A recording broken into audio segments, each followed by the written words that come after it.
Star Trek The Next Generation, Episode 1, Encounter at Farpoint. Season 1 on Blu-ray. These seasons on Blu-ray are some of the best money I've ever spent in my entire life. I'll just say it right now. It looks incredible on Blu-ray. There's a couple little speckles every once in a while, but it is immaculate looking. And the new 7.1 surround sound is very full and awesome. They have the original audio too, but I don't know why you'd want to do that. So we'll just get that out of the way. It looks amazing. Now we're going to dive into the episode.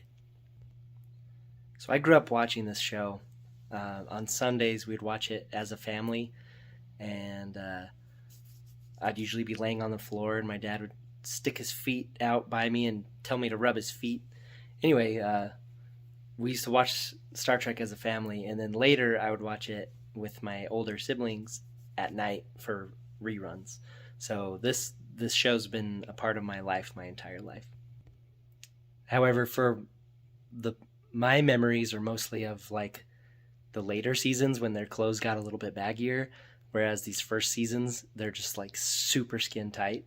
So yeah, I was very young when these ones were on. So these ones are a little bit rough, but they're still worth watching. Let's look at some parts. Lady in a skirt. Guy in a skirt. Another guy in a skirt. Another guy in a skirt. Another guy in a skirt. Red skirt, yellow skirt. Troy in a skirt, blue skirt. But seriously though, there's a lot of dudes in skirts in this episode. The show does nothing to call it. I mean, other than the camera like being like, look at this guy in a skirt. So other than that, they don't call attention to it. They don't be like, look at this guy in a skirt. Here's what it means. There's just a guy in a skirt, but the guy appears to be like a male in every other way. Like he's got like these big arms, short hair, very masculine, but he's just got a skirt on. So I guess in Starfleet, if you're just feeling a little sweaty down there, you can just go, just kind of go like the Starfleet kilt or whatever. As far as I know, they really don't do that again in any other episodes. It's just dudes in skirts popping out of everywhere in the first episode, and then I don't think it ever happens again. I think maybe TV censor people got involved. I don't know, but there's a lot of dudes in skirts in this, and they just it's like whatever. I mean, they look kind of comfy. They do look like if you walked over a storm drain that blows up air, that you would have a Marilyn Monroe moment, though. So look at this tiny little phaser. Look at. My friend gave me this. It's like a prop or a replica or something, but it's pretty awesome. I remember I've been killed by this a lot. We used to play phasers in our basement, and my friend whose this was shot me a lot. And when he shot me, he made the sound really accurately, but the sound made a lot of spit too. So I think I got shot and spit on a lot because of this phaser, but it was lots of fun. I love this line that Q says to Picard, and Picard's face, because he basically just gives it to him. Listen. Knowing humans as thou dost, Captain, wouldst thou be captured helpless by them? Now go back. Knowing humans as thou dost, Captain, would thou be captured helpless by them? And then Picard's face is like, ooh, good point. One thing that always makes me laugh in these shows is the musical crescendo leading into a commercial break, and the fact that like everyone basically just holds their positions like such. For thou shalt most certainly die.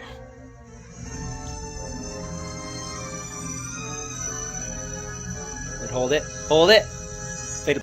It's just like such an intense fade out, and then it just goes back to it, and it's like, oh, okay, well, I guess we're okay then. But the music just gets so intense, and it's like, what sponsor is going to come right after that with like this musical crescendo leading right into their commercial? Probably Capri Sun, where the people turn into the little silver people. Probably that one. So I actually think this scene is like really masterful. So Q switches from like a conquistador looking Spanish Columbus kind of guy to a Marine captain, like World War II-ish, more modernish uniform. And Picard's reaction is kind of disgust. So you can see how baffled he is. That nonsense is centuries behind us. But you can't deny that you're still a danger. So, as the viewer, we're watching it, and Picard's like, that nonsense is centuries behind us. And it's like, oh, that's us right now. That makes me feel kind of bad. And then we get to the crux of what Q's talking about. He calls them a savage race. So this is also like perfect exposition to bring us into the 24th century, because Picard says, yeah, I admit we were savage back when we wore costumes like that 400 years ago. And it's like, oh, okay, we're 400 years from right now. But then it's like, but as the modern viewer, I still feel kind of bad because you're calling me savage and this is a costume, whereas this is something that is like a uniform of honor and respect. So still, it's a little bit stingy from Picard being like, that was a costume and we were savages. But then he gives us this.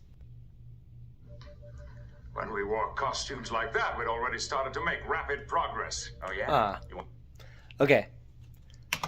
So up until now, it's kind of just been bashing it, but then he said we've been making progress. Boop.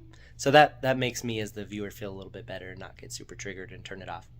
Because I'm a millennial, so at any given moment, I may just quit anything that I'm doing and go to my safe space. But obviously that scene isn't meant to just make us as the modern people feel bad. It's also to make us realize what kind of organization Starfleet is, having such higher ideals than we do now. This is good writing, good exposition. Boop. So I've seen this a bunch of times, but just this time, this occurred to me to be really odd. Listen to what he says. This. Print out message urgent all stations and all decks. You probably couldn't hear that anyway. He said print out message urgent, but there's a couple times in this episode where they don't want to send communications because they don't want to be listened to. So they do sneaky printout messages. And it's like, printout message? I don't think they use that outside of just this one episode at all. I think they just use it in this episode, and then maybe they decide that they don't want to use it anymore. But yeah, it's like, printout message, and it's like, printout message? You got fax machines in there? I don't know about that. Anyway, I just realized it this time. So I also noticed a couple musical cues this time that are very, very subtle, but I'm pretty sure are on purpose. So Picard tells Worf they're going to split the ship, and he tells Worf he's going to command the saucer section, and Worf's like, I'm going to go to battle. I don't want to be in the civilian side. And then he's like, Lead officer, Lieutenant. Aye, sir. So anyway, he's like, you got to do what I say because you're an officer. But in the background, you can hear I don't know what instrument it is. It's like thunk, thunk, thunk. It's like plucky strings almost of the really cool Klingon music at the beginning of Star Trek the Motion Picture that ended up becoming like the Klingon theme song. Okay, I'm going to do it again. See if you can hear it. Just listen for the little notes from that Klingon theme song from the motion picture. See if it'll pick it up. Aye, sir.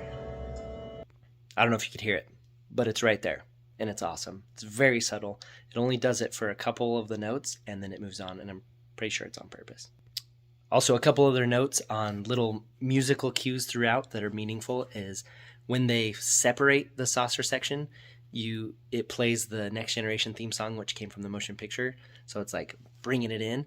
And then when Riker pilots the thing back together, it plays a tiny bit of the original music. So there's a lot of really awesome, very subtle music in this episode that calls back to older Star Trek stuff. Great job. So here's the battle bridge, which I think is a set from older Star Trek stuff. But look at this. Look who's coming in. Look who's coming in the door. Who's that right there? Look at that. Look at it. It's brand new. Smooth, young O'Brien. Before he went through all his troubles. We'll be watching his career with great interest.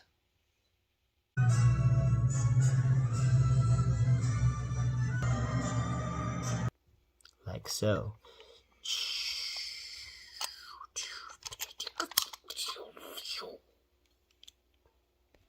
Okay, so then Q puts them on this trial.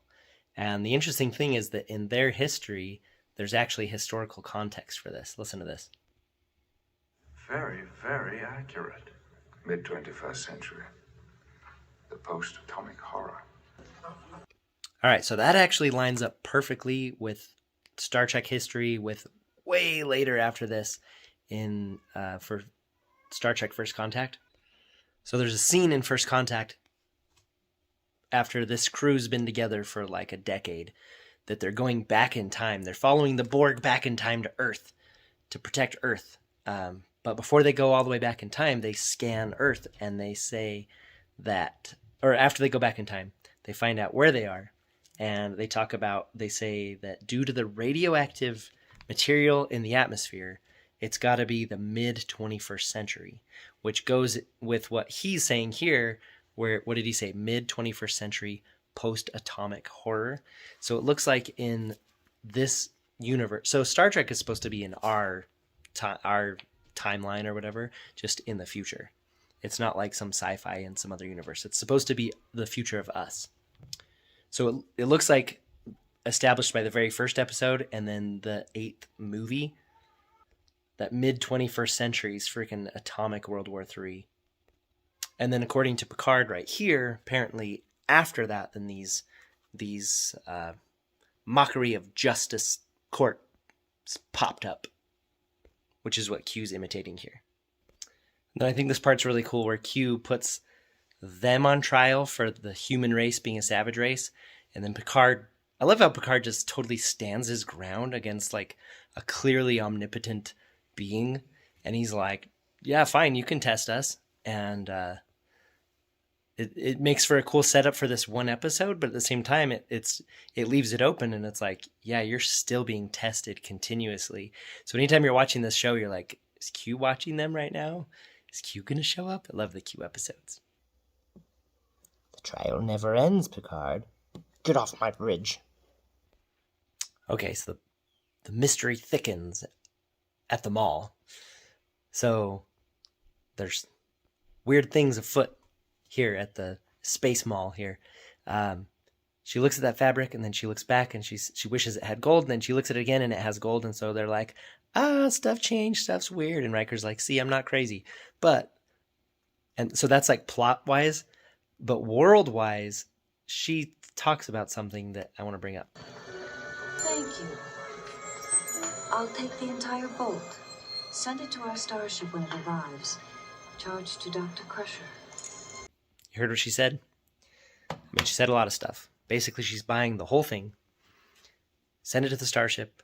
And what to Dr. Crusher? Charge to Dr. Crusher.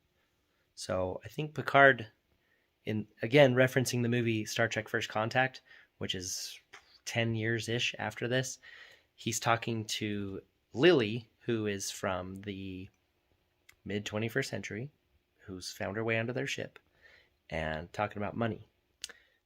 Because Lily is asking how much the Enterprise costs. And Picard tells her, point blank, he says, money doesn't exist in the 24th century. And it's like, what? Because what did Beverly just say on the very first episode? She said, charge it to me. So what I can deduce from this is that Picard was simplifying their economics for Lily to not have a huge drawn-out conversation.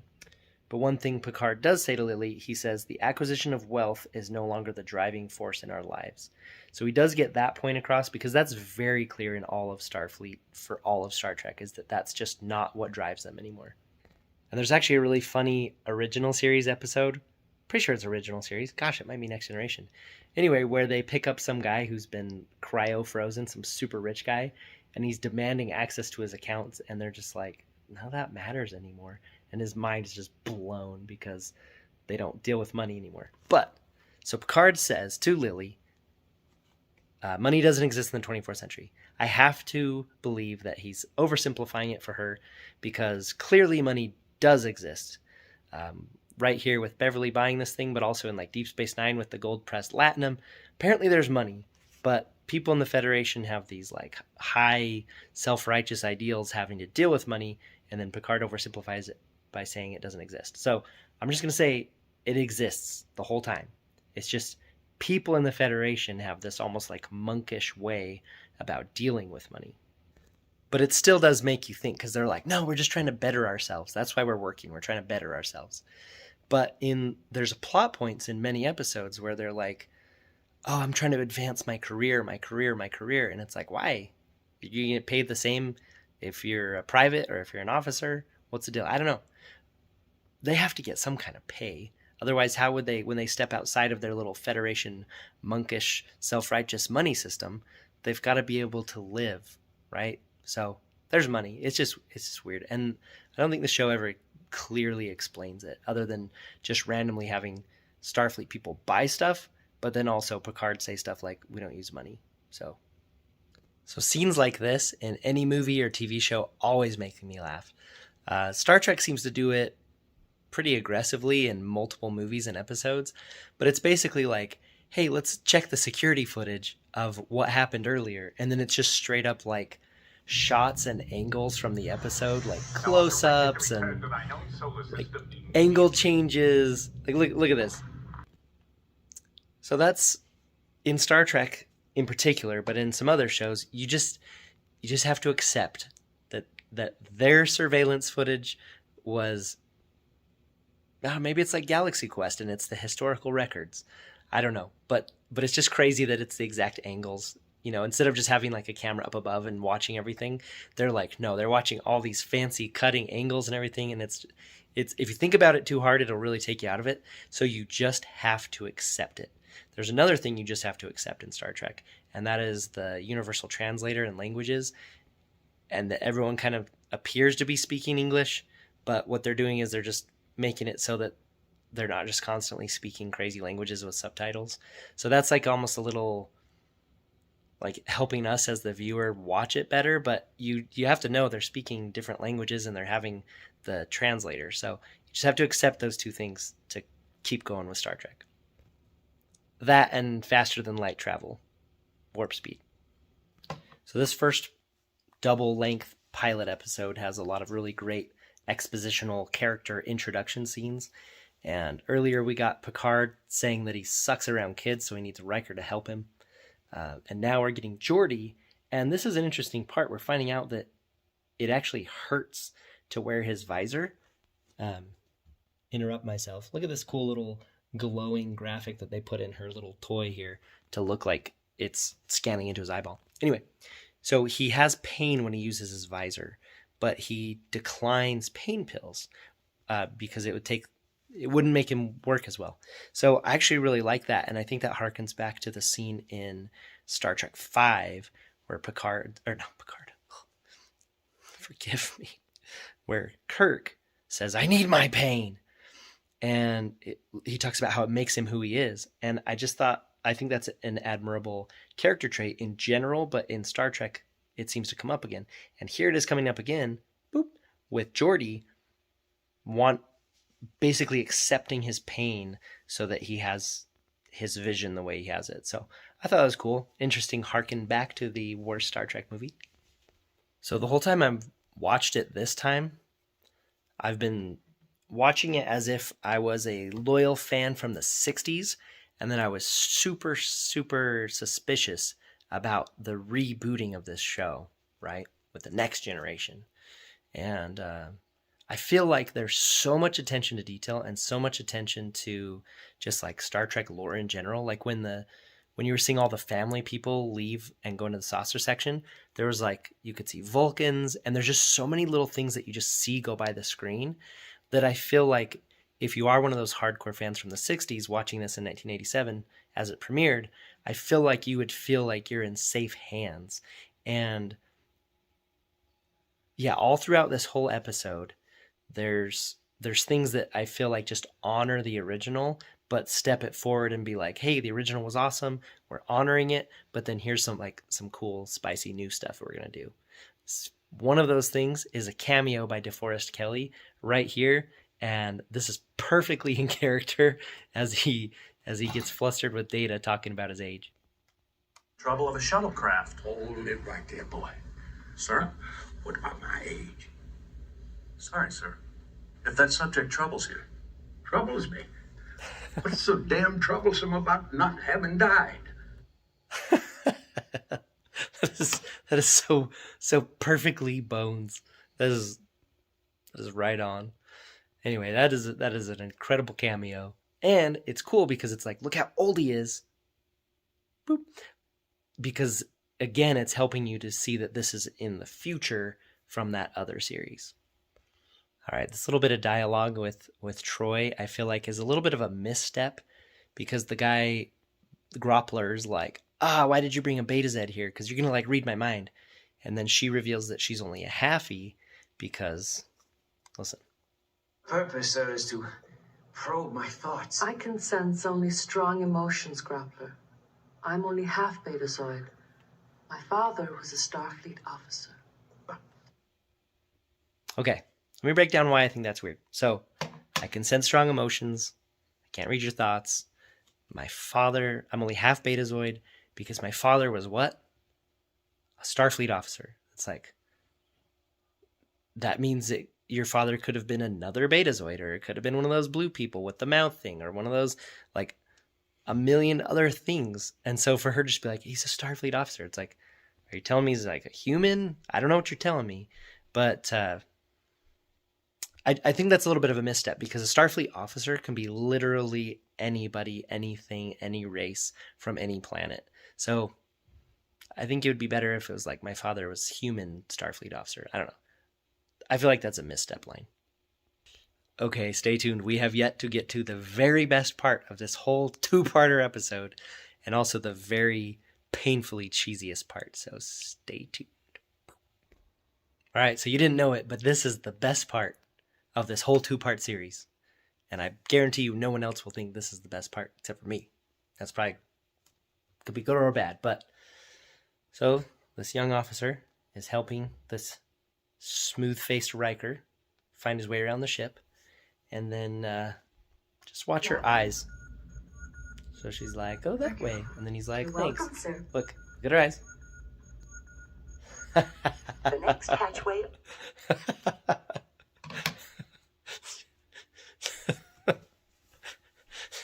Did you see that? That was very, like, aggressively lustful eyes on Riker as he walked away. The camera's like, okay, now do the thing, and then she's just like, rawr. Like, those are some lusty officer on officer eyes right there. But story-wise, it also tells us that Riker is desirable. It's like, look, this guy's hot. See? This girl's checking him out. Here it is in slow motion. So we just passed her. And she's like, all right, see you later. Look at her. Look at her. Oh, looking down. Oh, yeah. Drinking that Riker booty. She gets this smile before she walks off. Oh, it's too good. And yeah, I just dedicated that much time in this video to that. Waiting, Captain. What is this? Very good, Commander. All right. Holodecks. I love holodecks. They're so fun. I've had so much fun just imagining a holodeck in my life. But they're so inconsistent. I think they're so wildly inconsistent, like with the rules of the holodeck and like the safety protocol disengaging and re-engaging and things breaking, and just like they just use the holodeck as like their writer's fun time, which is fine because I enjoy every single minute of holodeck time. But I just feel like it's so wildly inconsistent. For example, should you, if you're covered in water from the holodeck when you walk out, should you still be soaking wet and dripping it all over the ship? I don't know. I mean, I know it kind of creates it, kind of like the food maker things or like the transporter, like it kind of does that. But I thought when you leave, it all stays in there. So I don't know. I feel like the holodeck rules are super inconsistent. I mean, it's a funny little gag, like, I should get a towel and clean it up. And Picard's like, yeah, you dumb kid, clean up my ship. Anyway, I mean, am I wrong? Are the holodeck rules super understood and I just don't know them? All right, here is simultaneously a very touching part and yet the very cheesiest part, possibly in the entire series, possibly in anything I've ever seen in my entire life. This is almost DEFCON cheesy, quit the show cheesy. So, let's check it out. What are they doing?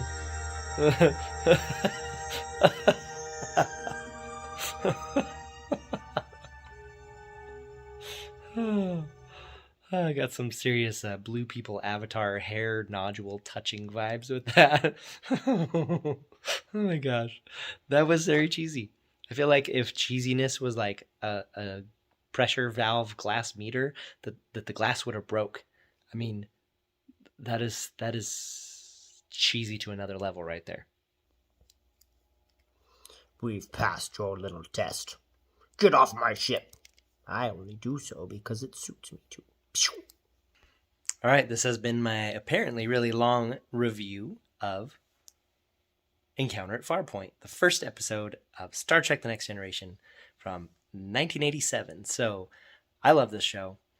The first couple seasons are a little rough, but there's some absolute gems in there. Does this episode hold up? Yes.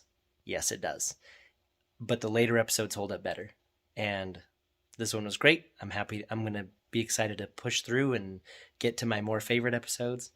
But yeah, I absolutely love this show. So let me know what you think of this show. Also, let me know if you're interested in seeing more reviews from my perspective of this show.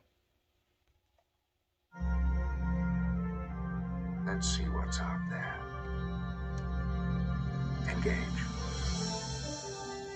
Star Trek The Next Generation, Season 1, Episode The Naked Now, which I guess is technically Episode 3, because Encounter at Farpoint is Episodes 1 and 2.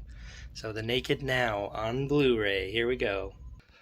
They include the original episodic promos that were like the TV commercial for each episode, and they're like VHS quality, and they're so cheesy. Look at this. Star Trek The Next Generation. They're all dead. A contaminated ship is spreading a strange disease.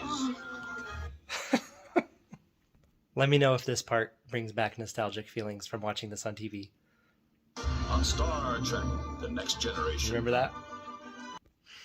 All right, so thank you for joining me on this Star Trek review per day. So this is April 1st's review. I just want to say a few things about this episode. One, I don't really like this episode. This is not a real repeatable one for me.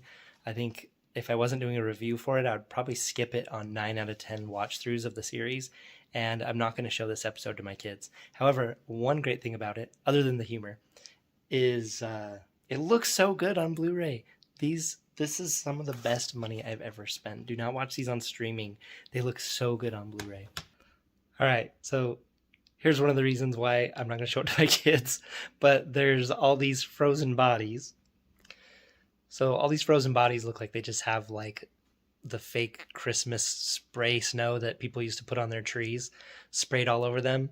And the funny part is that a lot of them, if you just look at them, you can just see they're breathing. It's like it's not even hidden. It's just breathing, just full on breathing. Probably because they're like, we're going to finish this on VHS and put it on TV. No one's going to be able to tell. Also, they're all supposed to be like naked and stuff, and you can see that they're wearing underwear, or they're strategically their hands covering parts. But yeah, this is also a very awkward and funny part right here. Okay, I love the intro to this series, and one thing I realized last time when I was watching this is that Saturn actually looks really, really close to what it looks like through a telescope. I've looked at, like in astronomy classes, I've looked at Saturn through really high power telescope, and it actually, I mean, I don't know if it shows it, you can really tell on the phone here, but it actually looks like what it looked like in the telescope. So it's, to me, that looks real on the screen, even though it's like a simple computer generated image, but looks like what I saw in the telescope.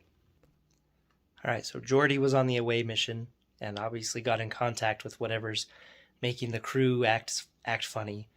So he's been confined to sickbay, but he's not strapped down or anything. So he just takes his badge off and... Where's he going? Where are you going, Geordi? He just wanders off. So I get that, like, he has to wander off so the plot can happen, but it's like, if you guys confine someone to sickbay and they're acting really weird, maybe actually confine them to sickbay, you goobs. Alright, so this show is notorious for just the extreme level of detail on everything, from the tiny props they use to all the panels to the computer screens. And anytime in these kind of shows when words come up, I want to know what they say. So on this part right here, while the Klingon words pop up, I don't know if you saw it just then. So the Klingon words pop up.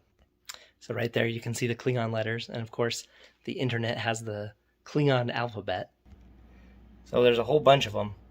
And we looked at it as best we could, but to me, I think it just looks like gibberish. Like it ends up just looking something like that, just on repeat. But I will never feel like searching for hidden Klingon words on the internet is time wasted, so I'm glad I at least found that out. My wife helped me too. Some of the Season 1 early uniform choices are interesting to see, but I'm glad when they finally go away. Like the engineering jumpsuit and the man skirts. I was happy when those disappeared.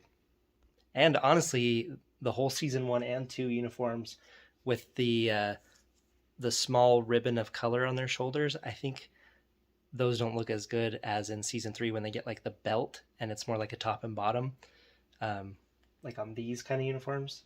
So kind of Season 3, the uniforms look a lot better. It's like more comfortable and professional looking, whereas these are kind of silly. So yeah, awkward costuming in the first 2 seasons. All right, speaking of costumes, I'm not going to show the rest of her costume on here because this is not that kind of channel. But she's trying to seduce Data. Look at her hair. Look at this thing. Look at that. Now that is sexy. Yeah. Look at us. Well, I think I found the secret to get a bunch of subscribers. It's irresistible. So Deanna Troi is affected and is, of course, going after Riker, as is the promiscuity seems to be the point of this thing. But check Riker out here. Classy. Getting you to sick bay. Aww. Would you rather be alone with me? With me in your mind? Look at that. That's classy, Riker. He just carries her off to sickbay instead of, doing what more brutish men would do. Way to go, Imzadi. All right, here we go. So they do actually learn and get some dadgum straps on someone who's a risk to themselves and the crew. Also, side note, I love these, the medical screens in particular, like from the original series, but also this series. Like sometimes you're like, oh, okay, there's the pulse, there's this, but there's just like so much random stuff. It's like, it's tracking their physiology. All right, now I love every time there's the commercial break musical crescendo, but this one in particular is just great. So he's touched Troy and now touched her, and so they're all infected. And here we go. The command computer back online soon. None of this, whatever this is, will matter. We'll all be dead.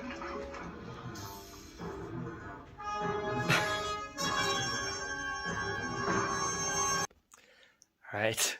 So Star Trek very often has moral lessons, and this one is it's right on the nose. So obviously this disease that they got from the other ship is causing basically drunkenness.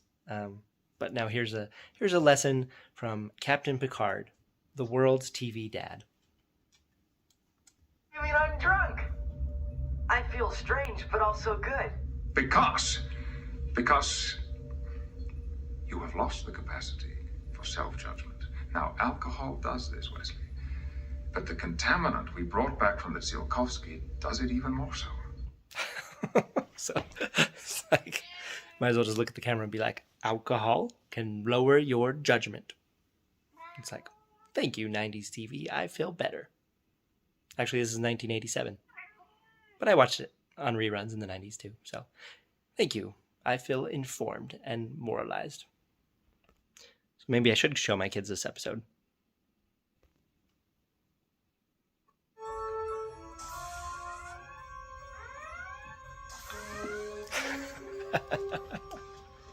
It's Beverly. Oh, look at that. Look at that. This is what I want out of this series. I'm not going to lie. Out of this whole series. This.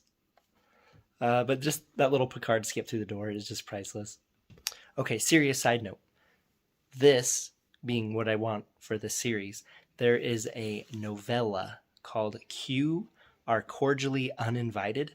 It is about their wedding, and it is awesome. You should read it. I love any time in Star Trek when they have Data doing things in like super fast motion. And right now he's trying to put these isolinear chips back in the computer. And clearly they just filmed him taking them all out, and now they're playing it back forwards really fast. But I love it when he encrypts things really fast, or when he does anything just like super fast like this. Data superpowered.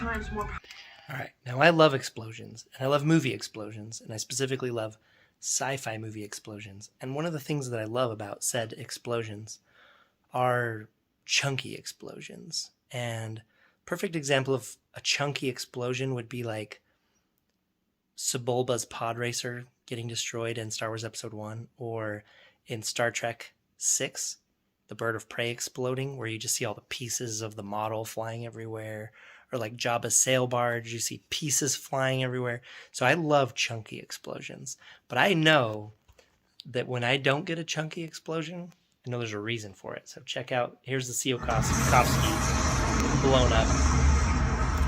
And there's something about that explosion you may have noticed. There's no chunks. It's just all fire. Now it's cool. I love me an explosion. But when I see it in shows like this, what it's telling me is that they didn't want to blow up a model. So they decided to just lay the fire effect over the top, which is cool. But I always like chunks in my explosions, personally. So the ship is safe. Everyone's cured. I'm only going to tell you this just once. It never happened. Here's the final moral lesson of this episode. I think we shall end up with a fine crew. If we avoid temptation. Good advice for any day. Love it. All right, as far as the special features on disc 1 of this thing, this one right here, this thing Energized, is amazing and essential and absolutely worth your time, and I've probably watched it like 5 times. It is a special feature on how they got Next Generation onto Blu-ray, all the scanning and recompositing and restoring and searching for film.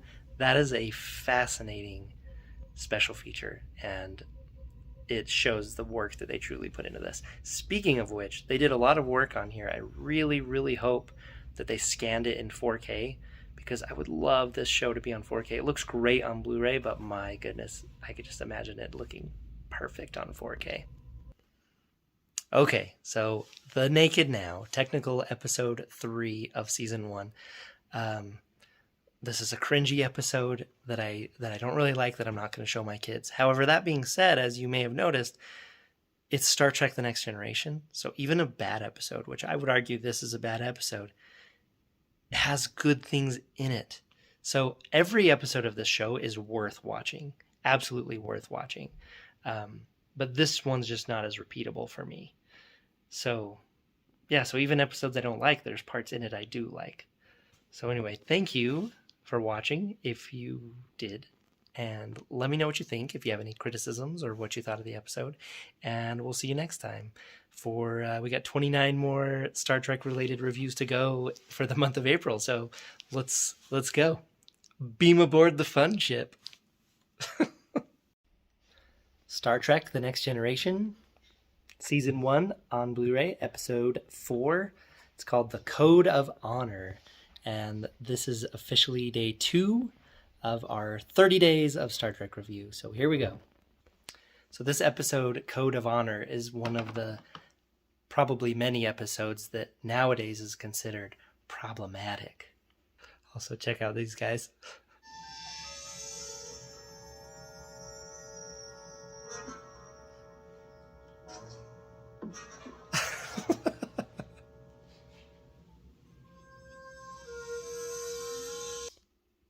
So we get these guys that are on a world where these guys need to get a vaccine for another world. But these guys have some really sexist and outdated ideas of how to do stuff, where women they own the property, but the men manage it. And when they see how strong Tasha Yar is, they're all like, what? A woman is a member of your security team? And of course, this guy immediately falls in love with her. Like so. A woman? The chief of security? Yes, Lieutenant, that is her expertise. So we get our obligatory per Tasha Yar episode, her throwing a dude scene. Okay, one really cool thing about the intro is when the Enterprise flies by right here. Let's see if I can do it in slow motion. And you can see the rear windows. You can see little people inside moving around. Look at that. I don't know if you can pick it up because it's too bright, but you can see someone kind of walking by. That's so cool. That's such a cool little detail. So one of the things that I've always loved about Star Trek Next Generation is the holodeck. And I just remember talking for endlessly with friends about the crazy stuff we would do in the holodeck. But I like in episodes when we just get little tidbits of how it works. And then this is also like a super sci-fi-ish concept right here, where if you create someone in the holodeck, do they have a soul? Or if you clone someone, do they have a soul? Or if there's a replicant, do they have a soul? And so this guy asks that question here, and we get some it's kind of classic sci-fi. Without a soul? It's not a real person, Lieutenant. Without a soul? It has no life. Everything it does is controlled by computer. So she gives him a demo. She fights the Aikido guy, and then the Aikido guy beats up his little assistant. But this is the best pickup line in all of history and time. So get your pen out. Get your pen out. This is the best. I'm not kidding. Best pickup line of all time. Your skill impresses me. I like you. You can tell by her face that it worked. So even though this show is highly episodic, one of the things I love about it is there's these little plot threads that run through the entire series. We're going to go over a couple of those. But this is one of them. Just Wesley being so smart and knowing all the stuff on the ship and him being allowed to do stuff on the ship. Even though in the very last episode he actually took over the ship. I guess he was inebriated with space alcohol. But anyway, this is one of the threads that he's learning, and then also that Captain Picard is softening up towards children. But look at this. It's all right, sir. I'll see that he leaves immediately. No. No? Why don't you sit at ops next to Lieutenant LaForge? So yeah, he's softening up. He's gonna let him do some shadow time. So anyway, that's just one of the threads that's going throughout the series that I like. I remember really not liking him when I was watching this when I was younger, but I actually completely don't mind Wesley. I mean, he's super on the spectrum and annoying, and they have a lot of episodes where he does some crazy stuff, but overall, I actually like him. Fight me. Another thing this show does in abundance is they establish some kind of rule, like the Prime Directive, or, for example, right here, where Riker doesn't ever want to let Picard go on away missions, and then an episode or two later, or sometimes during the same episode, they then find some way to break said rule. Captain led this away party. Agreed, Oh, sir. Riker's The mad. customs concerning guests make it much preferable. And I'm very much against that idea.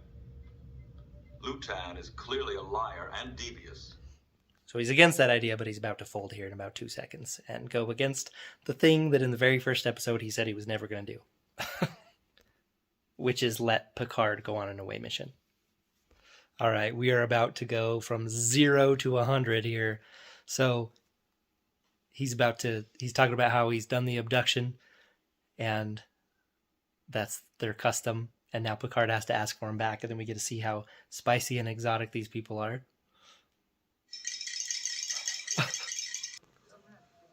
I find that I cannot part. Uh-oh, he's not going to give her away. Gasp! Uh-oh, his wife's mad. Think of a code of honor. What you are saying now, according to our customs, is called an act of Picard talks about war. This is not an act of war, but of love. Oh, she's so bad. To become my first one. I challenge your right of supersedence. Fight to the death. Challenge supersedence for over 200 years. The right is mine, and I will have it. Natasha Yar, I challenge you. A struggle to the death.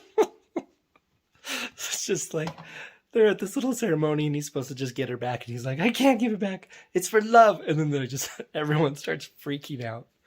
Anyway, this is the scene really got my pulse going because it was so intense. So speaking of Star Trek being a place where you can learn things, highly important things on how to run your life and how to interact with people, this scene teaches me something that I didn't know. Let's listen to it. See, you too understand the proper value of women. Women in value. We understand that they are highly pleasant things, but after all, unimportant, except for the land they own. You are... Whoa! I mean, good thing they're on this spicy exotic planet, because that is a backwards thing. Highly pleasant things. Thanks, Star Trek. So speaking of this way this episode is playing out, where there's this backwards planet, there's this crazy challenge going to happen, certain of these episodes feel like the original series episode. Like an episode from the original series, and this is definitely one of them. So like I mentioned earlier, this is another one of the threads throughout the series that is a joy to watch. Just in general, how the crew gets along with each other and how they talk things out and they're buddies and stuff. But these two, their friendship is awesome to watch. And so Data's in here telling bad jokes to Geordi. And You always come back to the human equation. Exactly. trying to be more human. Have you continued to work on it? Constantly, my friend. Yeah, it's just endearing watching them be friends and him try to be more human and him value humanity. And so we get to learn like important human-y things by watching how much he envies those little human things that we might take for granted. So we watch him aspire to be them, and then we say, oh yeah, I do like that about being a human. So good job, Star Trek. There's another thing that I love about this show in general, that this is just a little example of. So Picard gets caught monologuing again, of course, but when he's monologuing about Earth's past, which is still our future, sometimes our present and our past, but lots of times they talk about Earth's past from their perspective, which is actually our future. Anyway, it ends up being really awesome exposition just for like the setting of the show, but here's Picard monologuing a little bit. That is, ironically, what this is about. By our standards, customs here, their code of honor is the same kind of pompous, strutting charades that endangered our own species a few centuries ago. We evolved out of it because no one tried to impose their own set of... I'm sorry, this is becoming a speech. I love Picard's speeches, and I would watch them all day long. Anyway, they're always... It's always this push and pull with the Prime Directive where they could just take what they want, but they would be violating it, and so they have to be nice space spandex friends. Check out this extra. Look right at the camera. This guy right here. He's the violator. Ship's log. Commander William. Did you see that? Continue. The planets look so good in the remastered version. They have like little clouds and the atmospheric glow and like topographical details. It's just one of the many things in the remastered version that is awesome to watch. Look at this intense action scene.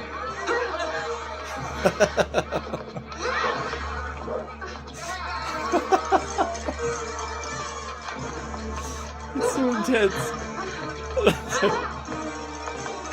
Their little spiky gloves are so scary.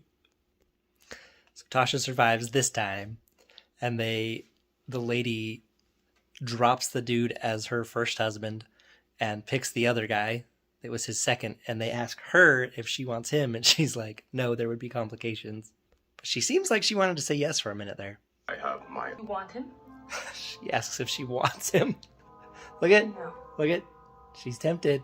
Boop. There would She's tempted. be complications. Then I will have you as my number 2. Ooh. Take your place. So now this lady has two guys. Good job.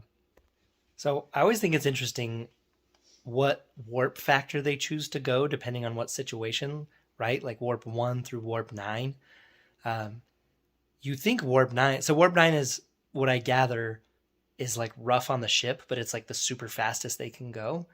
And so you would think in times of urgency, which is this time, because they're trying to get the vaccine that they acquired to this planet, that it would be like warp 9 or warp 8, like some big number.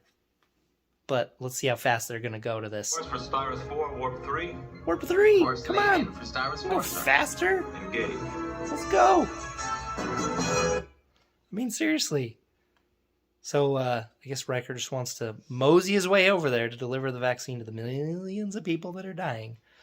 Anyway, I don't get it. I think they should go faster. Faster than what's safe. All right, this has been day 2 of the Star Trek review every day for 30 days.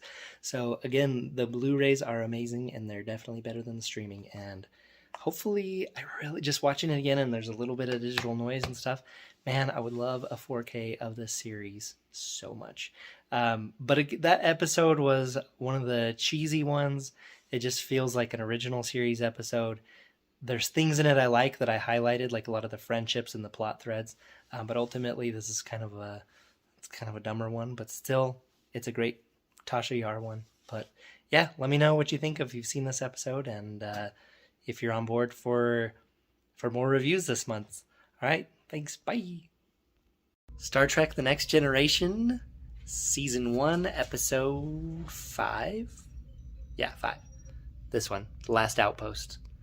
On Blu-ray, this is day 3 of 30 of my 30 days of Star Trek reviews. So here we go. And here's the ad for the episode.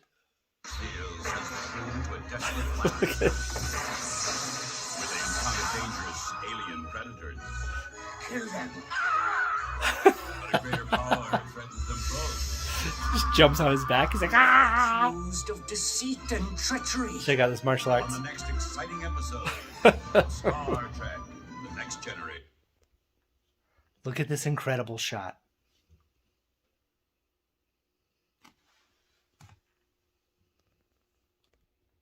Going to, sir.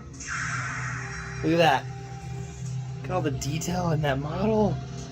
It looks so good. They may be turning to fight. Got all the little lights in there. Hailing frequent. It's so awesome. So this is a fun episode. This is a funny and cool episode, and it has the Ferengi in it, and they are ridiculous. We surrender, humans. Here's some more futuristic exposition about the Academy. The best way to fight is not to be there. Yes, sir. He will triumph who knows when to fight and when not to fight. Glad the Academy is still teaching the strategies of Sun Tzu.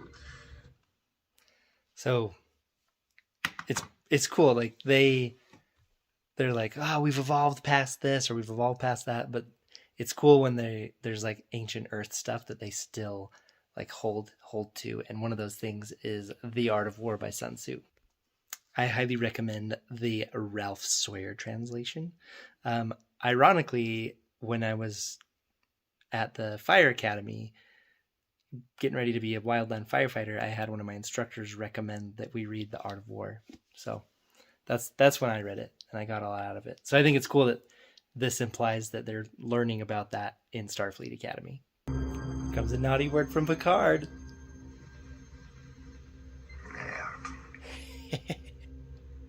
Here's a fun little bit of trivia here. So something is reading the ship's computer, so they're learning all what the ship knows. And if you look at the screen as it flashes through all the information, it's actually the same information that was on the screen in a couple episodes ago where there was that Klingon language. Look at this. Captain, That's cool. if I may recommend. There's just so many little details in this show that are awesome. But yeah, I guess they have that weird like human head on a bird figure that they show on here that's on in the other episodes. Just they have like graphics on standby that they can just put in various different computer terminals. One of the things I love about this show is their ability to just talk stuff out. Also, during the middle of a crisis, to just like step aside and actually have like a sit down, or actually in this case, a stand up conversation. So, while we still have some power left, it's time for difficult decisions. Opinions, please. I say put all available power into a full-out combined phaser and photon torpedo salvo. And you always have one person be like, do something really violent. And then you have someone else be like, be really nice. And they're like, we're going to be really nice. But in these meetings, there's always someone that's like, kill everything. And then someone else is like, no, let's be really, really nice. Possibly to our detriment. And they're like, yeah, let's do that. So I guess I appreciate hearing all perspectives, even if they never go with the security person's suggestion. So Data's explaining the planet they're around. Meanwhile, he's holding this. See what that is? It's one of those little Chinese finger traps. Uh-oh. Data got stuck. Of our years. These planets were once outposts of that empire. Data, what are you doing? Apologies, Captain. So weird. Like, what is the point of this? I'll tell you the point of this. So this episode is dealing with like sophistication and barbarism, and you have the Art of War by Sun Tzu, which is considered some of the greatest writings to come out of China. And then you have this little Chinese finger trap that is defeating this guy. And at the end, you have that ancient guy who is quoting Sun Tzu. And then while you also have the Ferengi who are just dancing around and lying and cheating. And so it's interesting. You have this very simple, childish Chinese little trap, I guess, versus some of the best Chinese philosophies ever. So it's interesting. So you have kind of the full range of Chinese stuff, I guess. I don't know. This is another like character moment that just makes the show so good. Just he's explaining this important thing for the captain to know, and then he brings that to the briefing, and he's like, "I'm just gonna play with this while I'm talking to the captain." But this is the thing that just adds character and spice to this show. It's so good. Everybody should watch this. And here's how needy YouTubers feel after uploading a video.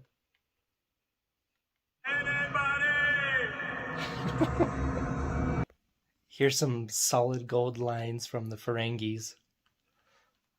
You work with your females, arm them, and force them to wear clothing. Sickening. You let your females wear clothing? Sickening. The beauty of this scene with the Ferengi just brings a tear to my eye. Be defensive weapons too. We Ferengi are now challenged. Human madness. Fun little note here. This Ferengi later, the same actor plays another Ferengi in Deep Space Nine named Quark. This guy right there. Maybe they just decided he did such a good job. Right there. It's baby Quark. It'd be funny if it was the same character. It's not, though. This guy's pretty cool in his haircut cape costume from the 90s, or I guess 87, and his crazy eyes. And he quotes Sun Tzu to Riker, and Riker's like, whoa, how'd you know that? Here's a great moral lesson for this episode. Fear is the true enemy, the only enemy. Beautiful. Unlike these little ones who close their minds, your mind holds interesting thoughts. Then he goes on to talk to Riker about if he should just destroy the Ferengi, and Riker's like, no, then they would never learn. So I think it's interesting too, because Data just talked about the history of the Federation and how they've allowed strong civilizations to overcome weak civilizations, presumably in the name of the Prime Directive. So it's interesting. The Federation isn't just going around solving injustices. They're still keeping their distance and letting things play out. This is kind of an interesting Star Trek thing that seems to happen a lot. They meet someone that's either super wise or super powerful, super both, benevolent or evil. But then My doubts as your ships battled each other. eventually that being is like, all right, I'm going to go. And your ships. But something confused me. So yeah, they're normally, like when they're done visiting, they're just like this guy, for example, he's like, okay, I'm going to go to sleep until I'm needed again. And he just like disappears, and it's just like, oh. So I really like the lessons that they learned from this guy, but it's weird. So then it's like, when is he going to wake up again? He's just going to sleep for another 100,000 years. So sometimes it just feels like a writer cleverly being like, look at this cool, interesting old guy. And then he's like, and I'm going to write him back to sleep. All right. And then the super cheesy end of the episode. The Chinese finger traps have spread over the ship like tribbles. And just like tribbles, these noble Federation people decide to beam them onto their frenemies' ships. And then here's this cheesy closing shot here. Set course before. Oh, I can't set course. My fingers are stuck. And it's like, were you guys not paying attention earlier when Picard freed Data from that thing and got his Data makeup off of his finger?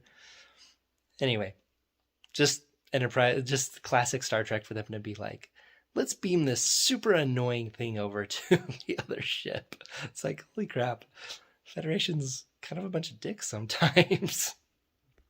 Scenic artist Michael Okuda, one of the most knowledgeable Star Trek people in existence. All right, well, this episode is fun. It's cheesy and it's fun and I like it. So this has been your day 3 of 30 for a Star Trek review every day for 30 days. So got some tired eyes here. It's a little bit late, but yeah, I like this episode. I think it's a fun one. I love watching the Ferengis be like, I challenge you. Like they move around so weird. Anyway, let me know what you think of this and what Star Trek stuff you'd want to see reviews for. All right. Oh, I've got the Next Generation 4K movies are arriving tomorrow. All right, thanks for watching. Bye. Star Trek The Next Generation Season 1 on Blu-ray. We are watching episode Where No One Has Gone Before. This is for day 7 of 30 of my 30 days of Star Trek reviews. So let's go. It's cool to see him using the Excelsior model With the USS Fearless, from which a Starfleet propulsion expert being repurposed as USS Fearless. All right, so this episode I watched with all my kids, actually. 7-year-old, 4-year-old, 2-year-old, and 0-year-old, 6 months. And my 7-year-old was saying, who's the bad guy in this episode? I said, there's no bad guy in this episode. And he's like, really? Is that the bad guy? Nope. He's like, is there a bad guy in this episode? And it's like, not really. I mean, I was talking to my wife, like, this guy here is just like a super arrogant douchebag, but he's not the bad guy. Also, look at his rank insignia. Look at that. They've been calling him Mr. Kozinski. I think that's his name. But like Mr. as in like a warrant officer, like in the army. Because they're not calling him lieutenant or anything like that. And they're not calling him, like a lower level. So they're calling him Mr. So I don't know. I don't know what rank he's supposed to be in this. So with this traveler guy here, boop, and Wesley. So at first it's like a little bit, I don't know if creepy is the right word, but where this traveler guy just has like, seems like such an interest in Wesley, and he's like clearly this older guy, and they're just like always like 3 inches apart from each other. But he just seems like he's tutoring him or testing him. So throughout the episode, you're like, why are they so close? But by the end, you find out that he's actually there for Wesley. I think my kids were pretty nervous during this part because it's like scary sci-fi unknown stuff. Like the engine's like, what's gonna happen? Look at that. Captain, we're passing warp 10. I once heard someone say warp 10 is like all speeds, like being everywhere all at once or something. Like warp 1 through 9 are like a multiplication of light speed, but then warp 10 is like being everywhere in all places at all times at the same time or something. I don't know. Anyway, I love watching all the galaxies fly by. It's like, you'd have to be going so fast for that to happen.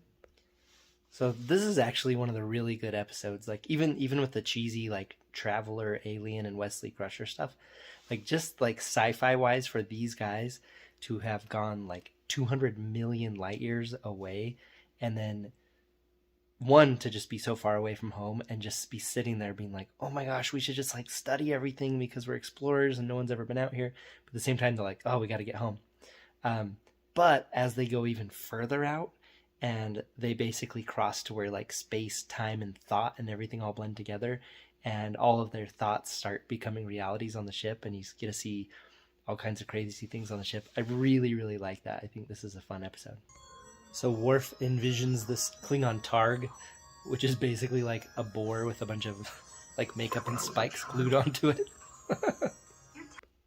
All right, here comes, so again, another thing that someone's imagining. So Picard imagines this, and I just think this is one of the most iconic Star Trek images right here.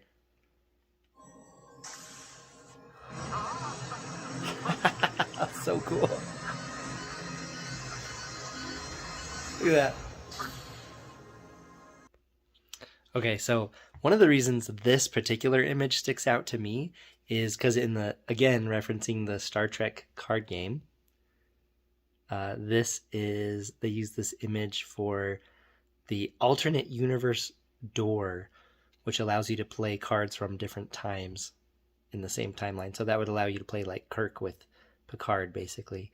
But I love this card, and it's a very important card in the game. And I was able to find a foil version, so that's like the shiny version. Anyway, so I like this part in the episode, one, because it's just really cool and incredible looking, but two, because it reminds me of a really cool card from the game that's really important in the game. And then it reminds me that I got a really cool shiny foil version. So yeah, I mean, you're not really a captive audience because you could click away, but I'm going to show you my stuff. So Picard's walking around the corner in the hallway, and he sees this, and my initial reaction is to be freaking terrified, because I swear in movies and TV and horror, whatever, they make old people and little children just like the most terrifying thing ever. I don't know why, but that's not the case here. You look tense, John. Come in. Also, the music's like more mystical and like heavenly sounding. He says like Mema? Is that his mom or grandma? I don't know. She offers him tea. But listen to this. You've been dead. She knows she's dead. I'm always with you. You know that. Yes. I felt that. But why now? Suddenly. You mean out here? Okay. So I want to unpack that a little bit, because this part struck me the most, probably out of any other part in the whole episode. So he says, he's like confused, and he's like, why are you here? And she finishes the sentence. She's like, I'm dead. And he's like, yeah, what are you doing? And she's like, I'm always with you. And then he says, yes, I've felt that. But why are you here now? So obviously now this is just like an illusion, but him saying, I've felt that, to her saying, I'm always with you, is not at all referring to this scene or this weird like imagination part of space that they're in. He's referring to earlier in his life. He's felt her with him. I think that's interesting. That's kind of a spiritual nature to Star Trek that you don't normally get. It does occasionally pop up, but that is one time right there where Picard says he can feel her always being with him. So very interesting. Really like that part. So this part's really interesting. This is kind of going to the Traveler Wesley plot here, where this alien guy right here, boop, he's talking to Picard about Wesley, and he's like, he's the reason I travel. So listen to this. This is interesting. You have it in your power to encourage him without interfering. Encourage him in what? So now this guy is basically comparing Wesley to Mozart, and he's kind of going through Mozart's abilities and talking about how amazing he is. And then he's going to directly compare Wesley to Mozart right here. But seen and felt beyond the understanding, the ability of others. Wesley is such a person. Not with music. Saying Wesley's but like with Mozart. The equally lovely intricacies of time, energy, propulsion, and the instruments of this vessel, which allow all. He's saying Wesley will be like Mozart, but with time and propulsion and space. Like that's very intriguing. Wesley's annoying, but this plot point almost makes you forgive all of his annoyingness and just be like, whoa, what are you going to accomplish? That's very interesting that this alien shows up and basically says you're like a space and time savant in utero. We play. You're right, I must hurry now. So he tells Picard to encourage Wesley, but don't tell him, and also don't tell his mom. But that's so cool. That's such a fun idea.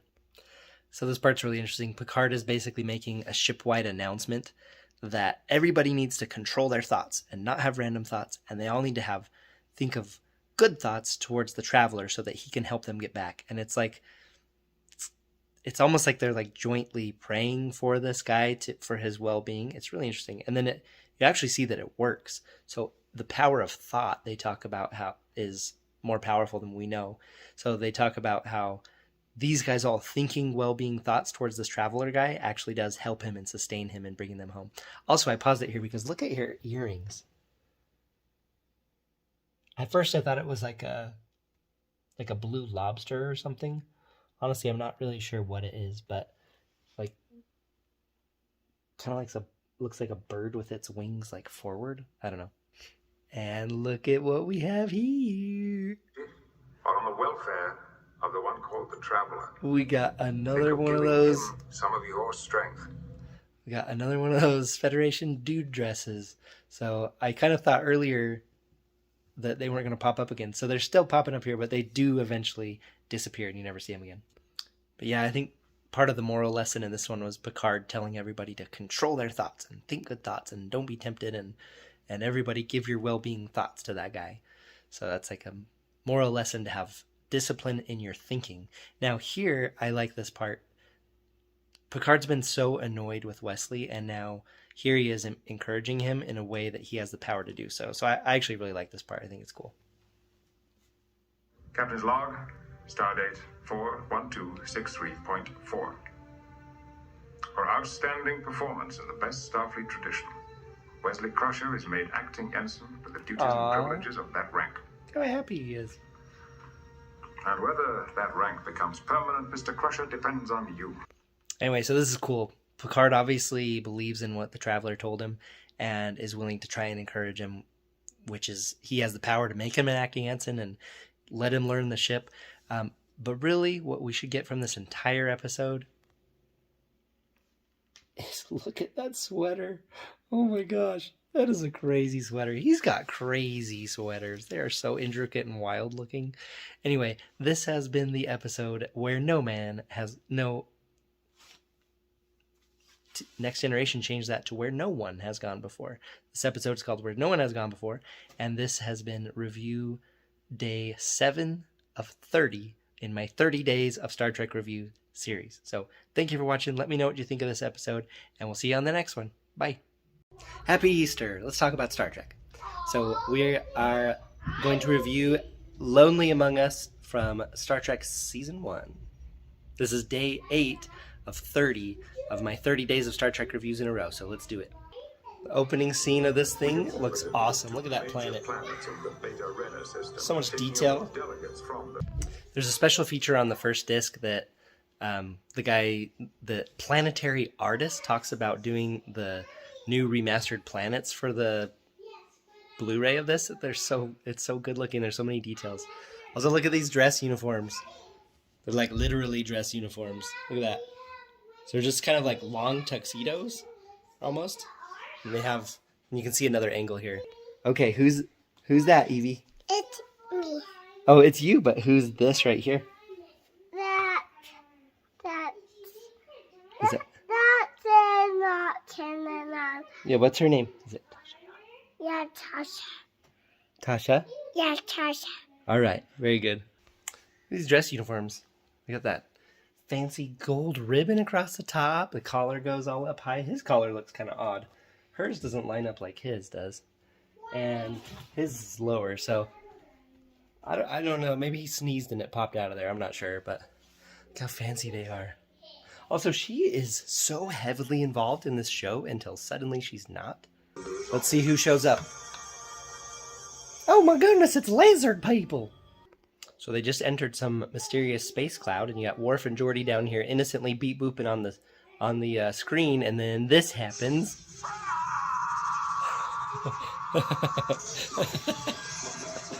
Sorry.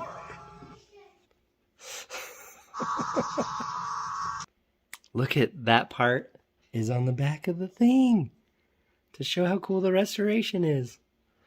So anyway, the space alien gets into their circuitry and gets into Worf, and strangeness ensues.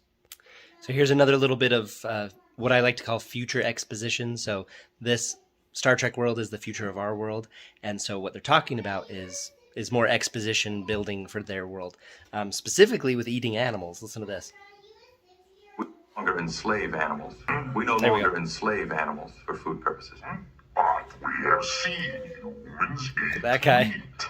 You've seen something as fresh and tasty as meat, but inorganically materialized out of patterns used by our transporters.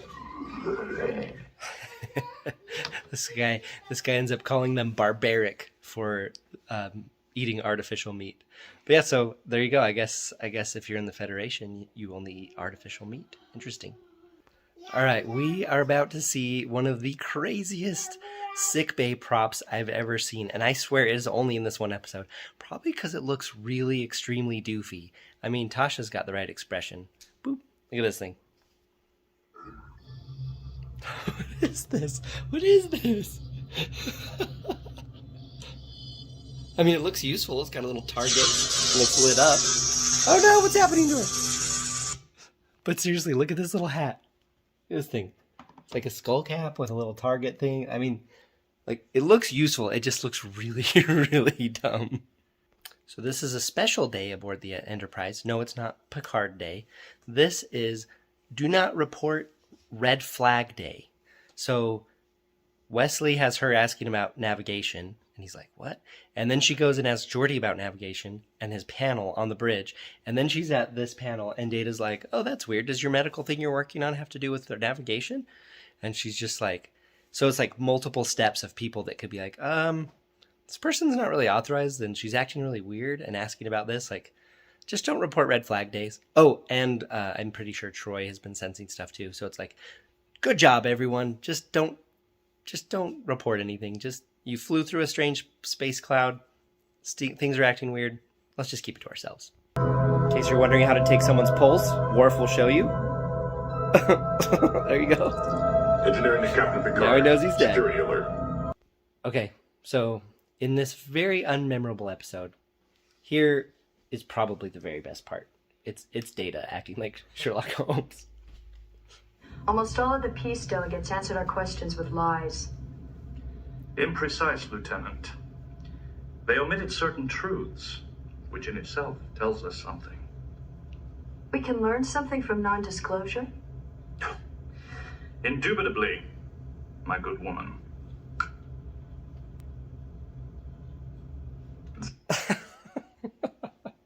Anyway, he actually does that quite a bit in this episode, and it's awesome. He used tons of Sherlock Holmes dialogue, and Picard's like, again, he's at a briefing, and Picard's like, "Can we do this without the pipe?" So now, in the very few episodes we have in the series, we have multiple super important meetings where Data brings like some toy or prop to the meeting. It's like, Data, maybe stop doing that. I think it's funny though. All right, so we've got Deanna Troi, ship's counselor, executing some pseudoscience in the form of hypnotism to get some truth out of these guys. She's also I want you to go back in your mind. Got there's enough cleavage in this episode to circle the globe 2 times. And check up who shows up now. I demand Look who it is. to be the captain. See? Stop! Return to your quarters! What is that doing on? Look at this. It's little baby O'Brien. We're going to watch his career with great interest. Okay, so Picard has been zapped, and now he's acting funny. By the way, he's acting really good at acting funny. Patrick Stewart's incredible. But what I want to know is whose quarters this is. So there's like some stupid table centerpiece. It's just like some cloth on the table. But watch what's behind Crusher here. Change of direction hardly justifies mutiny. Exactly what do you believe you're sensing from him? It's just the That feeling that... is the Enterprise that he's A. closed part of his mind to me. That's the Enterprise A. And behind looks like the Galileo or something, or one of those type shuttles. So whoever's quarters these are have some really cool models on display. But yeah, they're talking about relieving the captain of command because they think he's been taken over or compromised. So that's an interesting conversation. But the whole time I'm looking at these models and like, who has these cool models in their quarters? I love it. I like to see how the different people's quarters are decorated. What the hell? Sorry, wrong species. It's like the most gentle trap ever. Riker sure fell into it though. Red alert! Oh no! Restrain the captain! Everyone's trying so hard. This is blinding me! What was he doing? He's shocking the crew. Yeah, so Entity and Picard are shocking the crew so that they can go become one with the cloud in space. Okay, so the captain took an energy... He beamed himself out as just energy to join with the space cloud and go on a never-ending exploration of the galaxy. However, that didn't work out because they weren't compatible. So he had to get back into the ship. So in his energy form, he gets into the ship's circuits. He makes the letter P on someone's computer, and it's like, it's Picard. And then they're like, he's going to go to the transporter because he knows he can rematerialize. So then they beam him in, and it takes a long time, and it's really intense. And he shows up, and Troy says this thing, and I think you could kind of unpack this. I think this is a weird thing. The transporters, like the way that they work, I hear people debate, and also if you think about it too much, it's like really dark and kind of dystopian and hopeless. But there's some crazy things that happen with the transporter, not just in like the original series where like people's personalities get split, but like in this where where like Riker gets copied twice. So then there's like Thomas Riker and William Riker. So the transporters are very odd, but listen to this thing. So Picard shows up and he's a little confused what's going on. And Troy says this. But confused. This Picard pattern was formed before he went out there. So he's confused because this Picard pattern was formed before he went out there. So it's just like, is this the same Picard? Like, it's so weird how transporters work. All right, on these little closing shots, some of them are funny, some of them are scary, some of them are hopeful. This one to me seems not very good. So he's like, I'm tired, I'm going to bed, you're second in command, take it over. And then look at how Riker reacts to it. Riker, what with the peace delegates and all, I think I do need a rest. Wait, I'm going to interrupt him. So she just came in to say that the delegates are possibly getting ready to eat each other because one of the lizard ones was found dead, and then the cook is preparing a reptile, and she says it looks like one of the delegates. I don't think the peace conference is going to go well with these two. It's not gonna work. Not every peace treaty works, and this is one that is not going to work. Anyway, back to Picard. Charge number one. So he says, take charge number one. And then it plays the silly music where they look at each other and smile. And he's like, what? So Riker's face is just like, what? And it's like, yeah, you're second in command. Captain needs nappy time. And he's like, what is going? Like, it's just, they're trying to play it like the end of the episodes where they all look at each other and smile and something silly happens. But the delegates are eating each other. Picard's like, I'm gonna go take a nap, and then Riker's just like has this like mind blown face, like he's putting me in charge, or is it like he never takes a nap? I don't know, but he should just be like, okay, yeah, I got it, you go nap. I don't know. The ending just felt off to me. It didn't work for how it normally works when he turns command over. It didn't seem like a mind blown moment. All right, this has been Lonely Among Us from season 1 on Blu-ray review. Blu-ray is the absolute best way to watch this show. Don't watch it on streaming. It's the best money I've ever spent. Some of the best money I've ever spent. So this has been day 8 of 30 of my 30 Days of Star Trek review. So thank you for watching. Let me know what you think, and we'll see you next time. Bye! Oh, Nemesis on 4K is coming. My review of it. I mean, it's already out, but here it comes. Stay tuned. Bye!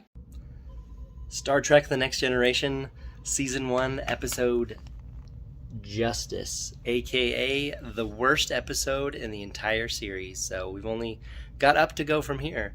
This is your day 10 of 30 in my 30 Days of Star Trek review series. So let's do this. This is the worst episode. 5.6. That awesome delivering planet. a party of Earth colonists to the Stranad solar system, we have discovered another Class M planet in the adjoining Rubicon star system. We are now in orbit there, having determined it to be inhabited as well as unusually lovely. All right, Class M planet.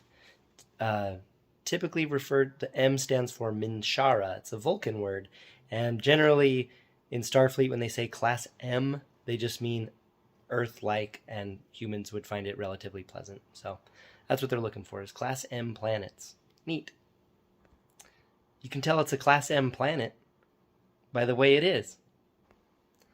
All right, so they decided to take shore leave on this stupid planet full of underwear people. And normally seeing Star Trek in HD is an absolute joy and gift. But this time I just see the outlines of a bunch of dudes' junk, and it makes me really uncomfortable. So yeah, that's this episode. But look, Troy, her uncomfortable little hug pat is actually really funny, as this guy gives a normal, not weird welcome to her. Little arm pat. That's still not worth how stupid this episode is. So orbiting this stupid planet is some interdimensional ship that is pretending to be a god for these people, and they send over this little ball here, boop, to learn stuff from Data. Anyway, they're asking why they left their, because the Enterprise has just delivered a bunch of colonists to another Class M planet in the same area, and then this little space ball thing wants to know why. So I like this part because it's Picard talking about colonization in the 24th century. We found that world uninhabited. The life forms we left there had sought the challenge, at least that is the basic reason, had sought the challenge of creating a new lifestyle, a new society there. Life in our world is driven to... So he goes on to say that as humans, we're trying to expand all over to protect our race, kind of like what Elon Musk says about Mars. Anyway, so he just talks about expanding the human race. So I like what he says, how the colonizers are people that accept the challenge to try and build a new society on a new planet. I think that's kind of a cool frontier-ish description. All right, we are now going to watch the crime happen for which Wesley gets sentenced for death, and it's really stupid. But first, we're going to watch a little kid do the gentlest ball throw ever and have it go forever. Look at that gentle throw, and then he's just running and running and running and running and running. And this thing just has like the hugest arc. And these guys, anyway, it's like this gentle throw, and he just throws it like 50 feet. It's like this huge arc, and it's like, I don't think he threw it that far. Anyway, he gets sentenced to death for that. This episode's so dumb. Well, so he broke a law, so the nipple police show up to get him. I said I was fine. He doesn't know. He's from another place. How very sad. But this zone has been selected. But he doesn't understand. It's always sad. Now doubly so. Looks like the nipple police need to execute. Anyway, so then the crew tries to get involved, and they have to basically disobey the Prime Directive to try and rescue him because they're supposed to obey the laws of other places that they go and not interfere. And you get this touching line from Picard. So Beverly's obviously really upset because her son's about to get executed for doing something stupid. And you should know that whatever the cost, I will not allow them to execute your son. So that's pretty cool. They did talk about how what if the god alien species decides to destroy the Enterprise because they don't follow their own rules. And Data asks Picard, he says, would you trade one life for 1,000? And Picard's like, nope. He's like, I'm not going to let math decide this. So he decides that it's the right thing to do to keep Wesley safe. And it is the right thing to do, but okay. This episode's stupid because, one, they're all running around in their underwear, and I can see all their junk, and it seems like the episode's just like, ooh, look, let's get ratings, look at this, look at all the skin. So there's a ton of skin in this episode. Also, it's one of those ones, like, there's a lot of episodes that have, like, a creature that purports to be God, or that people think it's God. Sometimes it's, you have the people think it is, but it's just acting like what it wants to do. But in this case, the aliens are like, no, these are like our people, and we're their god. And the people like worship it, and they have a society where any crime is punishable by death. So everybody's perfect, and all they do is play all the time and run around. And as Riker said, they're very fit. But it ends up just being a total cringe fest of watching a bunch of people run around giggling and laughing and touching each other and not wearing very much clothes. And you do talk about if justice for one society is injustice for another society, how do you reconcile that? And Picard just reconciles it by like taking Wesley. He's like, yep, we're out of here. Actually, there's a plot twist. The alien doesn't let them transport until Picard lectures them. But before we hear Picard basically plead justice to the aliens, we get actually a pretty mature line from Wesley. It is God who will punish you. First the nipple, please. That thought has crossed our minds. Your God up there may insist that we obey our non-interference directive. Sir? Does this mean if you save me, the entire crew could die? You're not involved in this decision, boy. I'm sorry, sir, but it seems like I am. Woo! Spicy. Go to transporter room. Lock into this signal. So they try and transport, and it doesn't work. And so Picard lays this humdinger on the space aliens. I don't know how to communicate this, or even if it is possible. But the question of justice has concerned me greatly of late. And I say to any creature who may be listening, there can be no justice so long as laws are absolute. Even life itself is an exercise in exceptions. When has justice ever been as simple as a rule book? All right, so apparently that convinces the aliens, and they let them beam up. So I guess they convinced them that justice does not have to be absolute. Now, Picard earlier did another one of those future Federation world-building expositions where he talked about how the Federation no longer uses capital punishment. And he's like, we don't view it as a good deterrent. But the interesting thing was, he didn't say no one's doing anything that would deserve capital punishment. What he does say is they root out, I'm not sure what he means by this, but he's saying they root out what would cause people to do those things. So it's not really like a Minority Report kind of thing where they can see the future and be like, you're going to do a crime and they'll arrest you. But it more seems like genetically they're like, you might do something bad. So then they like cure them of that. I don't know. That was a little weird. So I was just talking about how they don't do the capital punishment in the Federation anymore. So this is a super cringy episode. I get where they're going. It's a fun sci-fi idea to have an alien race to be treated like a god. And then, it questions religion and these people with their society that's perfect now, but what's the cost of it? The cost is any crime they die for. But really, this episode is just so cringy, watching everyone just like running around with their hands going like this while they're running, and they're the dude's shorts are so thin that like it's just package time, and it's just so uncomfortable to watch this episode. Anyway, it sucks. I hate this episode, and I'm not going to show this one to my kids for lots of reasons. But yeah, it can only go up from here. So let me know what you think of this episode. But I think it's the friggin' worst. Yeah, let me know. Bye. Star Trek The Next Generation, Season 1, Episode The Battle, on Blu-ray. This is day 11 of 30 of your 30 days of Star Trek reviews provided by me. So let's do this thing. You know it's going to be a good time if Ferengi are involved. I always like when it shows inside of people's quarters, and so here we have Captain Picard's quarters, which are very lavish and tasteful and classic. Look at all this cool old stuff in there. The message, stand by, Enterprise. See Picard reading an actual book, just because he's such an educated and cultured man.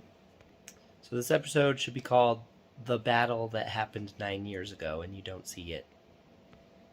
Here we get another glimpse into the idealistic future of the 21st century Federation lifestyle.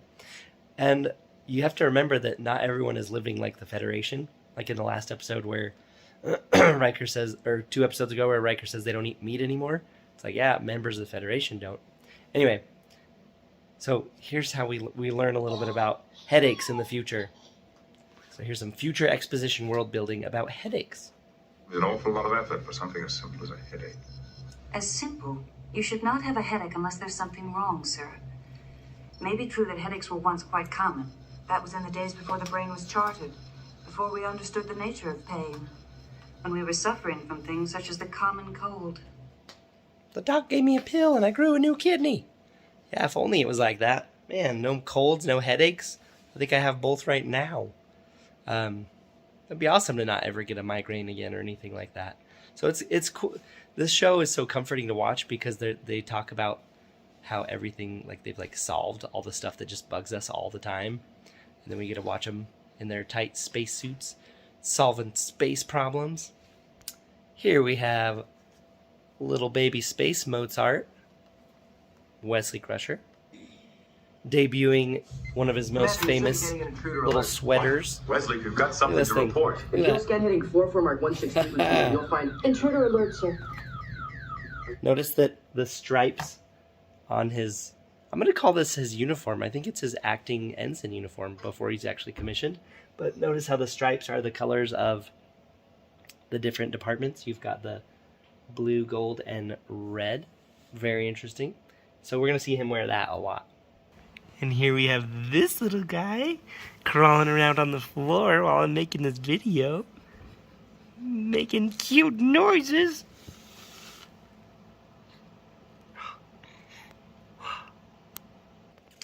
We're going to see the Ferengi's cool twirly transporter along with their the little Ferengi dance that they do once they show up. Look at these guys. They're all like... Welcome in peace to the Enterprise, Damon Bog.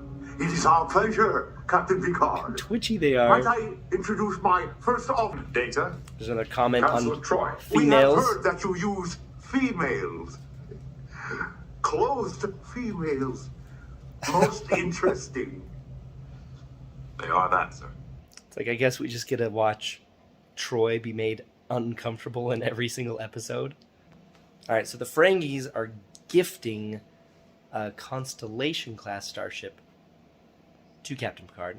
It is about the battle I mentioned, Captain. A gift in honor of that occasion. That ship closely. Magnify, please. Sounds important. Yes. Alright. Look at this thing. It's the Stargazer. So there it is. It's the Stargazer. They said it's Constellation class. And then I was having a nerd heart attack in my brain because I was like, wait a minute. Wasn't the original Enterprise Constellation class? What's going on? And then I was like, nope. The original Enterprise was Constitution class. And this is Constellation class. I was a little worried that they were having them both be the same class. And I was like, come on, Star Trek. But they got it right. I just double checked them. They got it right though. So another interesting thing about his old ship, the Stargazer, is that normally it's on display in his office. It's like a little like light colored version, like it's all the same color, and it's on display in his office. But in this episode, there's something different there. Here's a cool profile shot of said Stargazer. Captain's log supplemental. Bough and his officers have returned to their vessel, inviting us now to officially take possession of the Stargazer. So they go aboard the Stargazer, and here's a cool little detail. The chairs are like the same chairs from the original movies. All right, here's another shot in Picard's quarters. And look at this. Well, I knew, Captain. Look what's behind them. Something unusual has definitely been happening. Look what those flowers are called. Always say the obvious is always a revelation. Those are Stargazers. Get it? Because the Stargazer, it's the whole point of the episode. Get it? Did you see Stargazer flowers? I used to work at a flower shop, so I know that. Also, Google exists. Now we're going to see the origin of Picard's headaches. This little bad boy. Let's look into that a little bit more. All right, check it out. It's called a thought maker. This is the lore. Outlawed Ferengi mind control device transmits signals that implant sensory experiences and triggers emotions and memories. That's definitely what it's been doing. But look at what it does in the game. So you can play it as an interrupt card. You get to look at their deck and then rearrange it.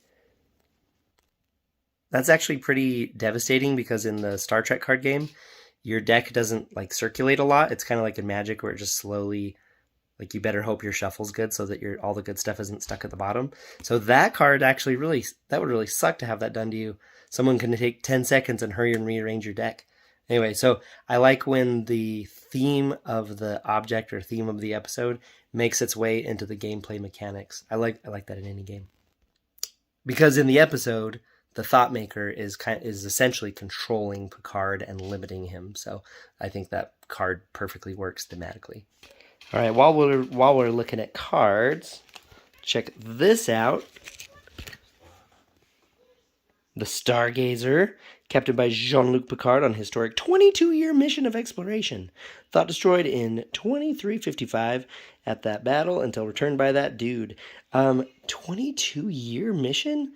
Man, they don't get a 5-year... Man, no wonder Picard's like gray-haired and bald. And here's Jack Crusher, Beverly's husband, who also served on the Stargazer with Picard. So speaking of people's cabins in Star Trek, Picard is about to go check out his cabin from when he was on the Stargazer because they just had to abandon it, but I guess it's still intact. And let's see what he finds in there. I'm going to look at my old cabin. That's a cool shot. Look at this. Of course, it's Picard. So what do you see? Books, things, old-style uniforms, clear plaques, but also that naughty little thought maker's in there. So my super mature adult wife just pointed this out. Look at Riker's bottom. What is it, Data? It looks like he's wearing chaps with no bottom. But it's just the chair. But it totally looks like his little bum in there with little chaps on the sides. And here I am trying to be professional and serious, and she goes and points that out. All right, so an interesting thing about the captain's office, what do they call it? His ready room? Other than this 80s hair and miniskirt and these boots are made for walking in the background. So normally there's a model, like I said earlier, there's a model of the Stargazer in his ready room. But look at what they switched it out for this episode. I think that's interesting. Look at this. He's going to walk by it where it normally is. You are looking better, sir. Look right there. See what that is? That is the Enterprise A, or the refitted Enterprise. They both kind of look the same. But normally the Stargazer's right there. So for the Stargazer episode, they switched it for the Enterprise. How interesting. All right, so this part's pretty awesome. So we get to see visually what the Picard maneuver looks like. So the Picard maneuver is when somebody warps close to another ship and then fires at them from close up. But in that short time from when they warp from here to here, the opposing ship sees two ships, and then their targeting is confused. So because Riker, is aware of the Picard maneuver, he gets Data to come up with a counter. Anyway, it's visually really cool. Here we go.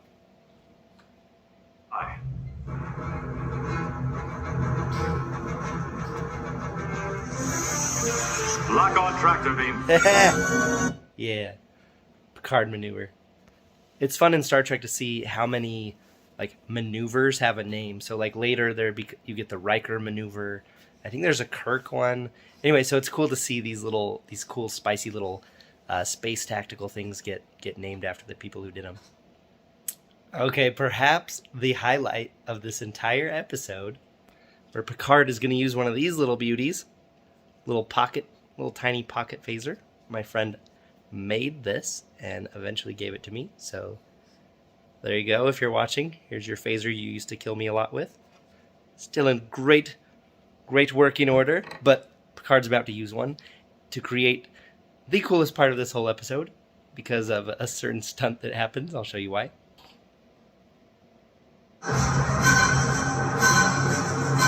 So bad. Look at his head. Okay, we're gonna watch the good captain flying through the air. I mean, he probably could have stood further back to shoot that, just saying, but watch this. Look at his head. So this is Picard, mind you. Here he goes. Oh, that's going really slow. Alright, maybe I should push it again. Go a little quicker. Here he goes. Flying through the air. Moving. Head's not in frame. His head comes in the corner of the frame right here.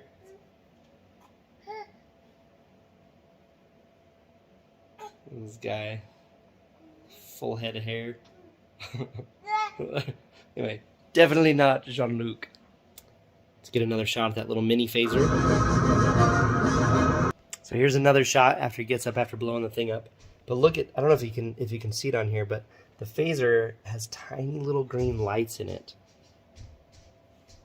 Spock! Look at that. Removed from command, sir, and placed cool? under guard for his act of personal vengeance. Show has the best props Seems there was ever. no profit.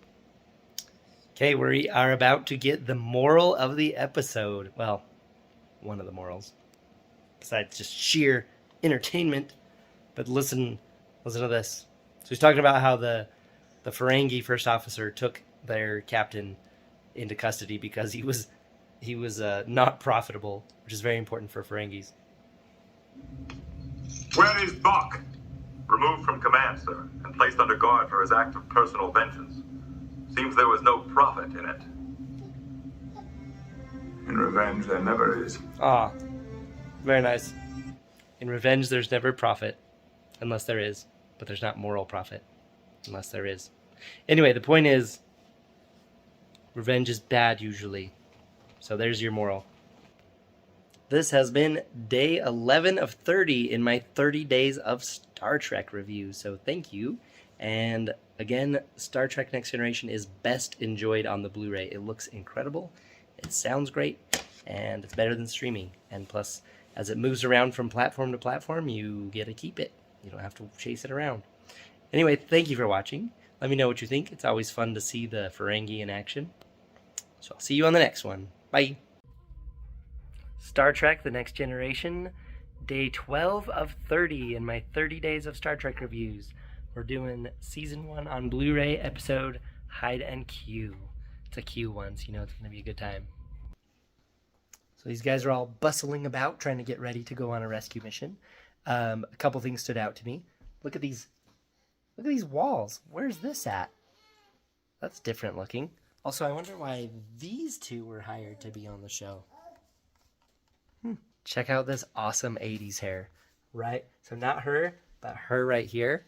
And it's really jiggly. Check it out. Look at it. Look at it. She wiggles her head. Look at all that. That's some great 80s hair. Like my mom. Gotta love a good Q episode. Look at his Admiral uniform. His stuff's just like sewn on there. You can see the seam just like hanging out right there. Ah, the redoubtable Commander Riker, whom I noticed before. You seem to find this all very amusing. I might. If we weren't on our way to help them suffering and dying humans who... Your species is always suffering and dying. That's such a perfect Q line. Alright, look at John Delancey right here. That's Q. And just watch his face as he says these couple lines.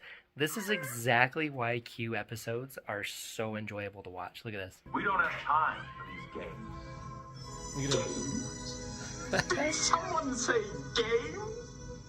And perchance for interest's sake, a deadly game.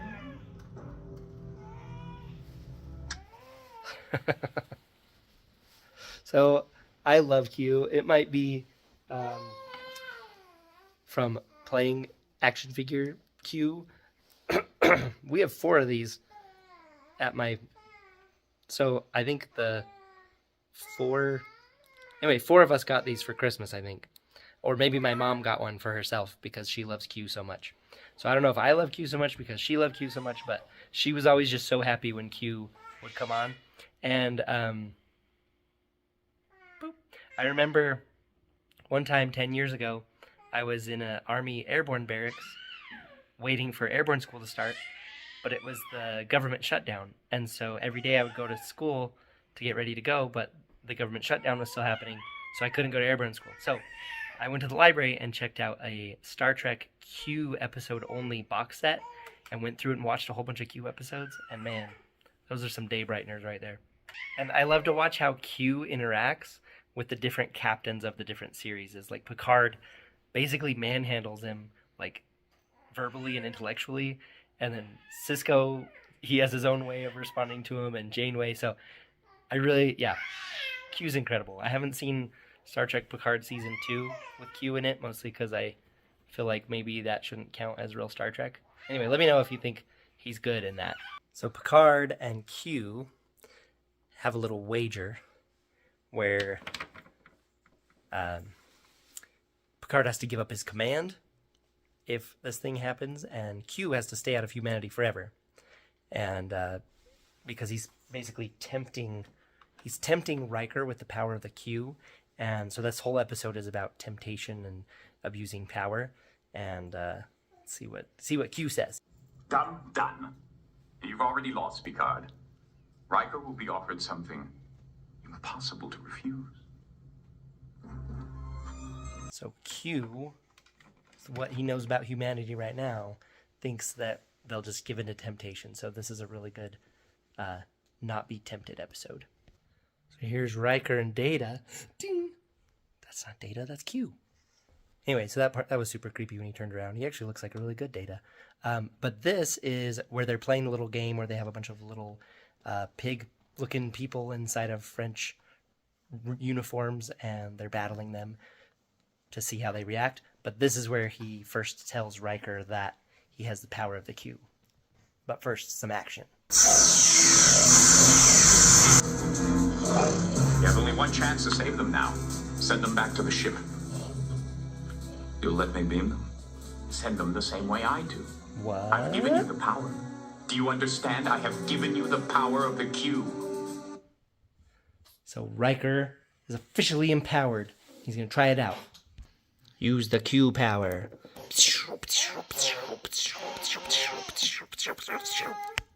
Alright, so here's the weird animal things in the French uniforms. But there is a really awesome crane shot right here. And I love me a good crane shot. Check this out. It can only go so high because they're in a warehouse. Look at this.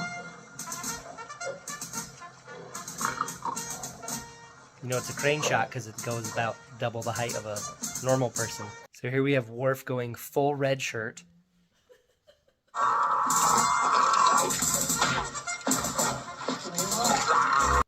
Okay, so I showed this episode to my son. I think he was 6 or maybe 7.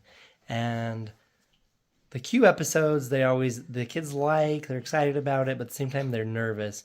So this part didn't help. I don't think he minded Worf getting stabbed to death, but it's this next part that really, really affected him.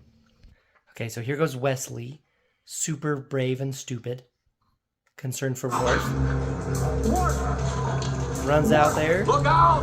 Wesley, no! Wesley!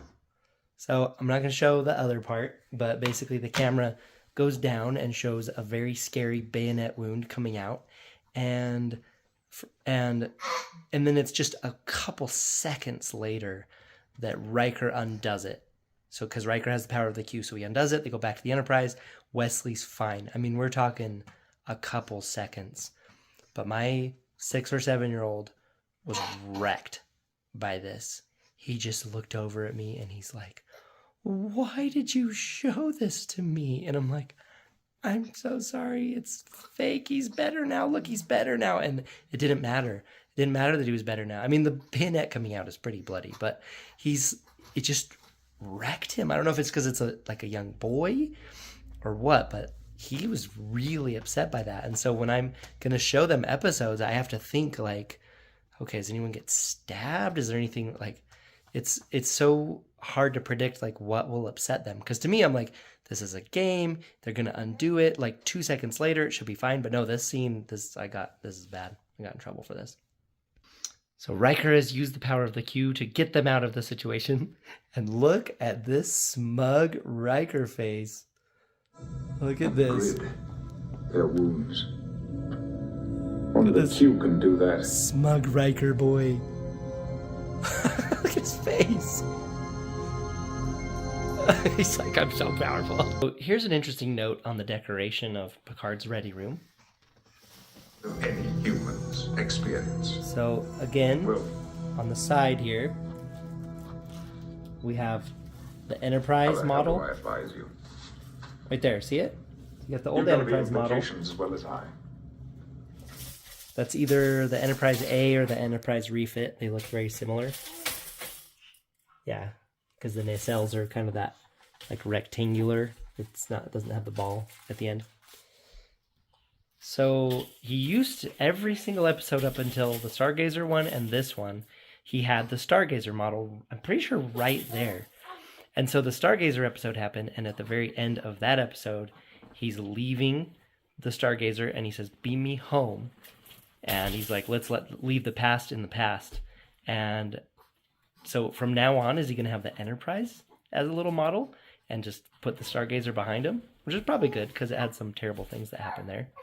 But yeah, that's just something I'm going to be watching for that. I don't specifically remember that. It's just this time through I noticed that they changed the model on the Stargazer episode. And here it is, still changed.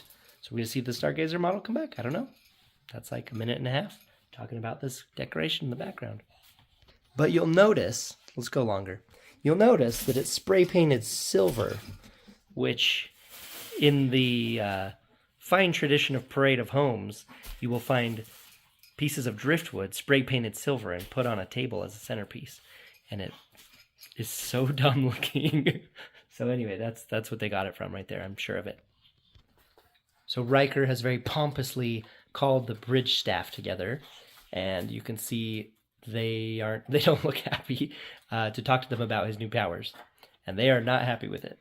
And then Riker says the word uncomfortable in the weirdest way I've ever heard anyone say it. Everyone still looks uncomfortable. It's like 15 syllables. Perhaps they're all remembering that old saying, power corrupts. And absolute power corrupts, absolutely. Do you believe I haven't thought of that, Jean-Luc? I noticed a fly on set. Your like right here. Don't you understand There it is. his incredible gift to me? So yeah, Riker wants to give gifts to everybody. No harm, would there?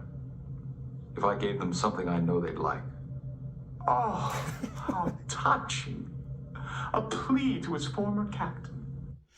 Anyway, so Picard encourages it. He says, go for it. And I love that he encourages that because Picard has faith that pretty much no one on that bridge crew will accept it because he knows what kind of people they are. So one by one, Riker goes through and he gives them, he makes Wesley 10 years older. He gives Worf like a super violently sexual Klingon lady. He gives, he's just giving these things to people. And all of them, like, you can tell they're tempted for a minute, but ultimately they're just like, no. And that's awesome. And it's cool that he has that faith in his people. So we just super creepily turned Wes into 10 years older. And I love what Data says. It's very good when he gets offered. Data? No. No, sir. But it's what you've always wanted, Data. To become human.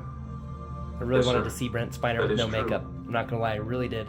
Listen to this. Was it not one of the captain's favorite authors who wrote, "This above all, to thine own self be true"?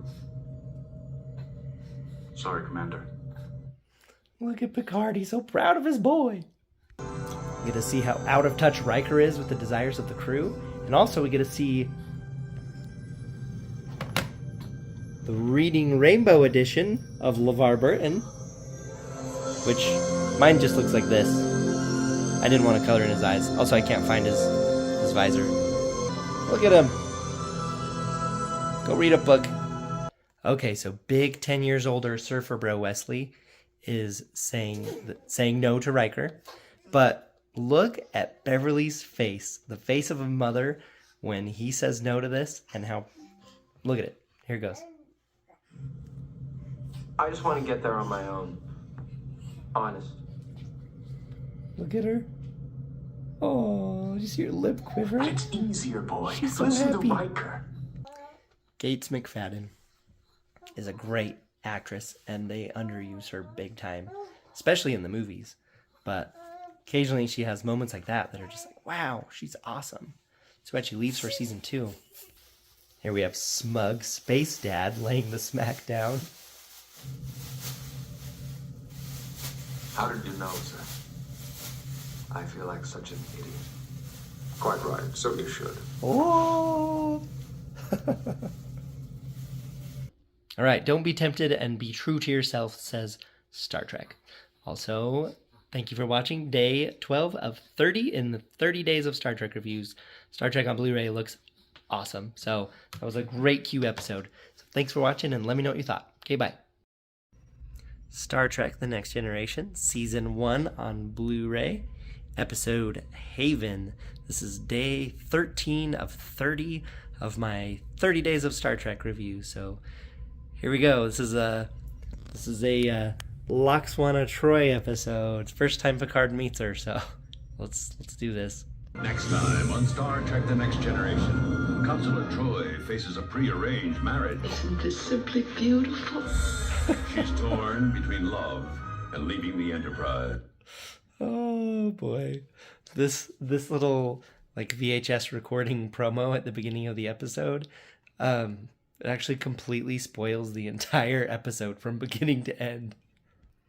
So yeah, sometimes those little promo things leave like some ambiguity, but that particular one was just like, here's the problem, here's how like the little rising action or like upsetting part, and then it's like, and here's how it ends. Like, okay, I guess I don't need to watch that episode. But look at this beautiful shot here. This is awesome. Beautiful shot composition in this show. Here you go, take this out of context. The momentous day is close at hand. Rejoice!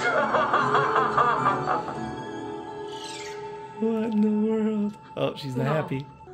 Oh, sad Troy. She's getting married. We're going to meet her mom and her supposed arranged marriage, but my goodness, look at that hero shot. Look at this. Let's just make that a poster and frame it and put it on the wall. Sad Riker pose. Aww. More than anything. Like teenage high school sad Riker pose. We'll call that Sad Riker pose number 2. And introducing Laxwana Troy, Deanna Troy's mother, also played by Majel Barrett? Roddenberry? What's her name? This is Gene Roddenberry's wife, the creator of Star Trek. She's also the voice of all the computers. She's got an awesome voice. She also was in the original series. Legend has it, Gene Roddenberry was super not faithful to her. So that sucks, but she's fun in this show. She's also really annoying, and you could see Picard backing out of her quarters. You may go. Dismissing the captain. Wow. He's so annoyed. So here's Doofy Wyatt, the prearranged marriage for Troy that she's just super on board with because she's honoring her family and world traditions. And check out his artwork. So he's been dreaming of this lady like his entire life, and like very specifically dreaming about her. And he's actually disappointed that it wasn't Troy, because he thought she was telepathically sending her face into his head. But obviously that's not Troy. But look at this. Look at this super 80s, like, glamour shot. That's like a glamour shot you'd get at the mall in the 80s. Here we have a Talarian plague ship. Pretty cool ship design there. It's got a little glowing bubble. They're known for having the biological agents on board, so they are not a thing you want to see. It's basically like a leper, which the mean lady calls them that later. Also check this out, Betazoid gift box, traditional device for presenting important gifts. Its sculpted face comes alive, boisterously presenting its contents to the recipient. Very nice. So it's an artifact in this game. Okay, cool. That makes sense because it's full of jewels and stuff, so it lets you search your deck and grab stuff. That's fun. There are 5 lights. Okay, look at this. Dilemma. Tyrellian plague ship. Ship containing the survivors of a Tyrellia war plague. Infected from biological weapons, they are now refused entry everywhere. That sucks. So it kills your ship unless you have medical. Oh, interesting. So the only way to get over this is if you permanently beam your medical people over there, and then you get 5 points for beating it, but you have to basically sacrifice medical people to beat that. Interesting. Anyway, this is a fun game. Star Trek, the customizable card game from, where is it? 1994. My goodness. Yeah, you just fly around in ships trying to solve problems and finding things and occasionally getting shot or assimilated. All right, fine. Since we're here, here's the Enterprise. Very cool. Here's Luxwana, Troy. Luoxana. Oh, I was saying Luxwana.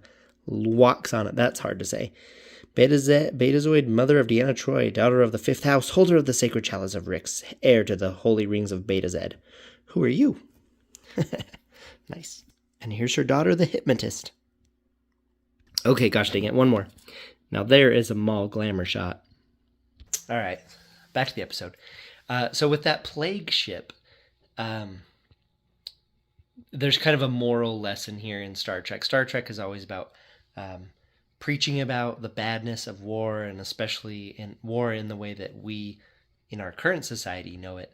And they talk about in their little meeting about how that planet had destroyed itself with biological warfare. And so it's kind of like looking at the camera like, hey, this aired in 1987. But most importantly, look at Wyatt's hair. Seriously. I wouldn't mind getting my hands in that. Look at that thing. Look at this mullet. Look at that. That's nice. He got kind of a stray going there, but he's got quite the head of hair. I think there's definitely some product in there.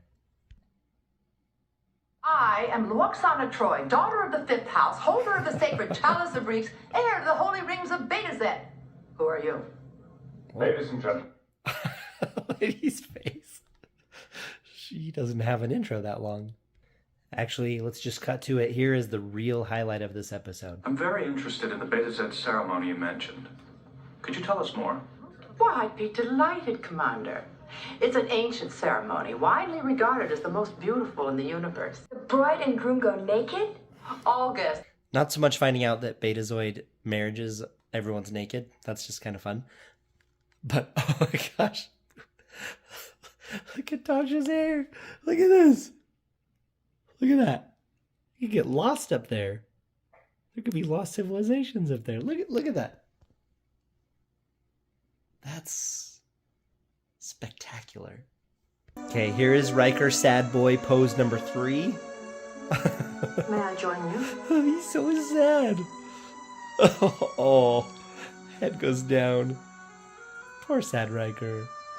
So we get a psychology lesson from Troy, talking about how young human males cannot separate platonic love from physical love. Riker here strongly says that he cannot separate those two. So they're talking about Imzadi and how they're beloved and they love each other, but Dinkus Wyatt's in the way. But one interesting thing about this show is that Riker kind of treats her like a doormat throughout the show, and it seems like he gets like fascinated with other women, and she seems to get fascinated with other men, but they both still love each other throughout the show. So it's kind of like sometimes their love story is really convincing, and other times it's like they just longingly look at each other but then do their own thing and like do their own career thing and fall in love with other people. So my wife actually made a case for Worf and Troy from one of the later episodes. I like these two, but their relationship's a little odd. It's kind of like Kirk with all the women of the universe sometimes. So the ship shows up and you've got 80s glamour lady there, and of course Wyatt immediately falls out of love with Troy and is ready to go on a space adventure. And like the Star Trek card said, he's a medical personnel because he's a medical doctor. Spoiler alert. 3, 2, 1. He's gonna beam himself over there permanently, and I think he heals them, honestly, but beams over there and they take off. But let's look at her 80s portraits of his face. It's very odd. There's pictures of him throughout his whole life, and then there's a real humdinger at the end. Look at this. Look, man, his hair is so shiny. Wait for it. Right there. Look at this thing. All right, that is right out of the Take On Me music video from Aha. Look at that. I feel like it's gonna like start singing to him. That's amazing. Okay, so this is when they first meet them and they're seeing him on the ship. And we'll call this the abs shot. But I'm going to steer around that. Mainly, look at this. This is what I want to talk about. This chair. That's Worf's chair. Like, no kidding. That is a decoration from Worf's quarters. So you're telling me this plague ship and Worf both have the same chair? I don't know. Something's fishy. I think Worf's in on it or something. I don't know what's going on. Maybe Worf has a secret plague ship love or something, but yeah, that's the same prop. If you want to see the abs, you're going to have to watch the episode yourself. And here we get Lurch's only words in the whole show. Here we go, Mr. Holmes. Listen to what he says. Thank you for the drinks. Because he's pretty much been pounding drinks for that whole party. And I think he got a little bit tipsy and was banging that gong the whole party.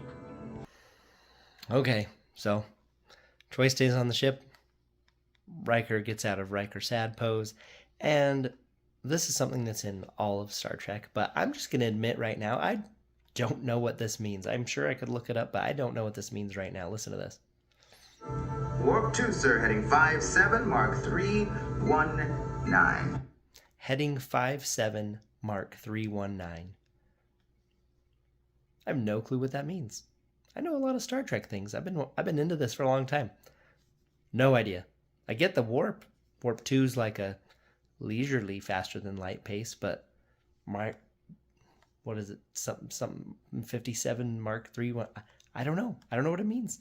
I'd love to look at like a 4-dimensional 3D, like this means up and this way. I don't know.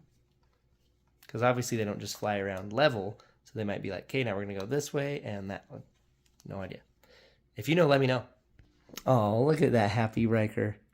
Okay, so he gets to say the thing. And then this is kind of my favorite warp speed moment. It's not just the straight ones, but the little curvy ones. You'll see what I mean in a second. Engage. Ah, Riker said the thing. He said the thing. Like that.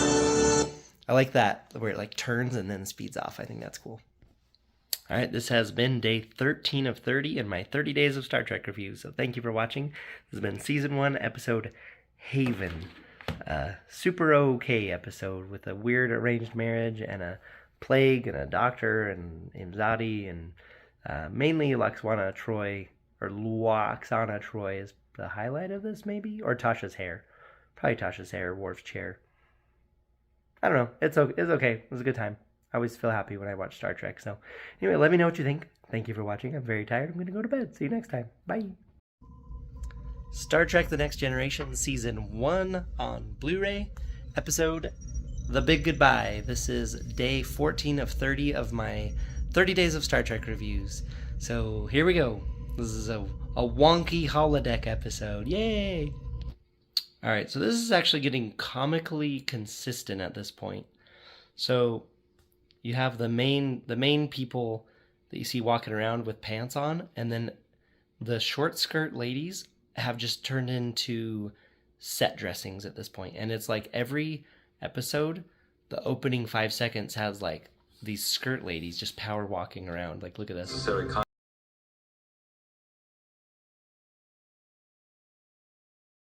I'm Captain Picard.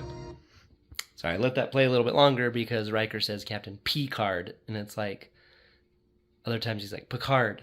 And so it just seems like sometimes when he's talking about him, he's like Picard. I feel like it's like how Star Trek, they'll say, let's do a sensor scan or a sensor scan. But anyway, the skirt girls, it's becoming like comically consistent where the episode starts and then it's like the camera's moving in and then it's like, okay, I'm going to have one or two of these power walking skirt girls just cruise by the background. So I don't know if they're like, okay, first 5 seconds of the episode, we got to get these legs on the screen so we get the people watching the TV, so we get the commercial revenue. I don't know, but it's getting like weirdly consistent. So Captain Picard is trying to figure out this greeting to these aliens. I don't think you actually see the aliens. Honestly, I imagine them looking like bugs, like big bugs. Maybe kind of like Rick and Morty, big cartoony bugs. Anyway, in the background, you'll see that he still has the Enterprise model. He hasn't replaced it with the Stargazer model. So there you go. It's fun watching him try to figure out how to do this. Do this greeting, because he has to do it right and it sounds funny. But he's getting all stressed, so he has to go to the holodeck to relax. So Picard goes into 1941 San Francisco, the year Maltese Falcon came out, and I guess there's actually a lot of references to that in this episode. But this shot, so he's now in the holodeck, which is, as we explained to our 7-year-old, it's like a computer game that you can go inside of. So this shot is awesome, though. Check it out.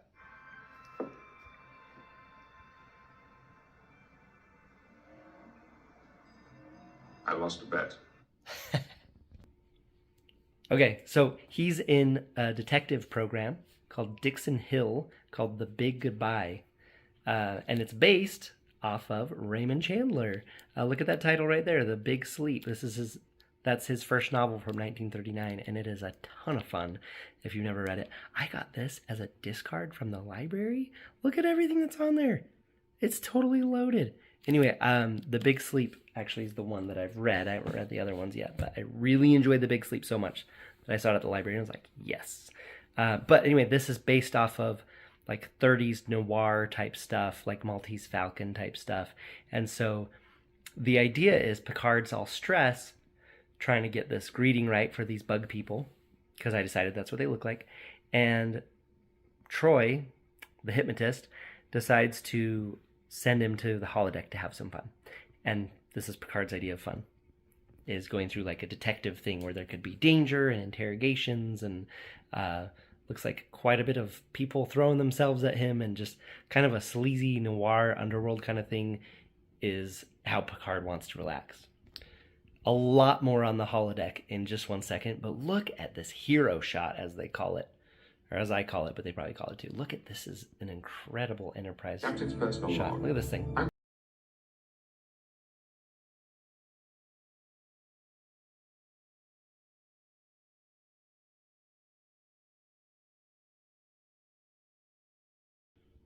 Okay, so here he is playing in the holodeck. He's trying to be a noir detective there, and the holodeck itself, like, I love the holodeck. I love the idea that you can just create a program, go in there and play or train or role play or whatever, and the computer generated people are basically the most forgiving co-actors ever, because you can be playing and you can be a horrible actor and they will be in character the whole time. So you just go play. It sounds incredible. And then of course there's in later episodes they address like holodeck addictions and things with like Barclay and I mean even Riker to a certain extent. And it actually got me thinking of concerning the holodeck, what olden times people would have thought of the holodeck. Really olden times, specifically like Plato and Aristotle. And I think with the holodeck that it would be similar to how they both viewed plays, which I also agree, or I also argue that it's the same way how Plato and Aristotle would have viewed video games now, specifically violent video games. So in the holodeck, you can do whatever you want, right?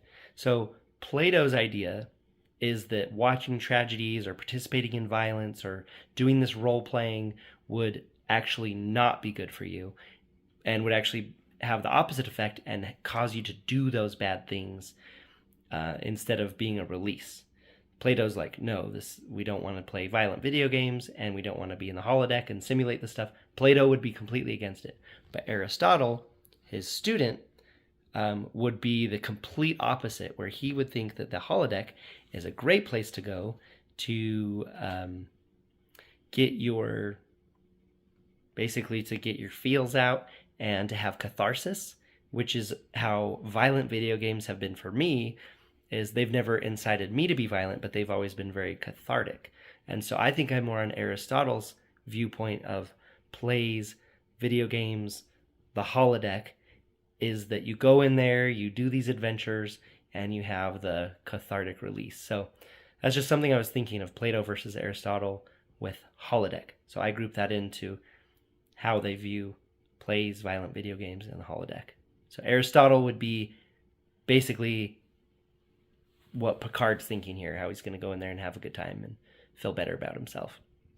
Okay, so cool thing about the holodeck is it could be simulating like a 40s detective office, and then when you want to leave, you just say exit. The door opens wherever it is. The door doesn't change. It's a fixed position on the ship. The holodeck's just a big room shaped like a cube. Anyway, the door opens, and you can go back into the ship. And here we see, even before the strange malfunction has happened, which always happens, which in this case is a bunch of pink and purple lights running around in the halls, apparently affects the holodeck. I digress. Before anything wrong happens, he's going to walk through this door back onto the ship, and some material that was generated in the holodeck, which they say with transporter technology, is going to remain on his face all the way to the bridge. And it's just like, did you guys even write down like a list of basic holodeck rules? It's like, what are the holodeck rules? Is it that it's on the ship and you can do hologram things in there? Like, is that the rules? Because if that's the rules, I guess they follow it to the T. But yeah, he goes through here. He's just been kissed by this dame. You'll have to call again. I'm just leaving. Okay, look. Current settings saved. Look at his lip. Holodeck off. Hey, look at that. Look at that big old lipstick cruising through the halls with lipstick on his face. Everyone's looking at him. So strange. Anyway, so this scene's actually fun and kind of cute. Picard is so excitedly explaining the holodeck to everybody. But he's got lipstick on his face, all right? So to me, the rules of the holodeck say that when I take something out of the holodeck, it needs to just tingle away, right? Like it needs to go away because it only can exist there. So when Wesley falls in the water and he comes out soaking wet and he just brings the water out onto the ship, it's like, I don't understand. I don't understand. Anyway, so he's still got lipstick on his face, but I guess if a person walks out of the holodeck, they will disappear. Unless there's been some kind of alien encounter, then the holodeck will absolutely be the first thing to fail on the ship, and they will not disappear. So, sorry, I'm being critical of it, but I still love it, and I still have an absolute blast, but that doesn't mean that I can't sit here and be baffled every single holodeck episode and just be like, wait, the lipstick can come out, but the guys can't come out. Like, what are the rules here? Is that what it is? The people come out, they dissolve, lipstick can come out? I don't know. You tell me. All right, so Picard totally doesn't read the room and brings his friends to a date with Beverly. Totally disappoints her. Story of her life, I guess. But they go into San Francisco with Wayland and Data all dressed up. And here they are at a newspaper stand. But do you recognize this guy at the newspaper stand? I think so. Thank you. Thank you. It is Hitler on the move.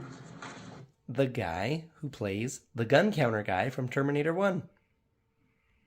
Interesting. So here's the bridge crew all staring at each other, which I actually noticed every single person is perfectly in focus.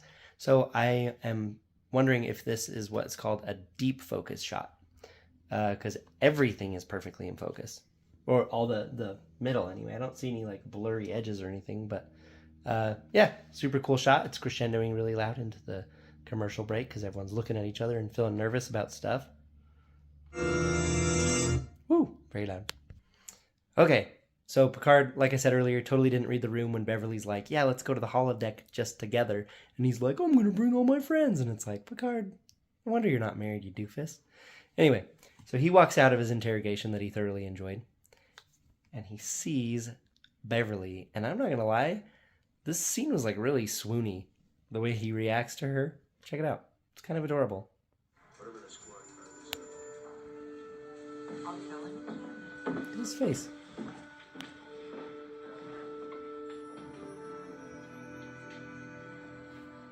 Have a good time. I don't know. Sometimes it almost seems too real. Thank you, Mr. Hill.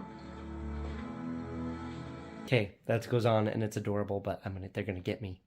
They're watching. Help. All right. Anyway, this is adorable, and I need more of this. And this is one of the things that upset me about Picard season 1, that it didn't have this. Anyway, so she still shows up to hang out in the holodeck. She's being a good sport, even though he's there with all his bros. And yeah, he walks out and he is like smitten, and she, I think, can see that. There is chemistry in this scene right here. Boop. And right here. Boop. So yeah, this scene, you can feel this one. Okay, here is another fun 40s movie reference. So Picard, of course, totally botches it with the opportunity to take Beverly to his office, and just brings his 2 bros along. But inside of his office is this guy. Check it out. Listen to his voice. Oh, Mr. Hill, you have been avoiding me. You know me, sir? Okay, this guy, he's obviously his own thing, but this is absolutely Peter Lorre. He is acting like Peter Lorre in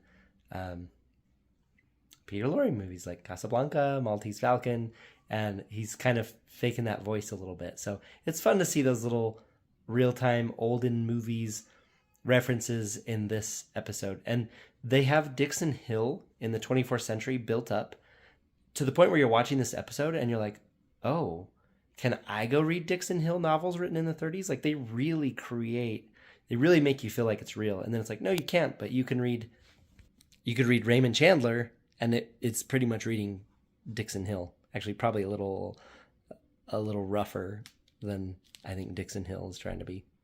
Okay, so since they think they're playing, they don't realize that the pink and purple lights have gone in the halls from the bug people and messed with the holodeck. They're still having fun. So this guy's pointing a gun at them, and look at their adorable faces while they have their hands up. They are so cute, and it looks like they're having so much fun. Look at this. A certain object. Look at her. Look at Beverly. I demand to know what you have done with it. They're just loving this. Well, I suppose a few moments longer. Okay, so here we get into the problem.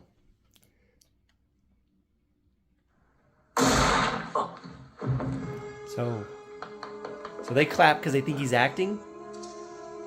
Okay, I'm not going to show it. Anyway, he's been shot. He's been actually shot, and that's not supposed to happen in the holodeck.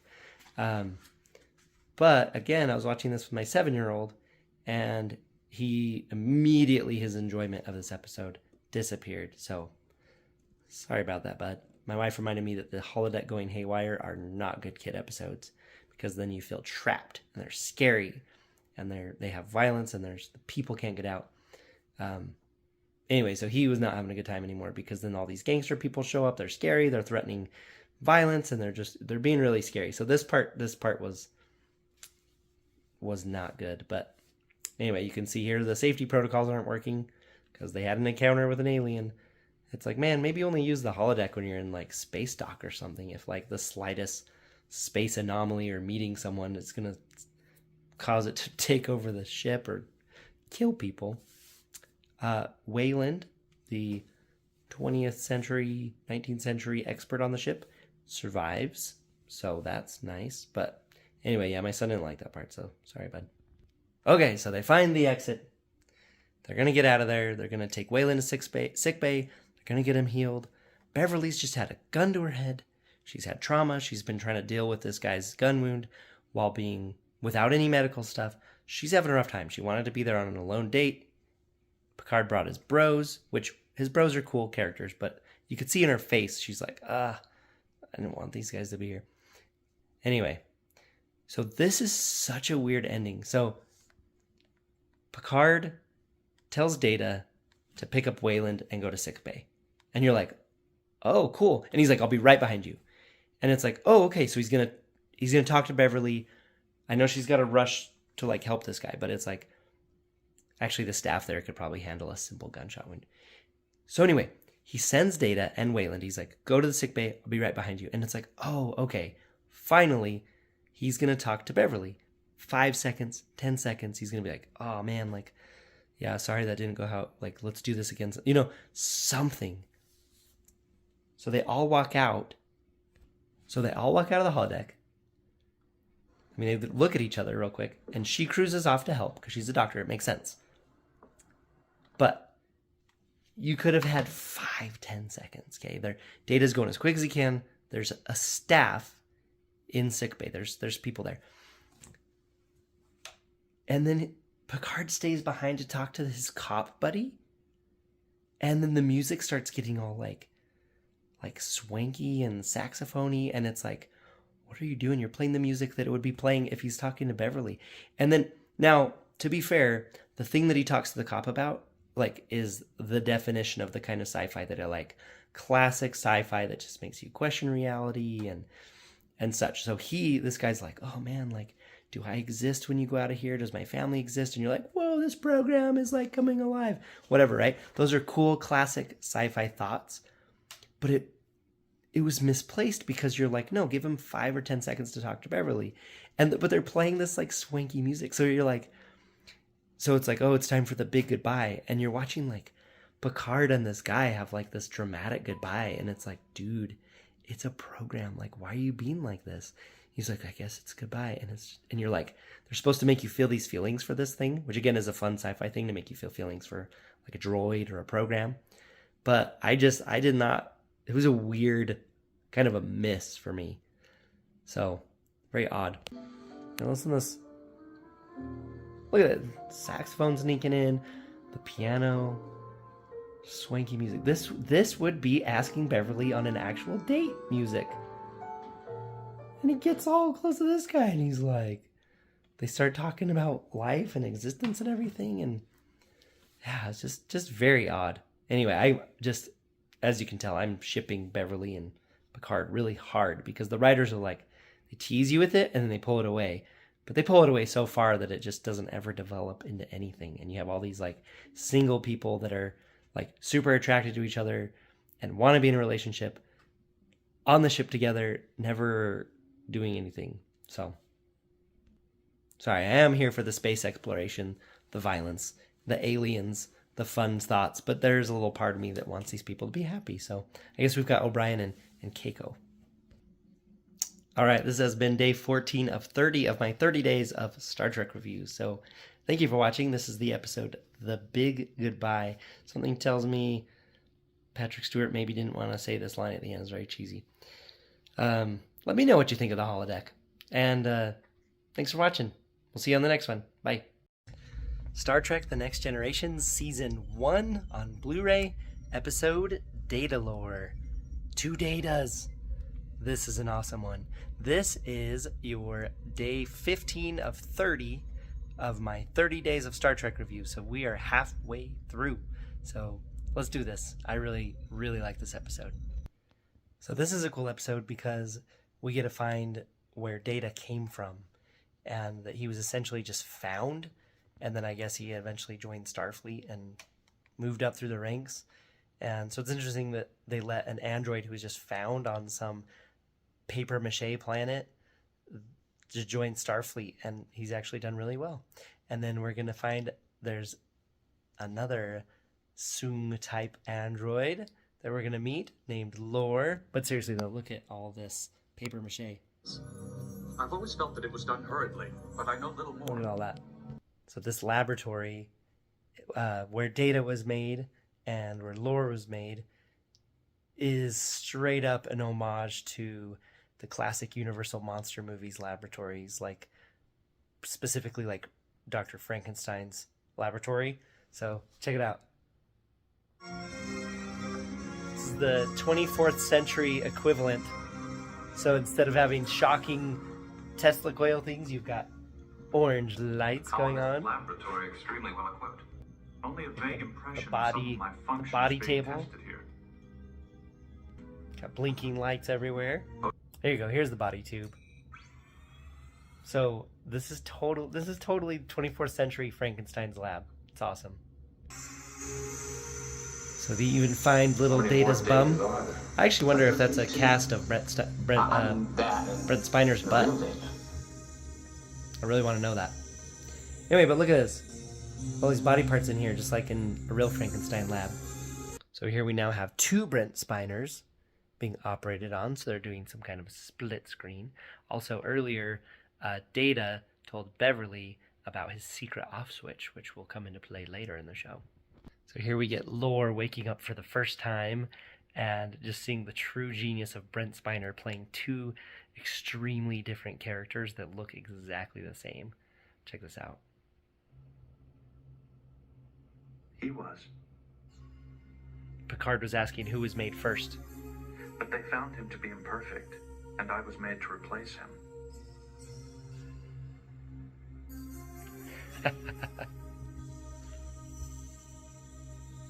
We're gonna learn his name. You may call me Lore. Look at that, he's so much different. Look at that smirk. Again, incredible Brent Spiner acting with himself. There's some kind of split screen. You do care about how I perform. I pledge to be worthy of your teaching, my brother. Listen to this. Try not to be jealous of my abilities. I think they got an emotional response out of Data. So much awesome synthesized music in this episode. So listen, so I think there's more of Spock in Data than Data would like to admit.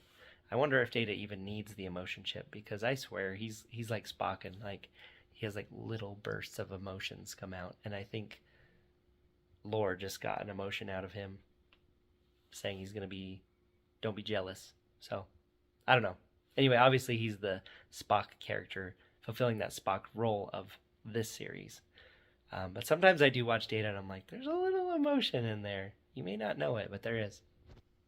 Here's like a straight up profile shot. It's like right out of Sergio Leone or Good, Bad, and the Ugly or something like this. Just look at this. Look at these awesome profiles here. So they're looking at the computer generated image of the crystalline entity, the creature that, or the thing that supposedly destroyed the colony that Data lived at. But look at all the dramatic faces and these awesome profiles. Crystalline entity which feeds on life, insatiably ravenous for the life force found in living forms, capable That's so of epic stripping right there. all life from an entire world. That is an awesome picture right there. I love But that. how did Data escape that thing? All right, I'm doing it again. You can't escape this. So here's Data.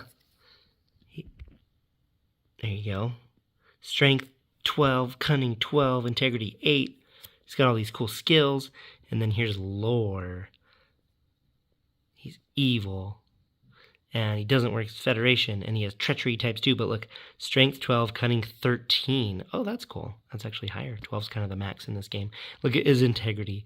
1. Anyway, 1 is low in this game. But there's some cool Data and Lore cards. Yay. All right, just because I can't help it and it can't be overemphasized, Brent Spiner is incredible. Especially look at this part right here. He has like muscle twitch control.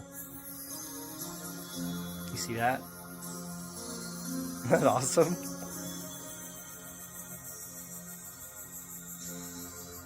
Look at everything he's portraying right here. So he's like a twitchy android. At the same time, he's like devious. Right? Yes, he's so good.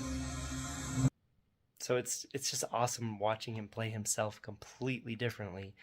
He is incredible. So we have some Wesley moments in this episode, some classic lines about Wesley, where he has an observation about something and no one wants to hear it. But shut up, Wesley. Lee? And since I am finished here, sir, may I point out that Shut up, Wesley. that everything that I have said would have been listened to if it came from an adult officer. We're about to have an awesome showdown.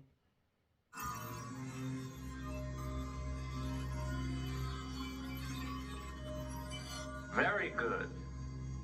You've understood perfectly so far. I'm the real Data. No, I'm the real Data.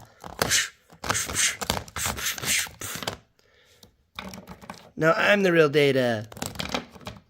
No, I'm the real Data. I'm Lore. Okay, Jacob, so you're totally right. They're straight up explaining the helm thing that I was asking. I think in the very recent episode, what direction and what mark and what that actually means. Control is here, with the ship's heading being given in measurements we call degrees. 360 of them in a full circle this way. So, degrees in a Shape circle. mark on the nose, Which separates it from another full 360-degree circle this way, on a right angle to this one. Nice. So by ordering a heading so many degrees this way, and so many this way, the ship can travel in any direction. Exactly. So, that makes sense that you would have go any directions, but I guess it's just 360 degrees. So you say, like, 360 or 0, I guess would be the same. Mark. So it's like, that's staying there, and then it's like, and we're going to go, so 360 would probably be up at this point. Be like, we're going to go 90, or, well, that'd be the same. 180, or something. I don't know. It's interesting. So, three-dimensional travel, obviously, because they're in space. So it's cool seeing them explain this, and I was just asking that in the last episode. All right, well, Datalore from Season 1 is a great episode and introduces an awesome villain. And the restoration on this episode on the Blu-ray is, of course, incredible. So Season 1 is a very special season at times, but this is an awesome episode all the way through. So this is like a foreshadowing of the greatness of what would come in this show. So I love this episode. Let me know what you think of this episode. And this has been day 15 of 30 days of Star Trek reviews. So I'll see you on the next one. Bye. Star Trek The Next Generation on Blu-ray, episode Angel 1 from Season 1. Review. This is day 16 of 30 of my 30 days of Star Trek reviews.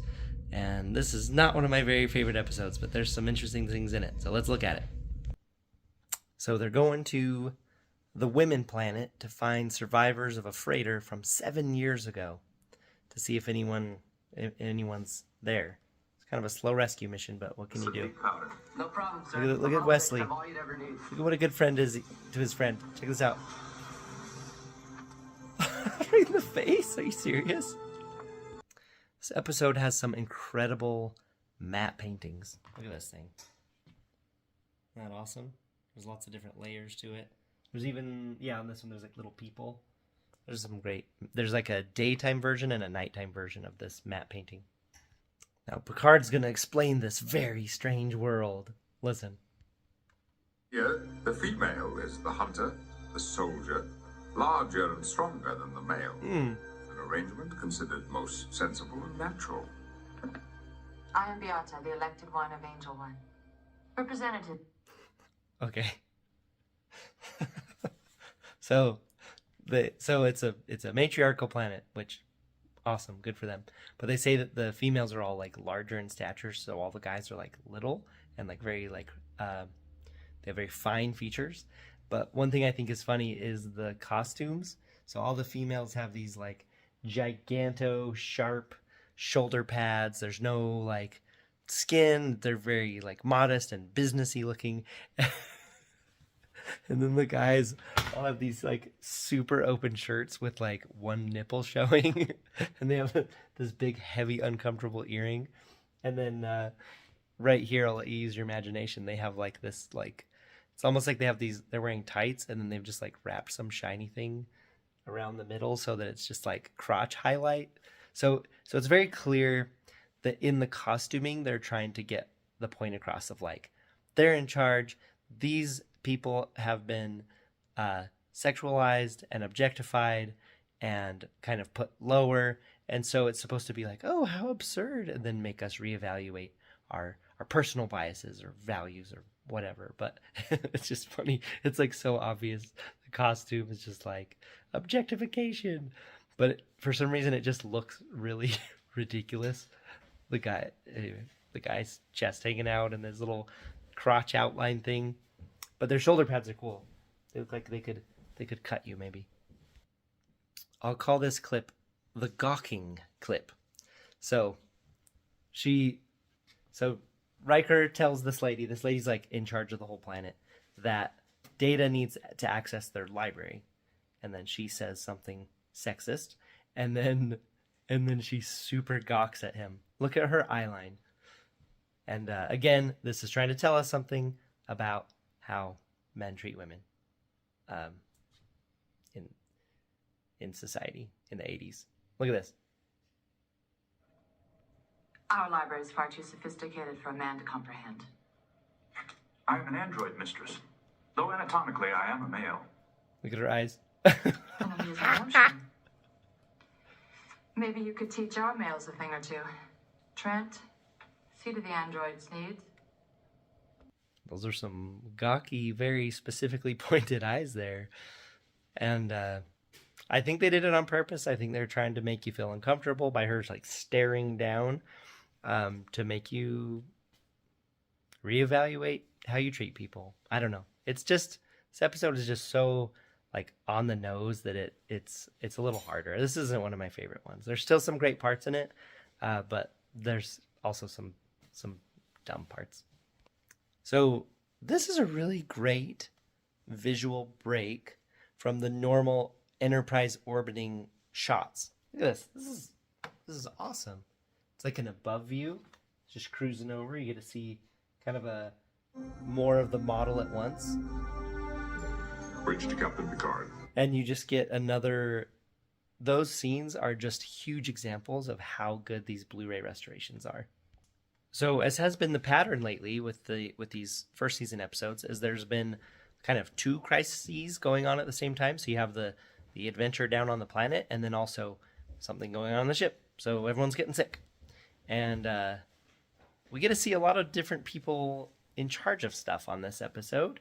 So observe. Forgot to forward. You have command until further notice. So Geordi actually has a great command presence, even though you can tell he's a little bit nervous. He fulfills the role well. Look at yes. Geordi being Picard here. By the way, team. Make it so. Ha! Yeah, he said the thing. Geordi said the thing. Love it. He's so proud of himself. Good job, Reading Rainbow. So Geordi's sending Worf to sickbay because everyone's getting sick. And this right here is kind of a microcosm of one of the things I absolutely love about this show is the relationships between the crew and how they respect each other's rank and how they're here to help each other. And so Geordi's in command of the entire ship right now, and Worf is about to give him an awesome while you're in command pointer. LaForge here. The computer won't accept the variant climate controls. On my way. With all respect, Lieutenant, there are people to do that job now. LaForge to engineering. Lieutenant Wong knows that system. I'm sure she'll be able to resolve all problems. Worf? Thanks for the advice. Nice. So there's some other good episodes and good moments of like people having a personal relationship and then with their rank and then being professional and helping each other. And that was one of the things Gene Roddenberry wanted for this show, is he wanted the crew to get along. And I love watching that. I think this aspect of the show is one of the things that makes this show like a comfort show for so many people, is that it's like a nice place to go to after a stressful day, is watching people be professional and helpful. Okay, and speaking of people taking command of stuff, Tasha Yar is about to take command of the away mission, which is really cool because I don't think she's done that before. It just so happens that the reason she does take command is really, really stupid, because Slut Riker in nipple edition outfit is going to stay behind with this lady and have the rest of his away team go do the work. Riker to Lieutenant Yar. This is Yar. In the interest of diplomatic relations, I'll remain here with Mr. Spiata while you conduct our search. Commander? You have your instructions. Relax. All right. So, one, Tasha Yar is awesome, and there's not enough episodes with her. So, I cannot remember the reason Denise Crosby left the show, but she was awesome while she was here. Two, was it not the very, very recent episode to this that Imzadi hypnotist Troy gets an arranged marriage, and then he starts posing like a whiny teenager all over the ship, and he's like, "Oh, wah, you're going away," and then it's like 2 seconds later, he's like, "You guys go work. I'm gonna go hang out with this lady." It's just like, I know you're trying to be diplomatic, but like, it's hard. So I really like Riker, and there's something he does at the end of this episode that is incredible.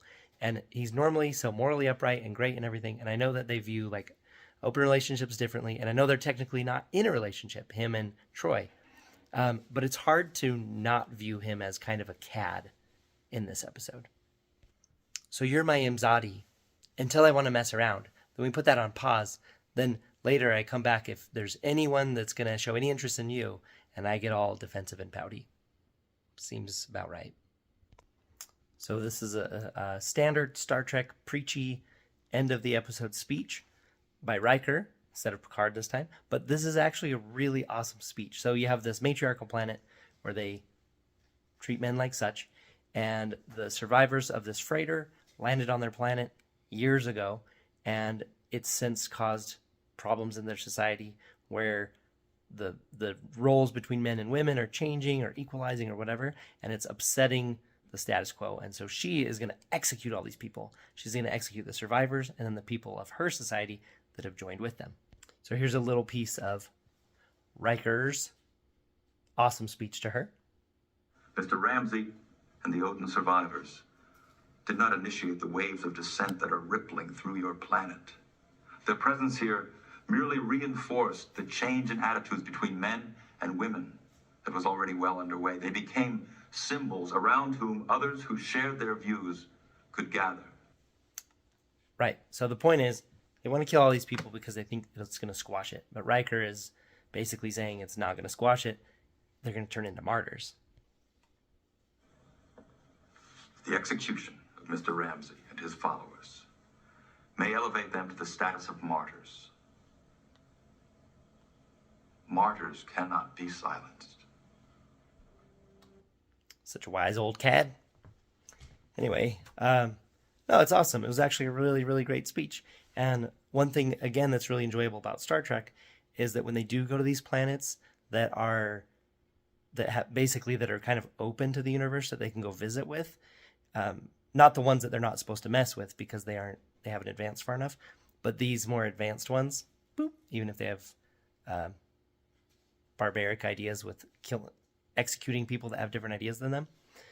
So one of the things I like is when they can go to these planets and you can witness like cultural revolutions basically happening in real time, or you can see like the little buds of changes in their societies for the better. And so again, like the Federation is flying around making everyone better. And this is one case where you see it as well, where change is going to start happening on this planet, and it's probably going to be for the good. There might be growing pains or whatever, but it's just, this is a cool part of the show, is that you get to see the cultural evolution happening on different planets. Here's Data in command of the Enterprise, completely alone on the bridge because everybody is super sick. So again, here's another part of this episode, like a theme of this episode is different people being in command of different stuff. So just look at that shot. That's incredible. This episode has some cool parts, but again, this is not a favorite of mine. I'm not a big fan. I get the lesson. I get the idea that you should, that we should be like, whoa, that's not okay to treat other gender like that. We should be nice to each other or whatever. Like they're trying to be like, what if it was reversed? How would you feel? And it's like, okay. So it's fun to explore that idea, but the episode's it's kind of a silly execution. Plus, it bums me out when they portray Riker like this, because I think he's a great example. It's just occasionally I think he's a little bit of a slut. So anyway, here is the Blu-ray. This is this is Angel 1 from Season 1 of Star Trek Next Generation on Blu-ray. Day 16 of 30 in my 30 days of Star Trek reviews. So thank you for watching. Let me know what you think. If you think this is a dumb episode or if you like it or whatever. Okay, bye. See you in the next one. Star Trek The Next Generation on Blu-ray. Episode 11001001. What are you watching down there? It sounds awesome. Oh, nothing, Mom. I'm just watching 11001001. Oh, okay. Season 1 on Blu-ray. This is day 17 of 30 in my 30 days of Star Trek reviews. And this episode, even though it has a super nerdy name, like more nerdy than normal nerdy name, like maybe even a geeky name, is awesome. This is a really cool episode, and I was having more fun watching this than most modern things right now. Let's get into it. This is probably one of the absolute best looking episodes for exterior Enterprise shots. Look at this thing. Oh my gosh! Captain's log, Stardate looks so good! 41365.9. That The Enterprise is a has cool been shot. ordered Starbase 74 problems. There's a close-up. I anticipate a glowing report. Docking. Can you The imagine ship has living in performed there? magnificently, I beyond wonder what it's like in anyone's there. expectations. Maybe it's like on Wall-E and people are just rolling around on hover chairs drinking breakfast shakes and stuff. Here's another awesome shot with a model with the docking lights on it. It's hard to recreate that convincingly with computer graphics. Look at it. Okay, so looking at this awesome Starbase shot and how big the Enterprise is and how big this thing is and all the tiny little windows all over it. Like, obviously there's lots and lots of like science and work and stuff going on Starbases, but I think it's just like the Enterprise where there's lots of families there and there's people that just grow up here. But it made me realize something about the Federation society is that their birth rate, like the human birth rate, has to be like, humans have to be breeding like crazy in the 24th century Star Trek, because they always talk about humans colonizing other planets. You've got, look at this Starbase, like how many people are on this thing? You know what I mean? Like right now, the birth rate does not lead to this future of this huge expanding human race on tons of different planets. But then again, this society went through a nuclear holocaust, World War III, and then I think there was another set of wars before everything got like called the eugenics war or something. I have to look it up. But the point is they went through a really bad calamity and then kind of rebuilt from the ashes to be the Federation. So maybe the birth rate took off after that. But yeah, just look at how many people fit in there. But I really do think it's like Wall-E in there. Here's a really good homage to classic Star Trek. Almost the exact same shot. See that? It's like the various Star Treks that go where the ship comes into space dock and the people look out the window and see it. And lock off. Aye, sir. All right, this episode's actually a little bit hard because every single shot I almost want to like point something out and talk about it. Two things coming up here. One, a little bit of emotion out of Data, very subtle. And then two, another really cool exterior shot from them being docked and some music that sounds like it's straight out of Escape from New York. Listen to this. But first look at Data. Look at his little emotion on his mouth specifically. See that little smile right there? Okay, listen to that. Okay, listen to this, see if it sounds like Escape from New York to you. It totally does to me. Also, this exterior shot is so awesome looking. There's so much detail going on.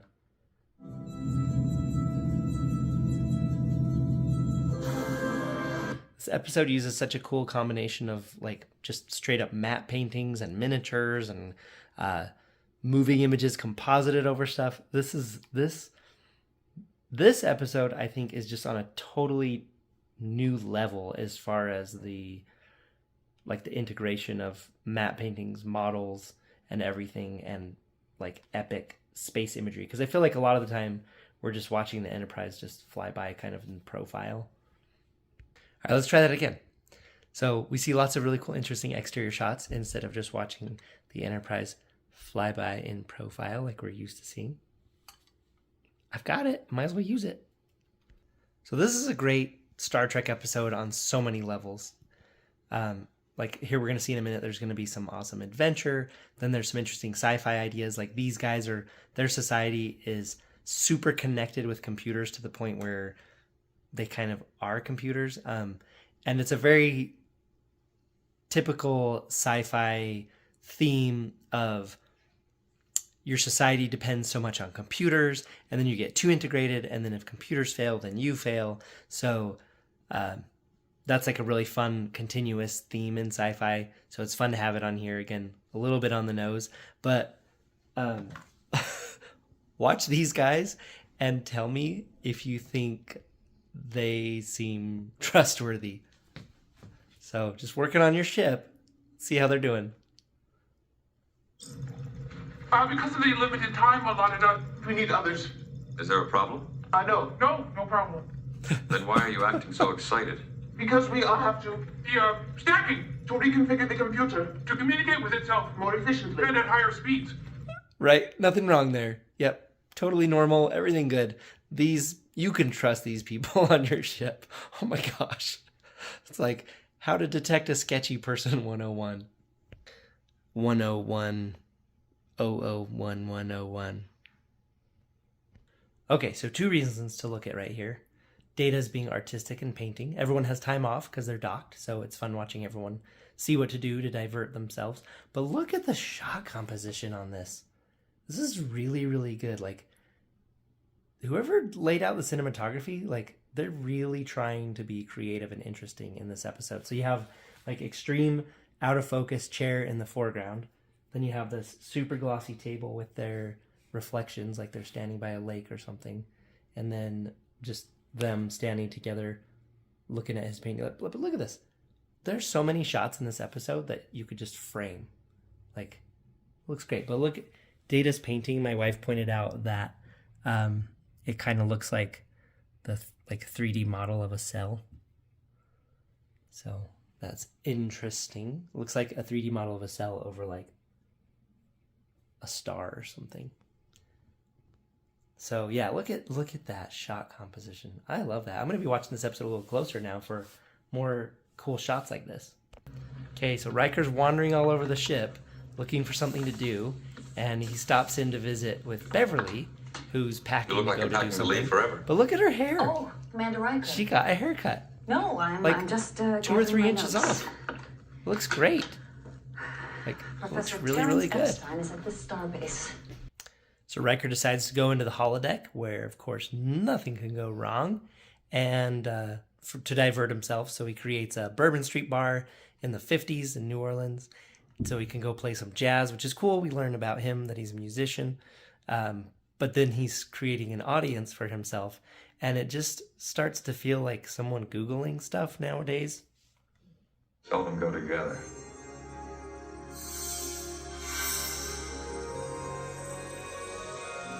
Now that is truly exceptional. But more sultry.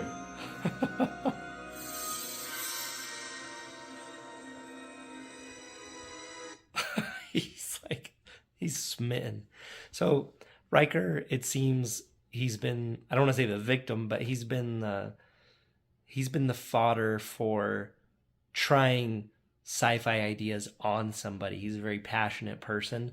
So they're like, whoa, what if somebody like got involved with the hologram? And they're like, let's have Riker do it. So it just seems like they keep using him for these interesting sci-fi ideas. But it ends up making him look kind of like a reckless tramp. So Riker seems to have found a way to divert himself with this program. Her name is Minuet, and one thing that I think is really interesting about her is that she holds incredibly multifaceted conversations. She calls him Will right off the bat, Picard comes in. She calls him Jean-Luc. She talks to him in French, and she talks to Will about being on a starship. So normally the programs only know the knowledge that someone would know at that time and period. But this program, it's like she knows she's a program. She knows things about these people specifically.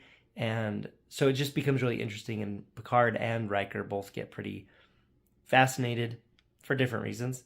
Picard's fascinated that she's such a good program. Riker's like, oh my gosh, I have feelings for this program. And that actually comes up later in the series.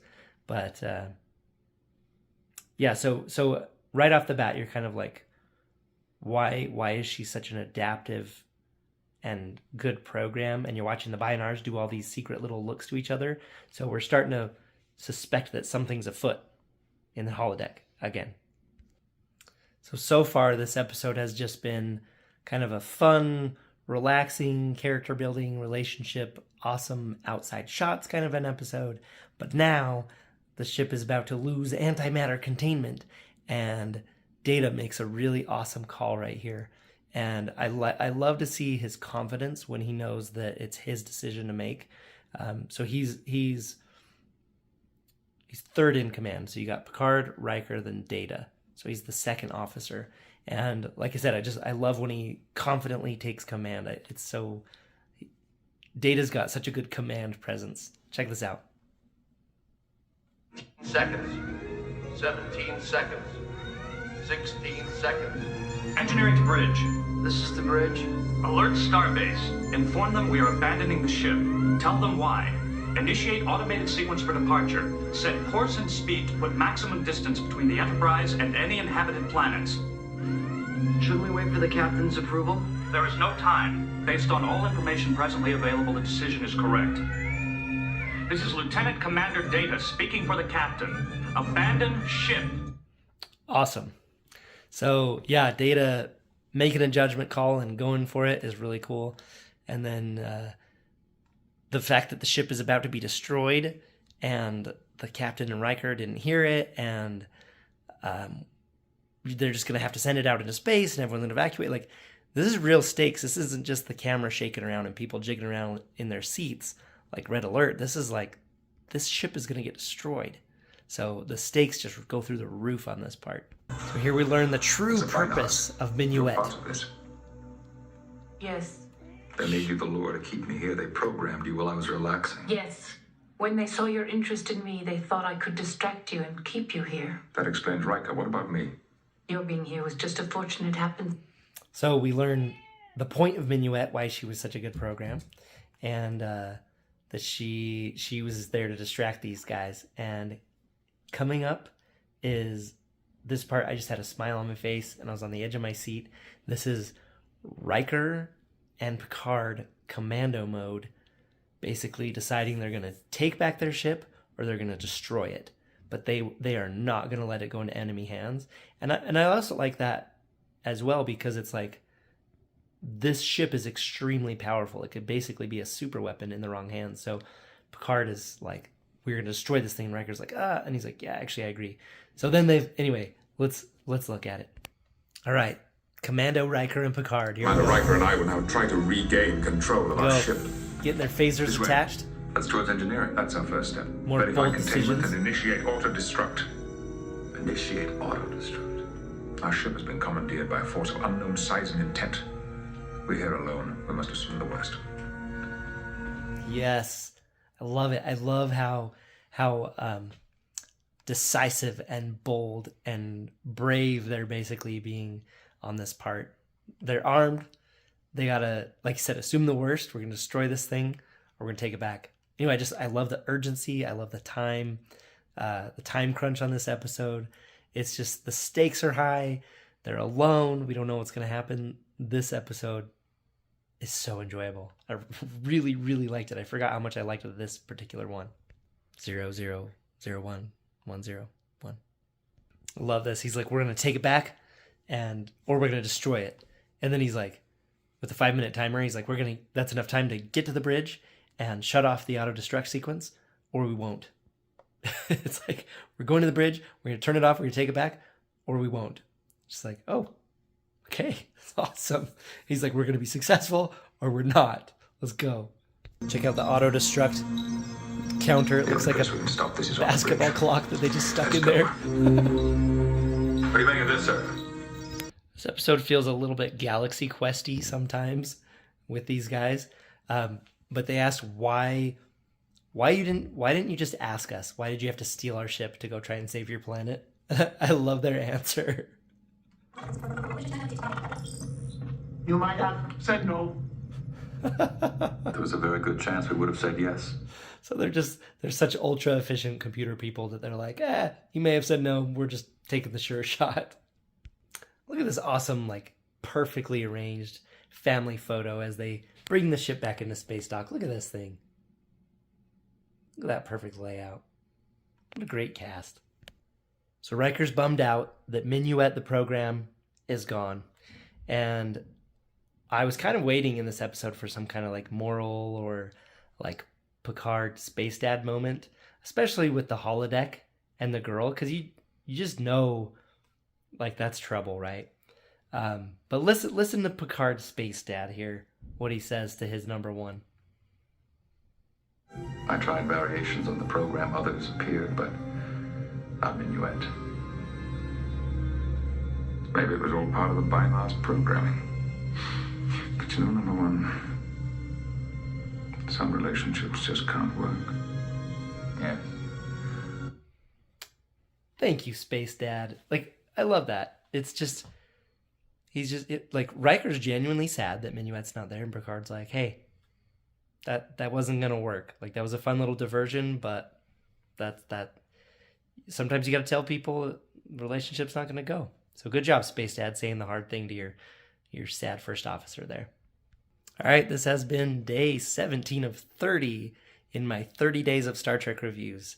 So season 1 on Blu-ray, episode 1100101, maybe? I don't know. Anyway, this is an awesome episode. There's cool sci-fi, there's I guess some kind of action, there's stakes, there's movement, there's special effects, there's beautiful music, there's beautiful shot composition, and also we get to see people in their downtime, which is a different element. So this episode is outstanding. I am a huge fan of this episode, and I look forward to watching it many, many times. All of them I really enjoy. There's just a couple that I'm like, maybe I'll skip on a rewatch through, but this might be a new season 1 favorite. So anyway, thank you so much for watching. Let me know what you think. Number 1. Yes, Captain. Subscribe. Make it so. So we'll see you on the next one.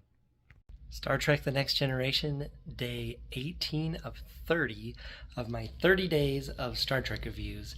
And we're watching the episode Too Short a Season on Blu-ray from season 1. And this episode was kind of meh. Let's do this. All right, I just want to point out 1309.5. these we are in orbit around planets. Look at that. Look at the detail on the planet. Sent to confer with Admiral. So the detail on these planets on the remastered Blu-ray version of this show is incredible. And you can see in the special features like the planetary artist like describing how he did everything, like the terrain and the clouds and the water and everything, and they look really, really good. Like that's a really big part of me enjoying this show on Blu-ray is the amazing planets, because there's always different planets in every episode. But right away we see this guy here, Admiral Jameson, and maybe the still frame doesn't look too bad, but the combination of his like really rubbery looking makeup plus how he's like overacting being old kind of was a cringy way to start the episode. Jameson, in regard to check him out. Look at him. Oh, he's so old. This look at him. Ambua. Look at this hammy old acting. I don't understand how or why this crisis has developed. Order 4 has finally gained peace after decades of civil war. There you go. Yes, sir. So Karnas was largely responsible. Oh, okay. So they have there's a terrorist group, and they want the Admiral delivered to them. But he's super, super old, and you're watching it and just be like, man, why did they pick this actor to play this old person, and then you find out that it's kind of a fountain of youth kind of thing, and he takes a drug to go younger. So there's a young man hiding in all that rubbery makeup. Okay, this super old, super rubbery guy he's telling Picard and Riker that he's going to lead the away mission. And that's going to elicit a response out of Riker that is just so classic Riker, and it leads to the crescendo before the opening. Look at Riker's face here. Control the away team and all its actions, is that understood? Of course, Captain, you command the ship, but the mission is mine. I trust you are in full agreement. Okay, here. Look at Riker. Look at him. Sir. Of course. Look at him. Wait for it. It just, I just love squinty Riker. He's just like, I don't trust this. Before with a crescendo. Squinty Riker plus crescendo is just a match made in heaven. Here's an example of the cringy makeup change as he gets younger. Look at me, Annie, look at me. I'm See that? strong, I'm alert.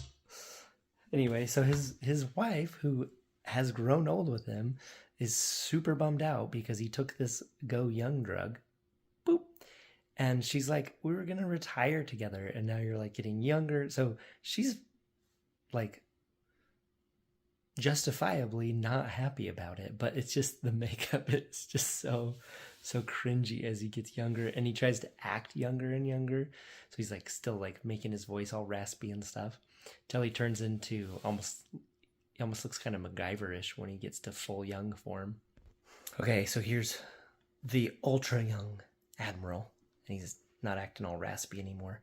Also, this right here is kind of his confession to Picard of the big boo-boo he did against the Prime Directive. Listen to this. I gave Garnas the weapons he wanted. You did what?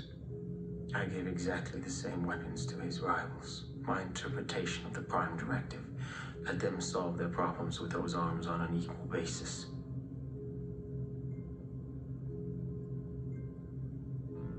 And that decision plunged them into 40 years of civil war. So there you go. You get to see his young makeup and then get to see the big boo-boo he did, giving weapons to both sides of the conflict. That is so not a Federation thing to do. So now he's trying to undo it, and the guy wants revenge for doing that. So at least he's not wearing the old makeup anymore, I guess. I thought this was a pretty cool shot when he's having a sneaky phone call with the Karnas guy, demanding that he shows up so he can release the hostages. But I thought this was a cool profile shot with the shadow on his face. Even if you don't have much honor left.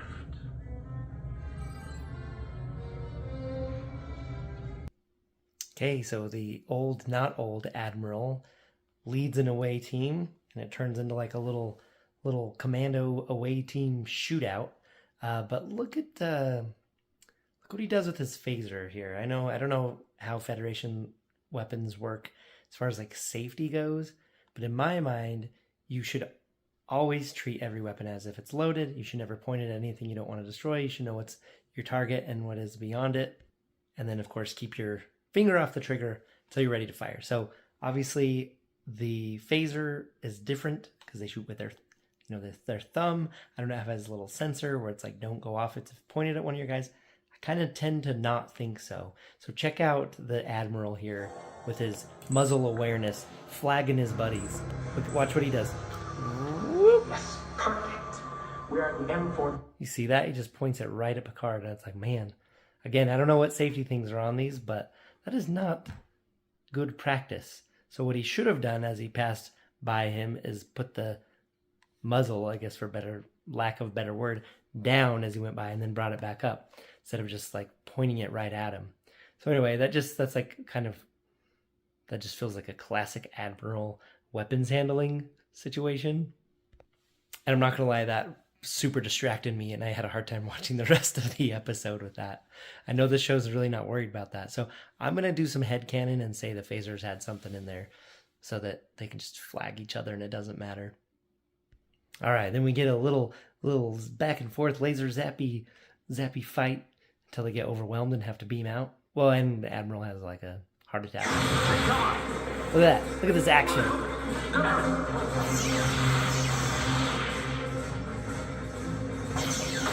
Action-packed. Go, Admiral, go. Sir, look out! The Admiral's just like full on not taking cover and just standing there. Worf has to rescue him. Anyway, after a good data ninja roll and some other shenanigans, dude has a heart attack or whatever. Has to go back to the ship. They finish the negotiations. We learn that seeking the fountain of youth does not pay off and doesn't work. Also, the guy holding the hostages basically felt that he got his revenge, lets the hostages go. Then the Enterprise flies off from their planet. It's a beautiful shot, but this I just could not get into this episode. This for me is a very middle of the road episode, leaning towards bad. Just not a good one. So I mean, I always enjoy watching Star Trek: The Next Generation, but this episode, it's like borderline stinker. I mean, just kind of okay. Like it's just okay. Nothing special. So anyway, that is your day 18 of your 30 days of Star Trek reviews. So thanks for watching. And oh hey, so yeah, I'm a little behind on these. My plan was 30 reviews in 30 days, but I'm gonna get 30 Star Trek reviews sequentially. So whether that takes 40 days or whatever, I'm doing my best. Life happens though. So appreciate your patience and sticking with me. We'll see you on the next one. Bye. Star Trek: The Next Generation on Blu-ray, Season 1. This is day 19 of 30 of my 30 days of Star Trek reviews. And this episode is called When the Bough Breaks. And it made me mad. Alright, so as you know, this Galaxy-class starship is just full of children. And sometimes this happens in the hallways. What's your hurry, Harry? Slammed into him pretty good. Sorry, Commander. I was just... Harry! I'm sorry if he bothered you. No bother, Dr. Bernard. I'm not going back. What? I hate that teacher and I hate calculus. Everyone needs an understanding of basic calculus, whether they like it or not. Why? All right. So I really can relate with Harry on that because I do not like calculus. And I struggled with calculus in high school. It wasn't until college going over calculus that I had a teacher that explained what he just asked, which is why. I had a teacher in college explain why calculus is needed, none of which is applicable to my life, but he explained what the equations mean and what industries and technologies use them. It actually made me be able to do the calculus, but I still think it's icky, so I can commiserate with young Nesbit there. So the Enterprise comes across this legendary planet that has had a cloak over it as well as a shield around it, and the legends are that they advanced so far in technology that they could give all their work away to computers or something. Very, very classic Star Trek. We've seen this plot a whole bunch of times. But then they can spend all their time on like art and music and culture development. And so it's like they just found like the lost city of Atlantis or something. So they're really excited to find this secret legendary planet. And also look at that shot. This is awesome. All right, one of the things that I love about this show in HD, and I hope one day 4K, is all the details of the set and the costumes and everything, but also some of the mistakes and things they don't want you to see.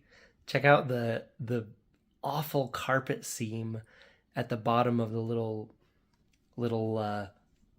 loopy thing. Right, I'll point it out. Look at it. Ah, it's so bad right there. Number 1.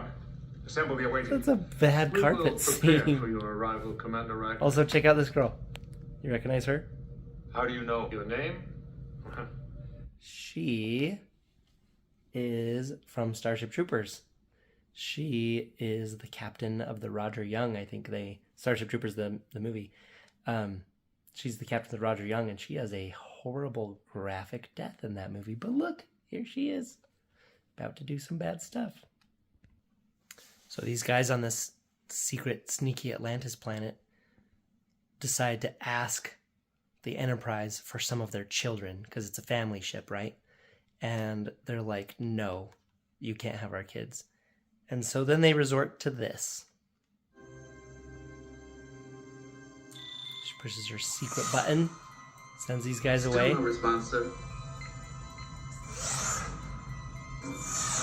Uh-oh. Wesley. It's like a creepy kidnapping montage.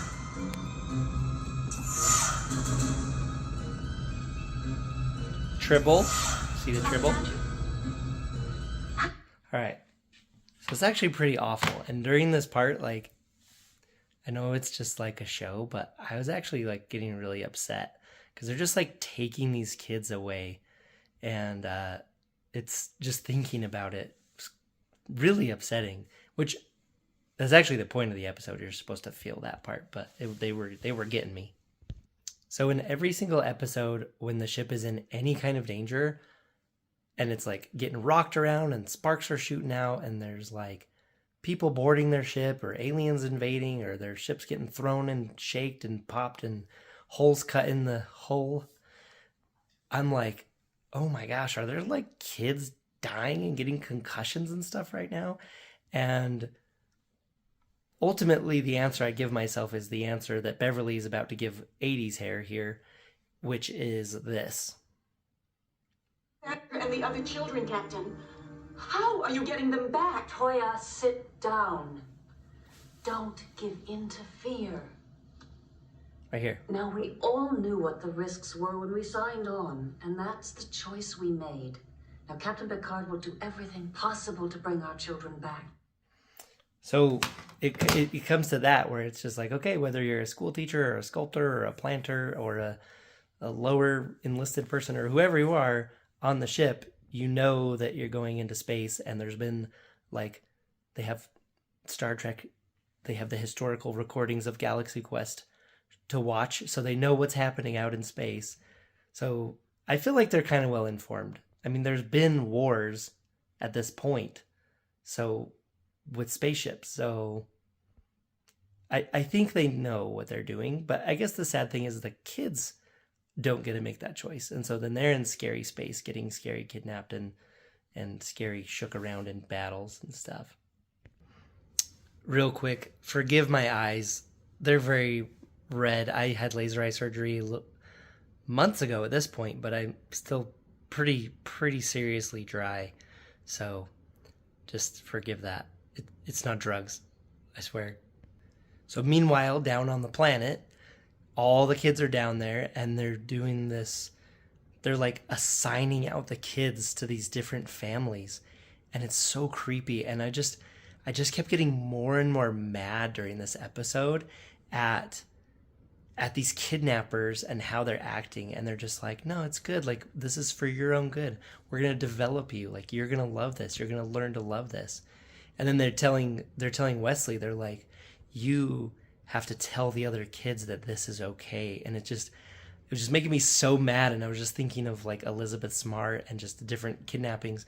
Now, obviously this is like a super PG rated TV show, so it doesn't even approach her situation, but it just made me so mad. And this part is part of it right here.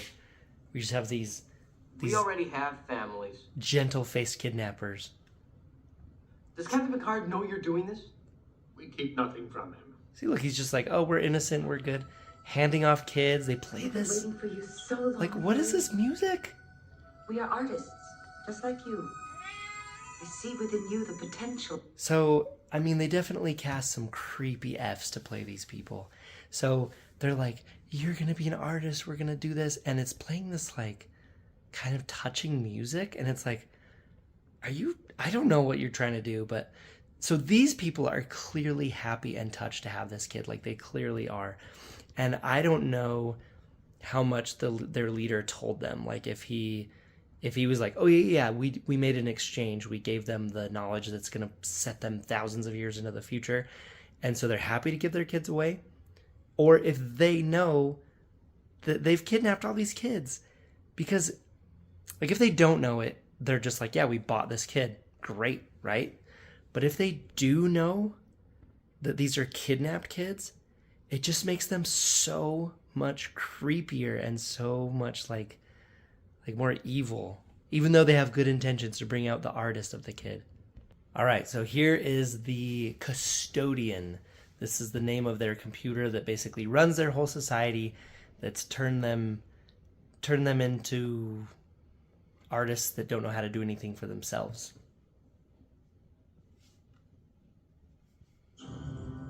What does that mean?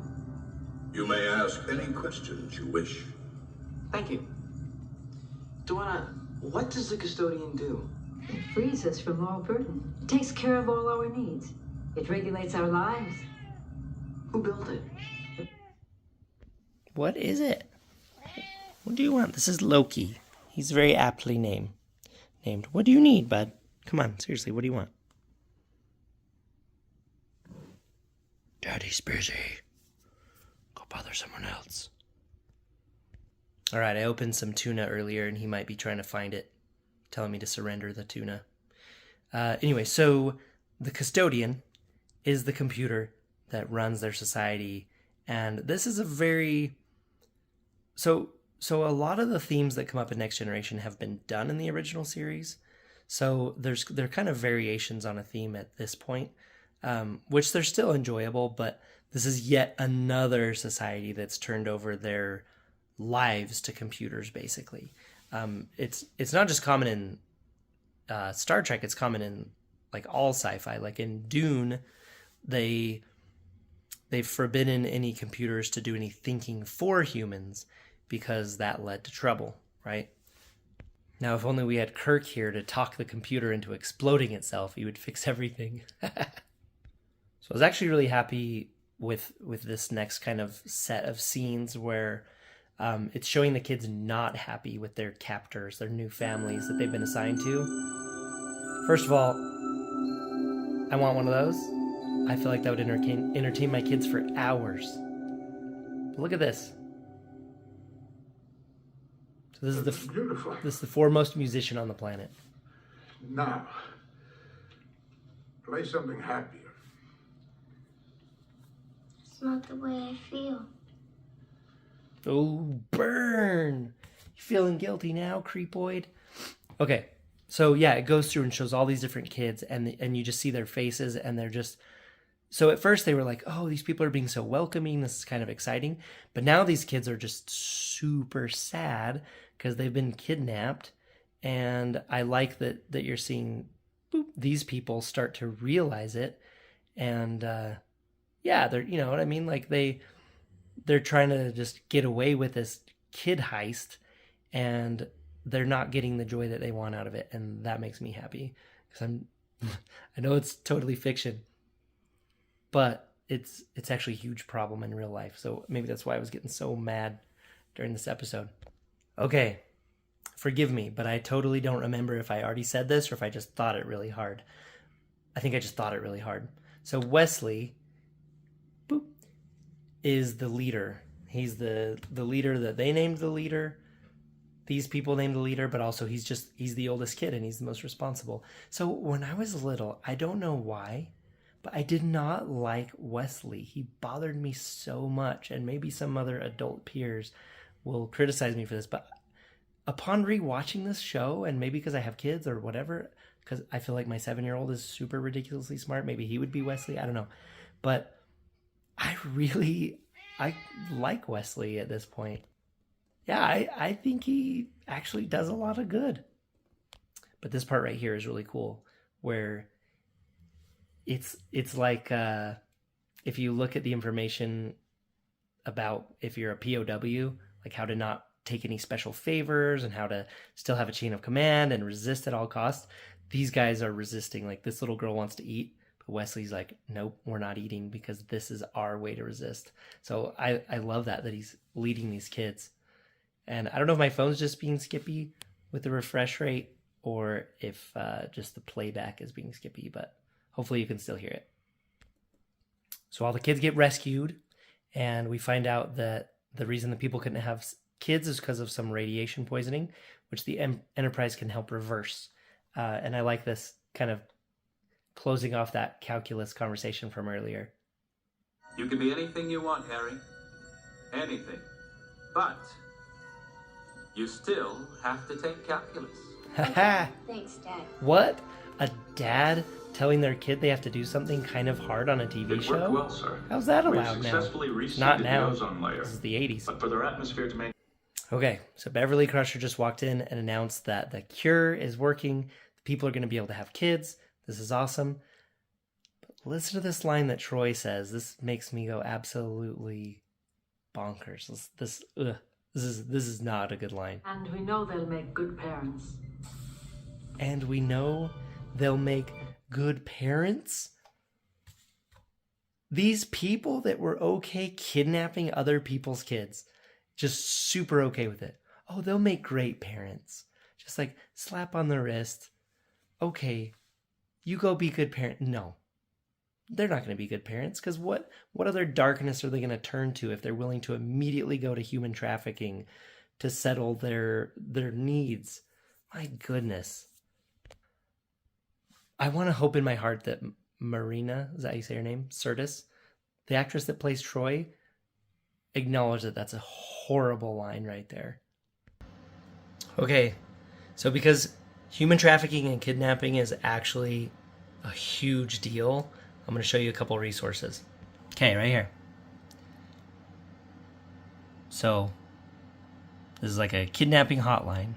Okay, and then this one is more human trafficking related, which is happening everywhere. It's not just in other countries kind of a thing.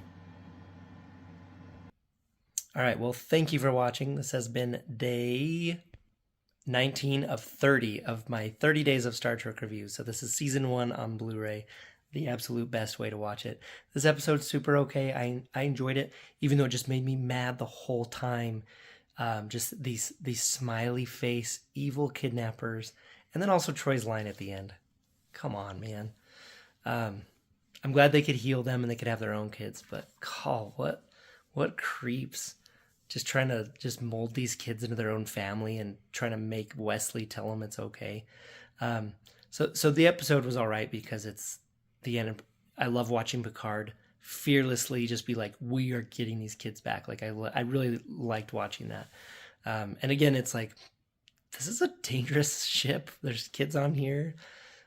I just don't know if it's a good idea to have kids on Starship, but I like the benefit side where these people can get off work and be with their family.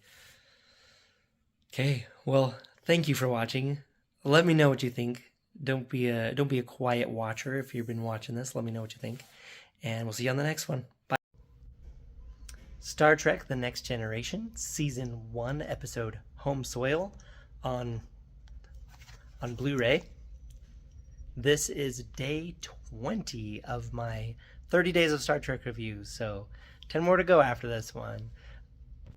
This episode does something that I've often thought about, which is it talks about different forms of life other than like your normal carbon-based juicy life forms. Like you look at these other planets out there and you think like Jupiter or something where it's a gas giant. Like, is there some creature that thrives getting blasted around in all that storm on a gas giant? Or whatever. Are there other kinds of life forms? And so this episode has a cute little not carbon life form. All right, this is one of my most favorite things to discover in a show is somebody looking at the camera. So Troy here, boop, is totally going to look right down the camera lens, right at me into the future from 1988 where she's at now into the future of right now. And I was watching the show just sitting there by myself, and then all of a sudden she looked right at me and I'm like, oh my gosh, she's looking at me.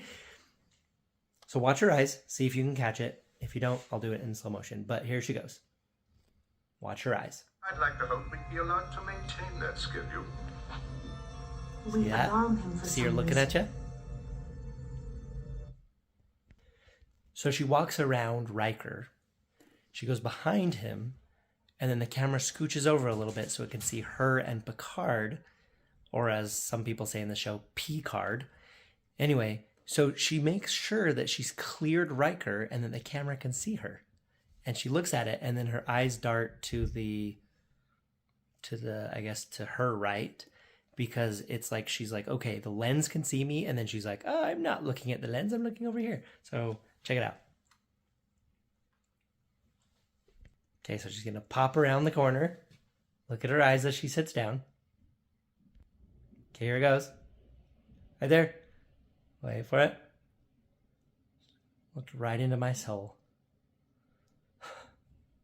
So speaking of the cinematography in this episode, this scene right here, this very short little transition, uses something a little bit different. So what's going to happen is the camera is going to be moving in towards Picard, and all these people are going to be walking like right at the camera and then turning away. I don't think it's been done in this whole series. So take a look at it. It's kind of an interesting little setup. It's kind of cute, actually. Counselor, perhaps you better go along as well. Aye, sir.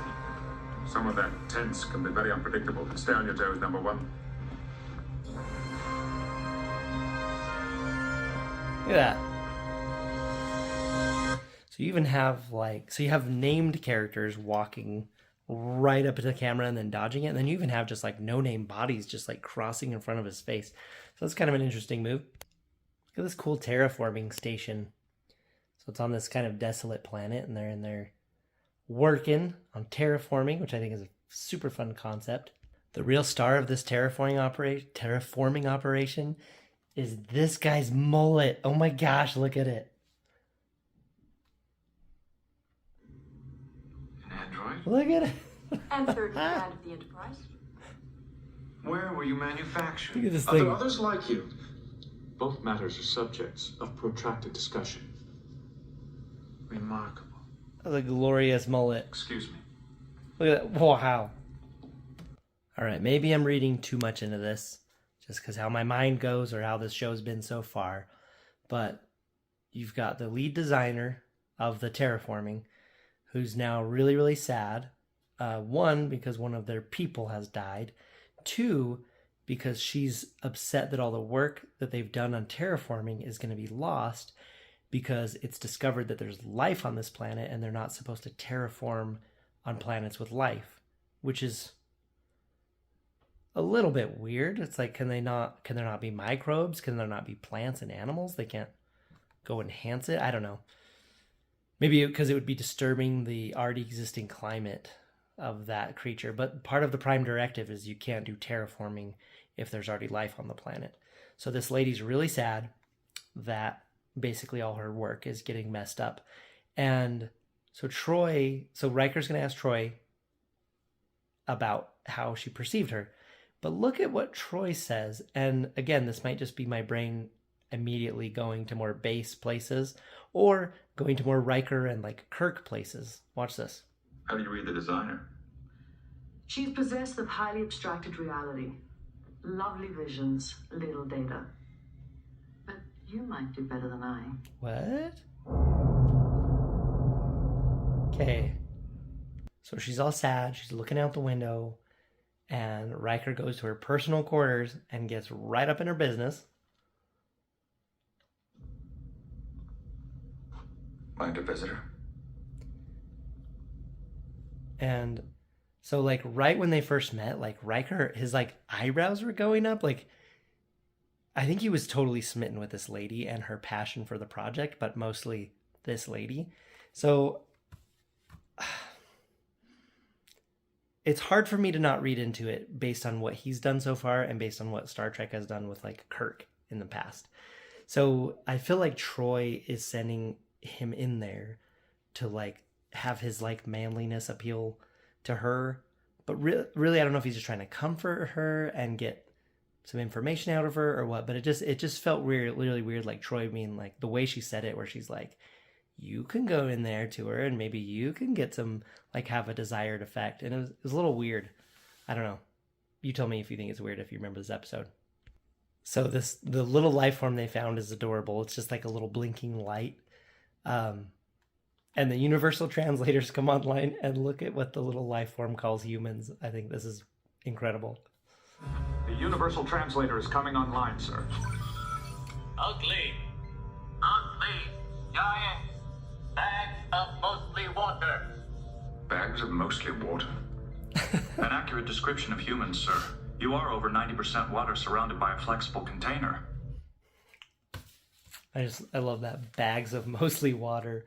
That's such a good that's such a good description for a human. So I would say this episode, Home Soil, it's a pretty typical Star Trek episode where they talk about the Prime Directive. There's some kind of new life form that they make contact with. The new life form has like a little bit of scariness to it, and they have to try and talk it down. But what's great about this episode is all of these wonderful actors just super taking these little glowing lights as a life form seriously and acting their best. That's one thing that I've always enjoyed about Star Trek, like from the original series to this show, is even in the hammiest episodes, or even when they're just like, hey, this little light diode is a life and you have to be talking to it, everyone takes it seriously and they give it their all. So I like the discussions of the Prime Directive and, again, more exposition, kind of learning about the 24th century, like seeing a terraforming crew in action. So it's just a good classic one. It's pretty mild. I mean, a dude gets like lasered to death at the beginning and he's like screaming and yelling behind a wall. I did have my 2-year-old on the couch with me at that part. Sorry. So little scary, but mostly pretty mild episode. So yeah, I don't really have anything else to say about this one. So thank you for watching. This has been day 20 of 30 of my 30 days of Star Trek reviews. So stick with me. Let's look at the next one, and please let me know what you thought. Thanks for watching. Remember to subscribe. All right, Star Trek: The Next Generation, Season 1 on Blu-ray, episode Coming of Age. This is day 21 of 30 on my 30 days of Star Trek reviews. And there's some kids here, but I really like this episode. It is a Wesley-centric episode, and it is super good. And this figure is a spoiler for later. Orbiting Realm 7, where Wesley Crusher is about to be tested for entrance into Starfleet Academy. Aw. Okay. So, just like you said, Wesley's going to be tested for Starfleet Academy. He's not yet going to Starfleet Academy, but they're just trying to do a little handshake, and then they did a tender little hug there. All right. Turns out there's no way to make a hug look innocent with action figures. All right. Got a different angle here going. You will find out what is wrong on this ship. Yes, So, sir. there's two plots Nothing going. and no one will stand in my way. Got an And you, investigation plot, and then also are ordered the to cooperate in every way necessary with this investigation. Is that Wesley clear? Crusher plot. Yes, sir. Mr. This Remick, unless there are any further sniveling questions. little No Remick. questions, sir. Look at his face. Your duties. Yes, sir. He's like snarling almost. So Remick is from the Investigator General, anyway, he's from the IG's office, Inspector General, and he has to find something wrong on the ship, and he's like chomping at the bit and like snarling. He's like as close as you can get to like a mustache twirling inner Federation like villain, the way that he's acting. He's like, I will find what's wrong. And he's like, "Grr." He's like scowling. And then one thing I love about Picard is he always keeps a level head during this stuff. So it's totally preposterous what they're doing, but Picard he keeps a level head, and I think that's admirable. So look at this overhead shot. This is where Wesley beamed down to. It's like a little like official Starfleet post or something where him and the other entrance potential are going to be taking a test to see if they can get into Starfleet Academy, and only one can get in. But look at, there's so much cool stuff, like just the remastering where they add little details but still keep it true to how it looked originally. Look at that baby. Look at that baby. Now here's the look at her. Look at this. She does a good job playing a Vulcan. You do not look as if you meet the age requirement. Oh, don't eat more, Doc. I'll be 16 next month. Well, happy birthday. We find out that Wesley's almost 16, and then there's Mordock. I'm Wesley Crusher. Mordock, Also, here's Mordock. Mordock? Getting eaten. The Mordock? The Bens I do 1-to-1. All right, so they just took a test. How lucky you are. I can't imagine what it would be like to have things come so easily. This girl's calling these two guys I have lucky to push every step for of the getting the way. right answer. Oh no, Oleana, it doesn't come that easily. I have to study all the time. It's a good thing you're cute, Wesley, or you could really be obnoxious. See you later. Compliment and insult at the same time, which is kind of adorable. Also, we decided to give Mordock a break.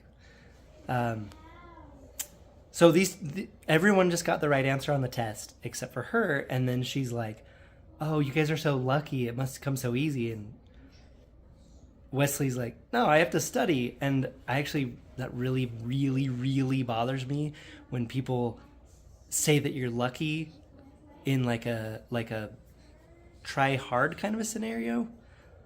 Like, I get that some people test better, but it's like, come on, man, he's studying for hours and hours and hours. Like, he's not lucky. So I just really don't like that philosophy when someone has worked really, really hard and then someone else just calls them lucky. Ugh, that gives me the heebie-jeebies. I don't like it. I may be mistaken, but this might be the first time in the series that we see the Riker maneuver. And I'm not talking about the one from Insurrection. Check it out. If you prefer to stand, fine, Mr. Riker. It won't have an effect on the length of my inquiry. Here goes, Riker maneuver in action.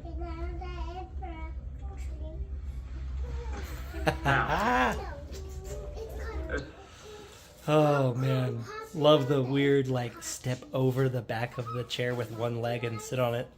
It's very intense. It's like some intense form of like man spreading or something. I don't know what he's doing, but it's sure neat. I want to do it as many times as I can, but chairs usually have too high of backs to do that. Next chair I vow, next chair I find with a low enough back, I am Riker maneuvering over that thing. Also, something I noticed on this scene is Remek's makeup is kind of crazy. It's like from here to here, he has like this just like caked on, I don't know what it's called, like base or foundation or whatever it is. I don't know if it's trying to like cover up freckles or blemishes or whatever, but it's like really intense and weird, and it's like the wrong color. So this investigation is actually really annoying, but once I found out some of the questions that Lieutenant Commander Remek is asking the crew, they're actually really great questions that Starfleet should be asking after the episodes leading up to this. So just before this scene, he was talking to Geordi and asking Geordi about the time that the ship like went galaxies and galaxies away, and how did he let that happen? And it's just like, yeah, how come we didn't look into that? And right now he's talking to Troy about, well, you'll see. Even the Ferengi incident aboard his old starship, the Stargazer? He was being controlled by a mind-altering machine, Commander, without his knowledge. I would call that a mental lapse.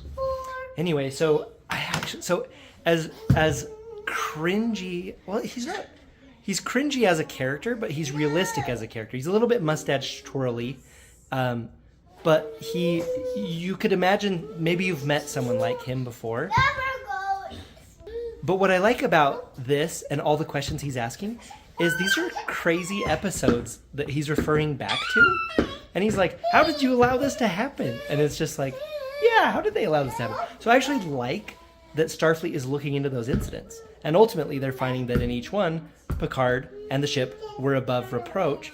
But I think him asking these questions about all these crazy episodes, like literally episodes we've already seen, adds legitimacy to the series, because it's like, how are they continuing on their ship with all the craziness they've done? And it's cool that they're asking. He's sniveling and annoying to watch, but it makes sense that Starfleet's asking about it. All right, so the captain is dealing with a crisis. Responsible for that boy's life. Look at this. Mr. Remek, either get out of my way and keep quiet, or I will have you removed from the bridge. So he's in the middle of a crisis. Obviously, he knows he's responsible for everything that happens. And he has been ordered to basically cooperate with Remick. But Remick stands right in front of his face, and he's like, "You're responsible for this." And Picard's like, "I will have you removed. Get out of my way." I love Picard's like determination to do what's right, no matter the consequences. And even if sometimes it does violate the Prime Directive, or could get him in a little bit of trouble for not like cooperating with this guy, but the guy gets right in front of his face while he's trying to command a ship and deal with a crisis. It's like, goodness sakes, man. And then Remick getting right in front of Picard's face and kind of overstepping his bounds, because that's not part of the investigation, is to remind him that he's responsible for stuff.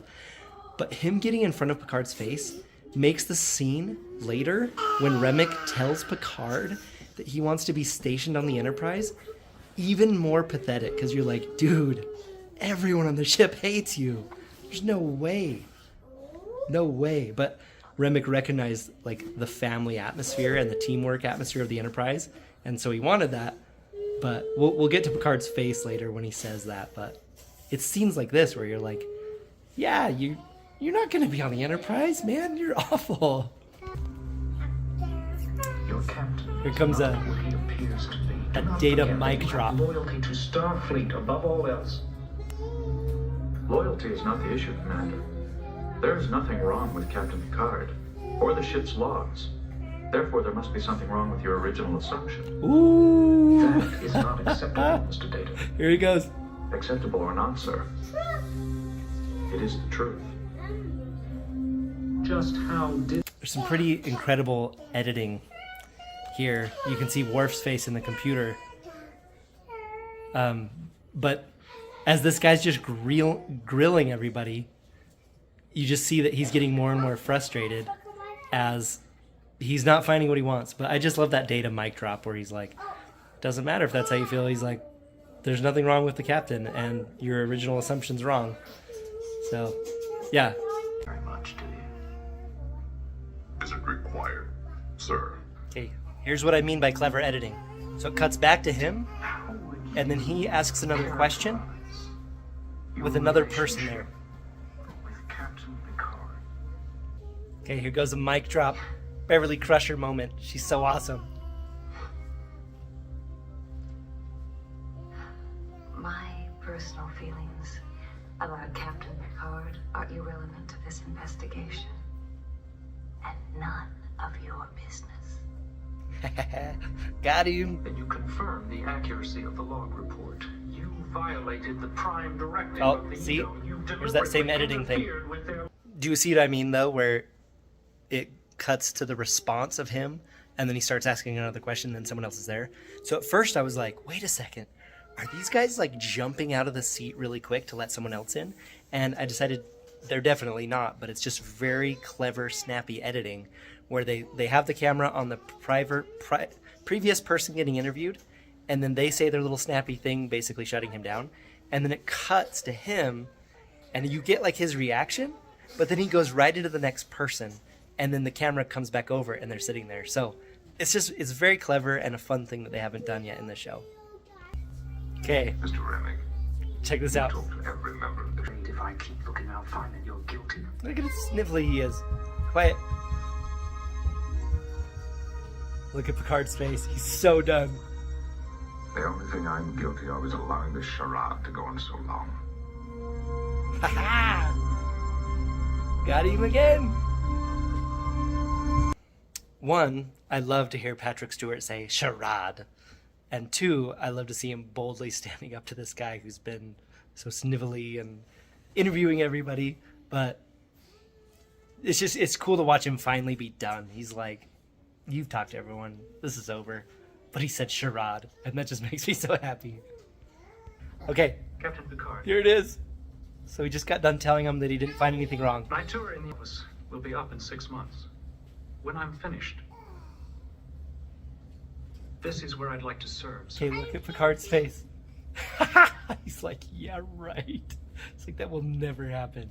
Okay, now we have the cadet entrance exam version of the Kobayashi Maru, kind of. because it's like a psychology test to test them against their worst fear. And one, I think Wesley's test is really cool, but two, how he reacts to it is awesome. So he's sitting in the little psych evaluation room waiting for something to happen, and then all of a sudden all these noises happen outside the room, so he thinks there's an actual emergency at the base, it's a little surprising that he wasn't like, oh, this is the test, right? But it's like noises outside in the facility, so it's like the facility is like the Universal Studios lot tour where there's just like all this stuff set up to happen. But check it out. There's something wrong in the environmental lab!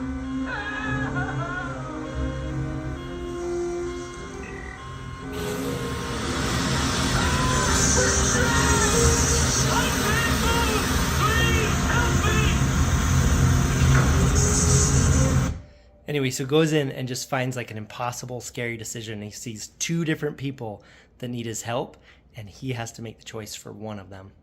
So he's dragging the one guy out that has broken legs, and the other guy is apparently just paralyzed with fear. He's like, I can't move.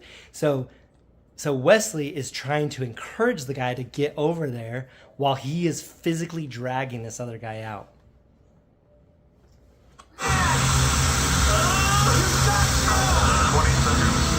Hear that? He's yelling at this guy that's freaking out.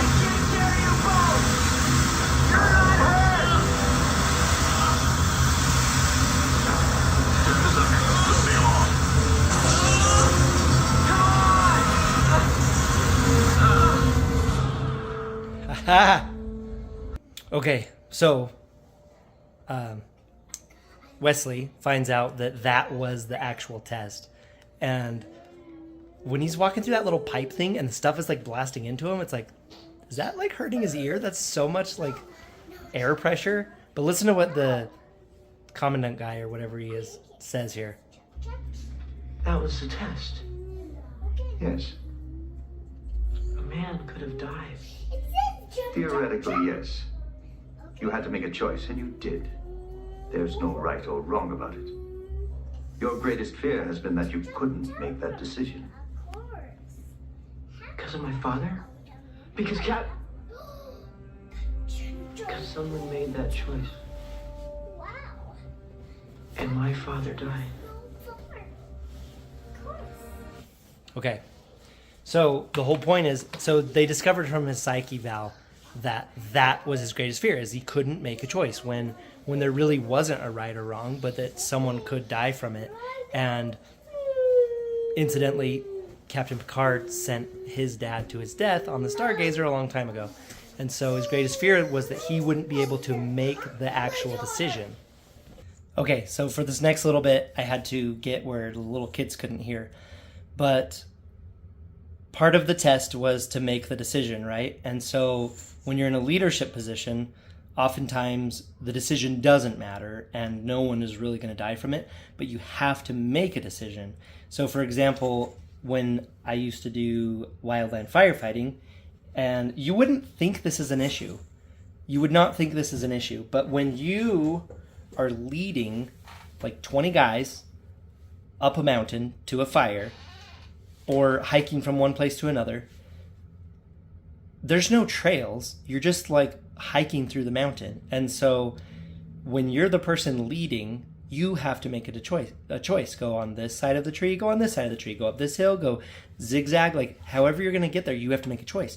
And you would be surprised how many people, when leading like a squad or a crew of guys up the mountain, will hesitate at these little choices. And it's like, no, part of leadership is that you just make the choice and you keep going. But one thing that this episode reminded me of is I'm not going to violate HIPAA because I'm not going to give any details here, but I once heard, I'm going to just be very careful how it works, heard of a person who was hiking and they had a child. See, I'm making it as vague as I can. And the child started to fall off of essentially a pretty serious cliff. And the dad, oh, I said person, I was trying, whatever. I'll reveal that it was the dad. He lunged after this kid that was falling and grabbed them and tossed them back up onto the ledge. But he fell and he got crushed I'm trying to leave specifics out of this, but he got extremely, seriously, devastatingly injured, and it took a long time to recover. And I will never ever forget that story because he didn't know he would make that decision. He just lived his life in a way that when it happened, he leapt at it without even thinking. If he would have sat there and been like, oh, if I reach out here, I'm going to lose my balance and fall. He just did it. So she was falling, and he leapt after her, grabbed her, tossed her back up, and he went down. And I love and hate that story. One, because it was really graphic. But two, because I'm like, oh my gosh, am I living my life in such a way that I could make that split choice? Because normally it's like self-preservation, right? It's like, oh, I'm going to get hurt, so I'm going to stay back here. Oh, dang it, you fell. Oh man, sorry. But this guy was living his life in such a way that he saved his daughter and friggin' got annihilated himself. And that story terrifies me because I'm like, am I the kind of person that would actually do that? So I think the story's great because it kind of causes introspection, just like Wesley's test is like, what would you do? Who would you save? How would you, like, would you risk yourself to save these people, or would you just be like, oh, it's dangerous in there, and just like close the door and keep running down the hall? Anyway, that story's a little intense and just didn't want to share it in front of the kids. All right, so I consider myself a pretty big fan of the series and of the movies, but there's a shot in Star Trek First Contact where Picard is looking out the window, listening to Berlioz, and Riker walks in behind him, and you see him in the window. And I've always thought, wow, that's such a cool shot from a movie. But not only is that a cool shot in a movie, but it's actually a callback shot, intentionally or not, to this scene right here in season 1. Check this out. So here comes Riker. And there he is. Look at this. Did you know there's totally a parallel shot in this episode and in First Contact? Yes. This is found incredible. nothing wrong on the Enterprise. And you can inform the crew that Admiral Quinn is most impressed. Thank you. Anyway, I've always loved that shot in First Contact. And then when I saw it in this episode, I was just like, hey, it's really cool. Anyway, I don't know if you like that I pointed that out, but I think it's great. So we find out that Mordok, that guy, he's the one that gains entrance into Starfleet Academy. So everybody's bummed, including Wesley. He's feeling super like a failure. But watching him, like, I don't know if it's my time of the month or if it's just because I'm a parent or what it is, but there was like several times in this episode where I was like feeling super emotional, like of Wesley's like awesome selfless choices during the show. I was just like, I'm so proud of Wesley. And I don't know. But anyway, Mordok gets it. He's feeling a little rough, and his conversation with Picard is pretty awesome. Okay, so it's always good to end the episode on a space dad speech kind of a thing. So again, Wesley's telling Picard that he failed himself, he failed the ship, he failed Picard, and Picard says some stuff. Did you do your best? Yes. When you test next year, and you will test next year, do you think your performance will improve? Yes. Good. The only person you're truly competing against, Wesley, is yourself. So just super, super motivational speaking there. And then Picard tells him that he actually failed the first time as well, and he better not tell anybody. But I just love these moments of Space Dad Picard telling us that, you know, we need to, our benchmark of excellence should be to constantly improve ourselves, because there's always going to be someone better. Someone's always going to have more. Someone's always going to be better. Someone's going to have a better hairline. I mean, his hairline is rough. I'm like, my hair's receding and I'm going bald. And then it's like, well, okay. Anyway, someone's always going to have more. Someone's always going to be better. And so Picard is like, compete against yourself. And that's awesome advice. And I just love Space Dad Picard crushing it. He'd be such a good daddy. So Act Against in Wesley is at the helm. He's got the course laid in. And I love what Picard says to him. Simple. And shall we continue with our mission? Yes, sir.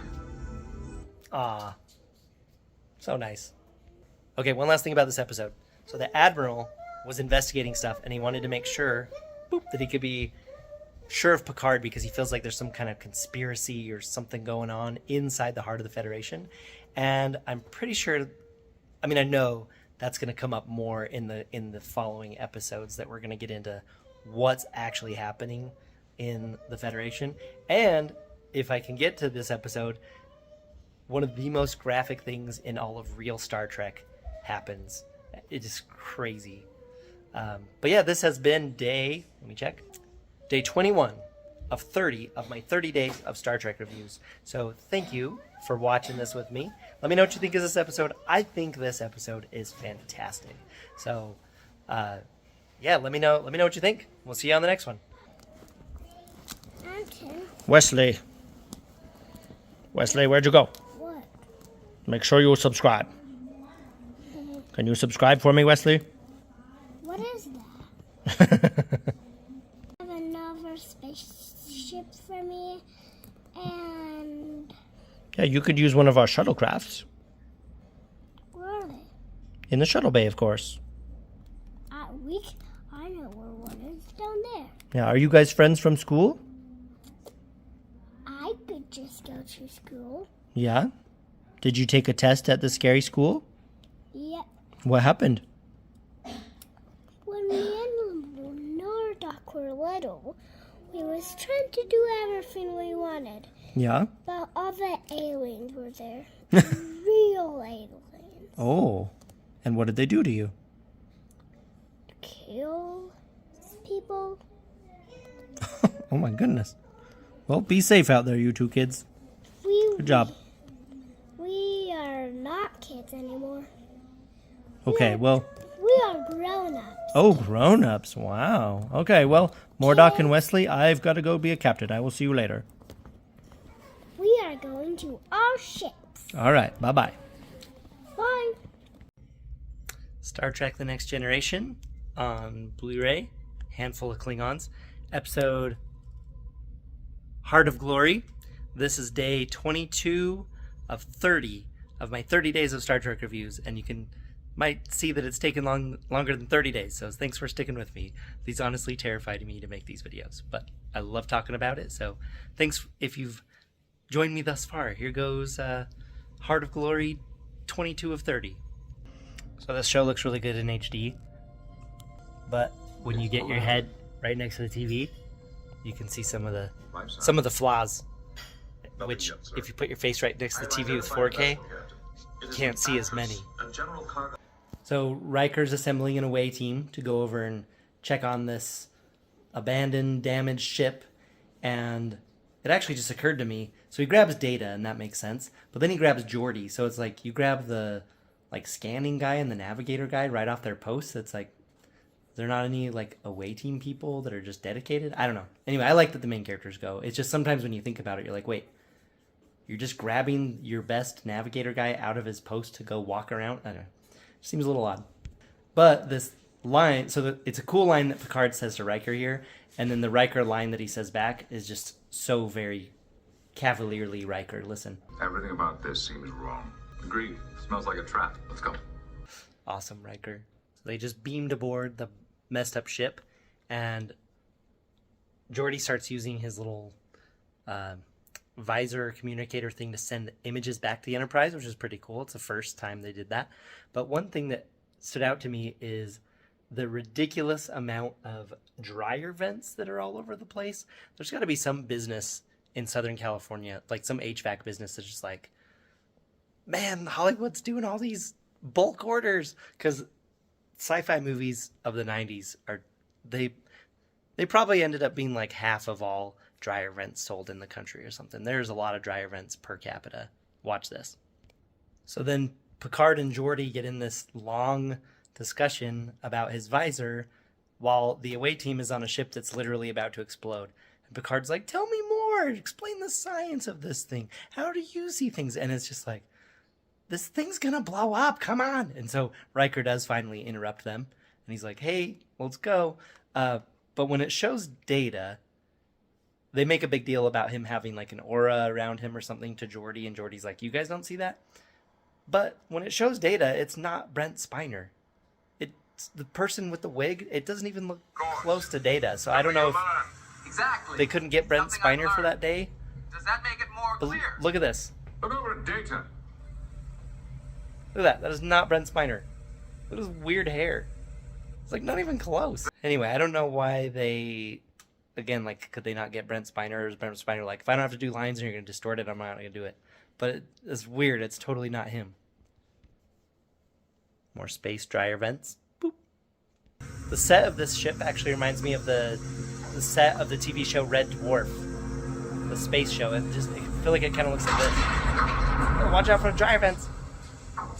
Here's another dryer vent that they shoved some wires into. Interesting. So this part right here is cool for two reasons. One, because they have three choices. All three are equally dangerous. And Riker, boop, just makes a decision. Good command example right there. But two, because what Data's holding right there as a tricorder, my 4-year-old daughter said to me on this part, she said, he had a tricorder. And it just got me right where I live. I'm so proud. The reason for that is because I brought home all the tricorders from my parents' house. And they've been playing with them. So, let's try it out. So no batteries? No. This one? No. Look at. Nope. Gotta turn it on first. Maybe. There we go. Look at that. Look at. See how official I am? Then you can push buttons like this. Boop, boop, boop, boop, boop, boop, boop. Look at that. Anyway, so my 4-year-old loves to come in my office and confiscate those and play with them. We used to hook them onto our belts and run around in the yard pretending we're on an away mission, scanning stuff. I always like scenes that show the extraordinary strength of Data. The reason why he was a strength 12 in the card game. Check it out. Awesome. Klingon! Here they do the Klingon music. It's like a white dude they painted brown. There wasn't many Klingons in Hollywood back then, I guess. So this is a cool exposition, future exposition where we get to learn something about Klingons. We get to see the Klingon death yell. It's a really good way to make everybody in the room really uncomfortable. Look at their faces. Their faces.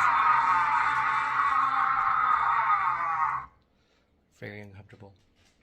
Kind of like, I think someone walking in on you watching that on TV would be about the same like awkward discomfort level as someone walking in on you with Jar Jar on the screen. Jar Jar Binks. It's like the same kind of thing where they walk in and just like, what are you watching? But the Klingon death yell is actually really cool because it's them warning the afterlife that a Klingon warrior is on his way there. So it's like it's honoring them and that they're sending the spirit of a good fighter. Beverly asks a very thoughtful question. It's only an empty shell now. Please treat it as such. So we learn that Klingons believe in some kind of a spirit, an afterlife. So the body's just an empty shell, so they're not worried about it. They don't have any like traditions with the body. They know that they sent the spirit on its way and do whatever with the body. So it's cool to learn about the different like fake cultures in Star Trek and how they deal with things. So the cheesy vintage commercial for this episode is like, the Enterprise picks up 2 Klingon fugitives and Worf, his loyalties are tested. And it's like, nah, not worried about that. But it is cool to watch Worf learn stuff about Klingons from these two guys, even though they're 2 dirtbags. But there's no point during the episode that I'm like, oh, is he going to join them and do like mutiny stuff? It's like, no, it's Worf. He's super loyal. But it is cool to see him learning cultural things and participating in cultural things with these 2 guys. And ultimately killing one of them. So Klingon ship shows up looking for these 2 dudes. And look at that. Hello. If I'm not mistaken, That straight up just looks like a recycled shot from the motion picture, the Star Trek 1. Alright, so as you can see, there's Klingon letters on the screen, and anytime that happens, I'm going to take it to the Google Klingon alphabet and see what it says. And a little disappointed, I don't think they actually say anything. It just seems like a bunch of letters, or could be a name in a different language, but it was not a clear actual words here. So I don't know if the person who did it just threw up their initials on there and they're like, no one's going to look this up. But let me know if you can tell that these say something. But to me, with the Klingon alphabet that I could find, it didn't seem to say anything significant. So, but little bummer again. I was hoping since it's front and center, it would actually say something, but it didn't. So let me know if there's any Klingon experts out there. Okay, this is another awesome example of Space Dad Picard trusting his people. Request permission to address the captain on the Klingon vessel. That's about it. Grants permission. I love that. I love that Space Dad Picard trusts his people. He trusts Worf, and he's like, this could go really crazy, but he's like, yeah, go for it. So just, I love looking at all the awesome positive traits of Picard. So Worf pleading on behalf of the Klingon prisoners did not work. And so they're going to escort them to the transporter room, send them over to get put to death, basically. And check this out. This is so cool. This is awesome, spicy Klingon music. And then you see them here constructing something out of their uniforms. Throughout all the shows that show the Klingons in these uniforms, one of my favorite things is you can hear their uniforms creaking and squeaking like pleather or leather. But they just built a gun off of junk that's on their uniforms. It's so cool. They have like awesome spicy music while they're doing it, and their uniforms all creaking and crinkling while they're so cool. So Worf's plea got denied for them to go to a planet with a weapon and presumably with crazy animals on it that's going to kill them, because he named a specific sector to send them to. So that got denied, but they're going to die in glorious battle now anyway. Okay, so now the glorious battle begins. Okay, and we see the cream of the crop, the Federation security forces here, which, so good, calling in dispatch, letting them know that they've broken out. Also, the Klingons had a cool little device to break the force field, which is amazing. Force fields are so powerful, and they're just like, well, I've got this thing in my elbow, just boop. That was pretty cool. But look at this guy. He's like, okay, all by himself, 2 Klingon warriors in there, force field's down. Let's see what he does. Tell me if you think this is a good idea. Force field security 3 has been broken. Come on, man. Could he not just peek around the corner with one eyeball in his phaser and be like, what's going on in there? He just like leaps around and they're like, oh, wow. I don't know. Yeah, exactly. Anyway, that guy wanted to die. Crappy security officer. Hopefully all the children that are constantly running, screaming around the ship are not his, because they're now orphans. Space orphans. So another security guy runs around the corner, and check out what he does. So he gets shot, but he dodges it, I guess. There we go. Shoot once, shoot twice. There's a third time. And again, why? Because you shoot until there's no longer a threat. It's not just like, zap, you didn't fall down. It's like, no, you keep going. Phaser mag dump that Klingon. But then this guy leaps out in the most incredible power stance. And we get another security guy down. Oh, gosh. He's just standing there. So okay. Top marks for hitting the same guy with multiple shots. No marks or points for not like following up with, hey, maybe he's got a buddy. I remember there was 2 guys in there. Where is he? He's just standing there. It's like, oh, good job shooting a dude, but just stood there. Again, hope that guy didn't have a family on the ship. All right, I don't know what the deal is, but this guy's still totally twitching and moving his mouth. I don't know if he's like in the process of dying or if he's just not doing a good job of playing a dead body. Anyway, I love that both of these guys on the ground here. Also, this is a really cool low shot here across his body and then with that guy in the background. But both of their bodies are full on smoking. Like, look at the smoke just coming out of this guy's chest. So Tasha Yar is a bad A, so she gets there like 50 feet before her other guys. But they show up and they're like, ooh, look, a dead body. And then they all just start like grabbing stuff. Well, two of them do. But I think they both grab a phaser. Am I looking at two phasers getting picked up right here? So picks up what? Grabbed a phaser. And then another dude picks up. Was there two phasers right there? Or was that a continuity error? I don't know. So Worf shows up to confront this guy, but we get a really cool overhead shot right here. Look at this thing. Would Captain Picard give us access to the battle bridge? This guy's trying to get Worf to join him, and he's going to be so conflicted, and it's like, no.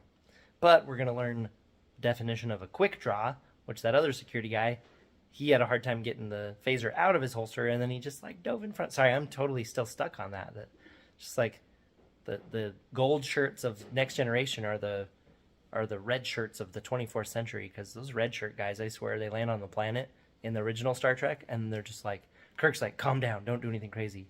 And then they're just like, ah, just like run and just like get killed. And it's like, holy crap, what do they teach at red shirt school? Okay, so it's not so much a quick draw as a preliminary draw of the phaser. We are free. But once he does finally shoot, down the it's phaser. A quick shot. Quick shot and a one-liner. Very good combo. Also, so speaking of how Star Trek has motivational speeches at the end of almost every episode or some kind of moral, Worf gives an incredible speech right here. It's like actually super motivating. It pumps me up listening to it. Listen to some of it. I can't show all of it. I'll show you some. Here's a kind of cliche line, but beautifully delivered by Worf. Wait. I do not believe this. Believe it. Haha!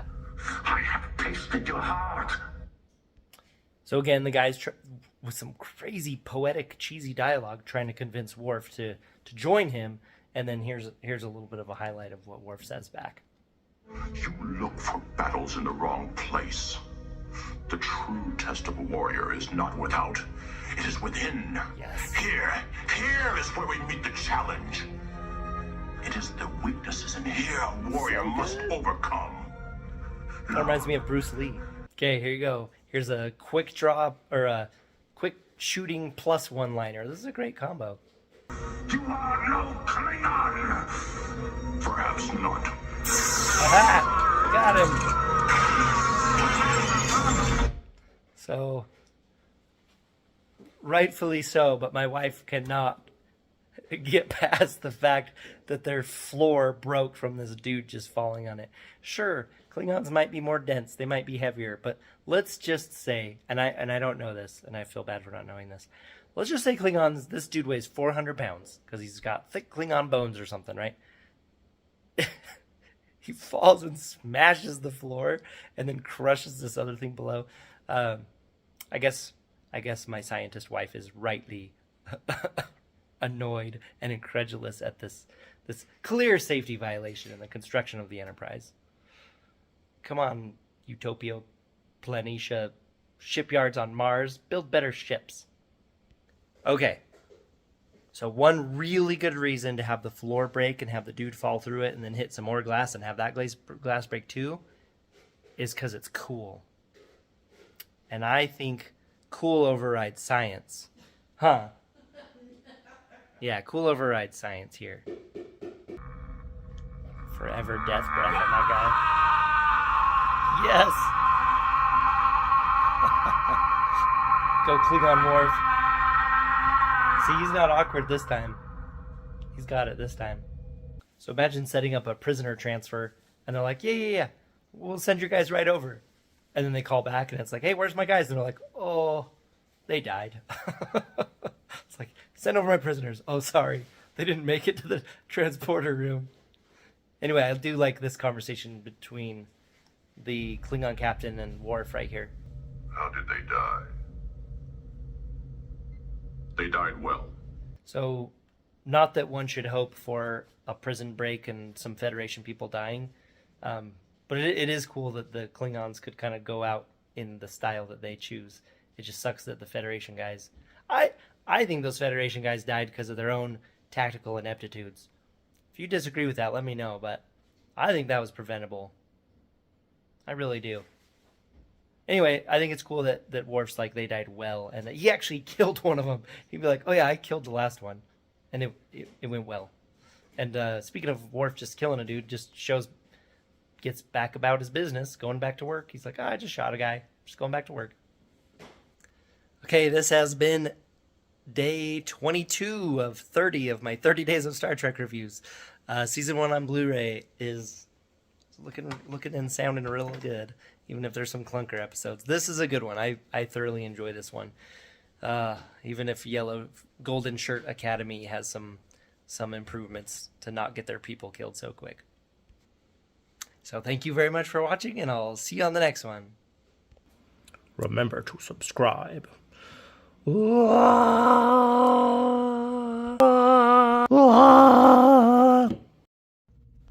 Star Trek The Next Generation on Blu-ray, Season 1.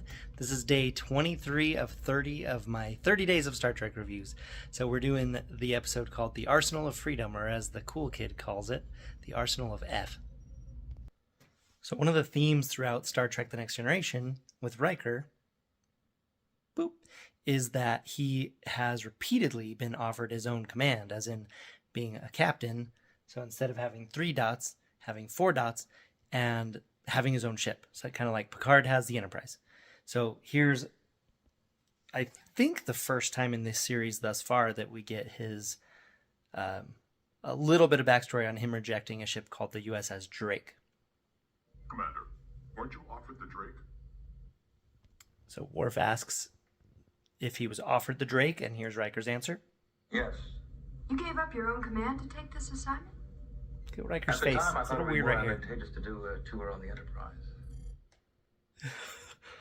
Who in the world? This is real. I don't know. Anyway, he says he turned down his own command to do a tour on the Enterprise. And we'll see what his excuse is next time he turns down command. We get an interesting shot here. It's very, very bumpy. It's like a crane shot, like where they're lifting it slowly higher than the height of a person. But it seems like it's also on one of those, like the thing that actually drives the trains, the crane. It's super bumpy. I'm not going to show the whole thing, but just look at this. It's heavily forested. Kind of tracking. I'm far from certain that it is devoid of danger.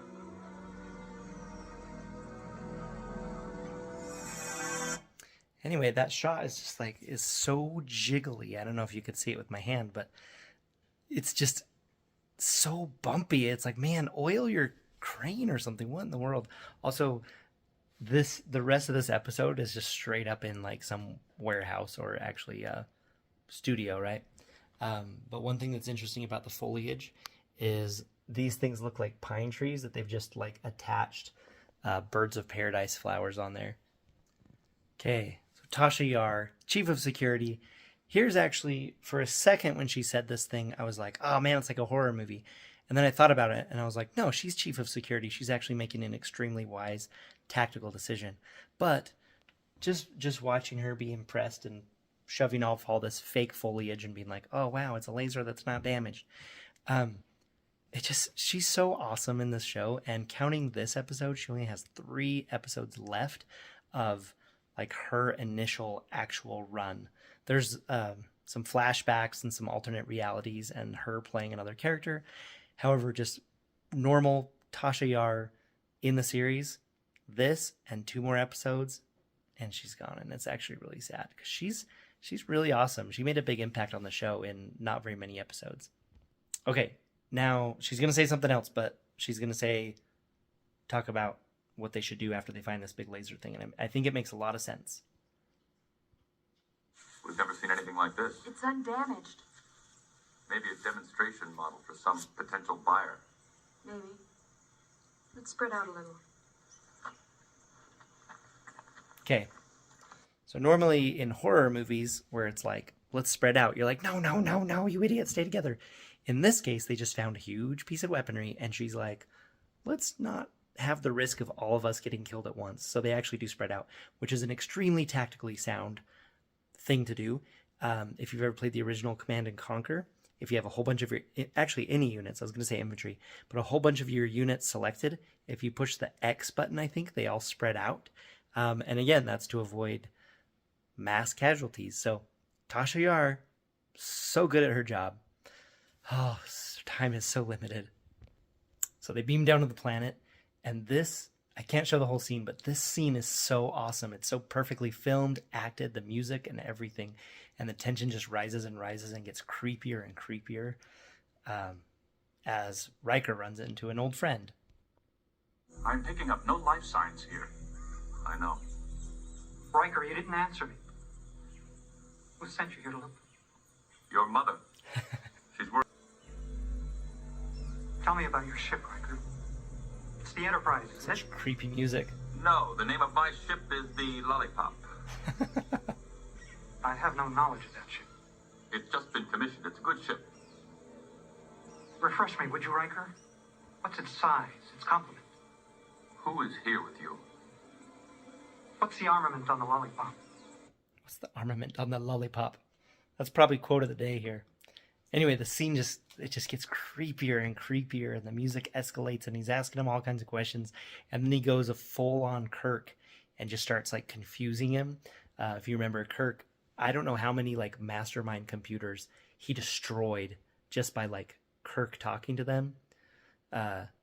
He just like Kirked the computer. Anyway, he's kind of doing the same thing to whatever this artificial version of his old buddy is, and it's awesome scene. One of my favorite things about Star Trek is so he's inside of a force-filled bubble right now. He Kirked the computer, and they got frustrated, and so it changed back into whatever it was, and then zapped him and froze him. But I love when they show frozen people in these old Star Trek shows where you see them trying to hold so still, but you can see like their hands moving, or you can see them breathing, and they're trying so hard, but it's like, I see you moving. Okay, this moment makes my eye twitch. And apparently it makes Tasha's eye twitch as well. So look at her face.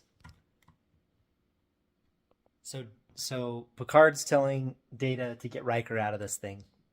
And so he figures if he can get the right frequency on his phaser, he can blast this little force bubble or whatever and break it, right? So the bubble goes over his head down to below his feet. Like it's completely covers him. So Data shoots right freaking at Riker. And I know maybe he's got calculations going on that he's not telling me about.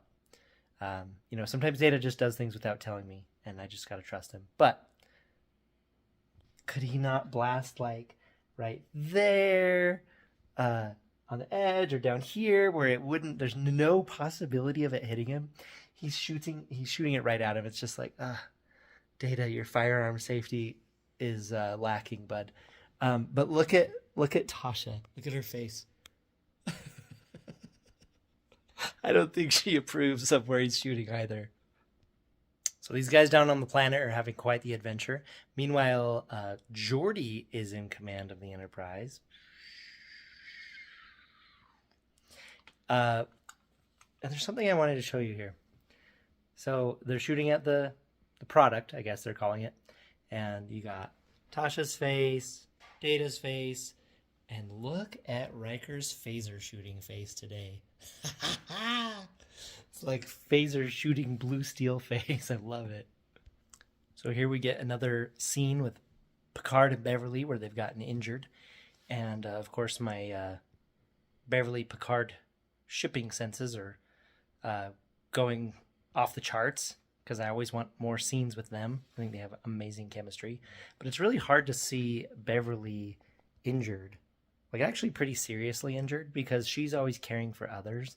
And it's kind of like when you see the medic get injured in Saving Private Ryan. It's just, it's like it hurts more to watch somebody that's like a caretaker type getting injured than just like a normal gold or red shirt. But this, you get some interesting backstory with Beverly and her family and how she learned like not only traditional medicine, but she also learned some kind of like hippie stuff with like roots and like blood clotting agents of like natural things. You also learn that she was on some planet that had some kind of crazy disaster on it. But yeah, so she's very well rounded, but it's very sad. Look at her sad face. She's so hurt. Aww. Wish she would have stayed for season 2. So one super high shot to make Geordi look small and scared, and because he's having a rough time in command, and this is a very intense moment. But this is a great, like, I don't know if it's necessarily just like a high up shot or if they used a wide angle lens. To me, it seems like they used a wide angle lens to get this. But you've got him, and he's in command right now, and stuff's going bad. And there's this other guy that keeps trying to take command, and he just called him to the bridge, and you're like, oh no, he's going to relinquish command. Come on, Geordi. But he hangs in there, and yeah. Anyway, this is just such a cool overhead shot to show you how Geordi's feeling. He's feeling a lot of pressure. Is invincible. Here's a great Picard line coming up. Too perfect. You poor fools, your own creation destroyed you. Yeah, go Space Dad. Calling him out. Geordi in command of just the saucer section.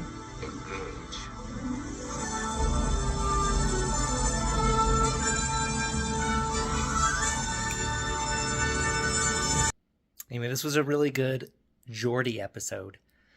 Just seeing how he can be in command, how he can do.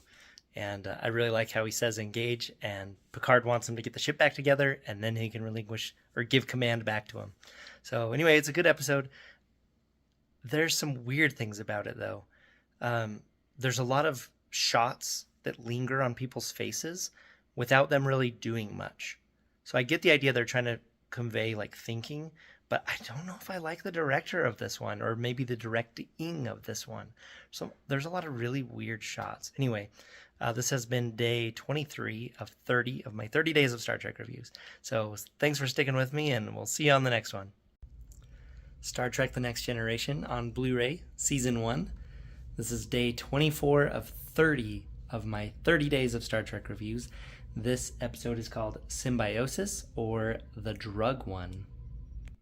Look at this cool shot of the Enterprise getting way too close to that star. And then, look at these sideburns. So these are the standard Star Trek sideburns, those pokey ones. But I always wonder about these people in Star Trek The Next Generation, like this guy, that's probably not in any other episodes, but he just happens to be in this one. Or maybe he is, and I just don't notice him. Anyway, I wonder about the background extras that have their sideburns shaved in those little pointy things. Just for like one day of filming. I guess it's not that big deal because you can grow them back. But I've always wanted to have little pokey Star Trek sideburns, but I think on me it might just come off really creepy and weird. Check this out. I love when this show just adds more just like general Star Trek-y stuff in the background. Just helps it feel more authentic. Engineering. Look at this. This is Lieutenant Commander Data. A Vulcan. Bring all systems online and direct Neat. full power to the shields. You can tell she's a Vulcan because of the way she is. So this is kind of the drug dealing Star Trek episode where you've got these fancy, well-dressed people, and then you have very clearly some drug addicts you'll see in a second and know immediately on two different planets, and these guys are keeping the other planet basically dependent on a drug. It's actually pretty unethical. But I saw this guy and I was like, okay, he's not from Riverdance, but where is he from? I was just looking at him like, I know this guy. So look at that guy, and then We did everything we could. If you had look at come this instead other of little sending your guy. cargo, Look at him right there. you all would have made it. Cargo. Yeah, definitely no, You did save it, didn't you? no addiction going on here. Yes, we did. It's in one of our cargo holds. Okay, so that first guy I showed, the Riverdance guy, he is one of Khan's lackeys in Star Trek II, The Wrath of Khan. And this young lad right here plays Kirk's son in Star Trek II, The Wrath of Khan. And so you got two guys from Star Trek II in here playing totally different roles. But no one will recognize them because the one guy's in sparkly clothes and this guy has a blob of putty on his forehead. So both parties think that the drugs are theirs. And when they start fighting each other, their hands are like electrical, so they can grab onto people and electrocute them. But here's a little shot of them electrocuting each other over the drugs, and then also a top-notch Tasha Yar line. Here we go.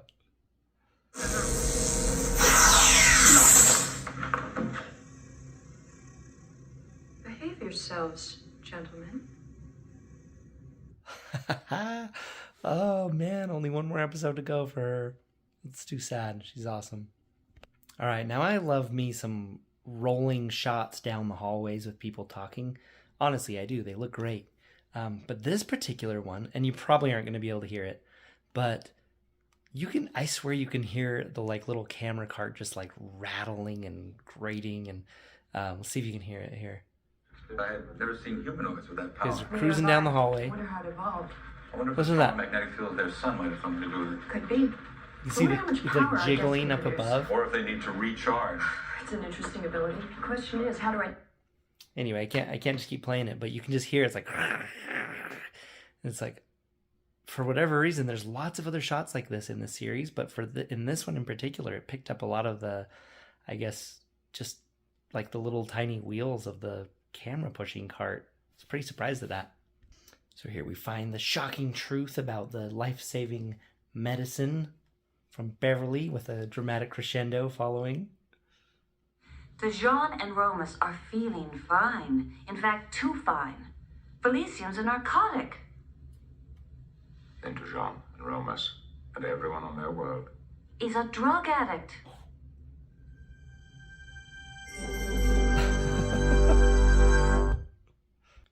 So there's a lot of really interesting not banter, but talk back and forth between Beverly and Picard.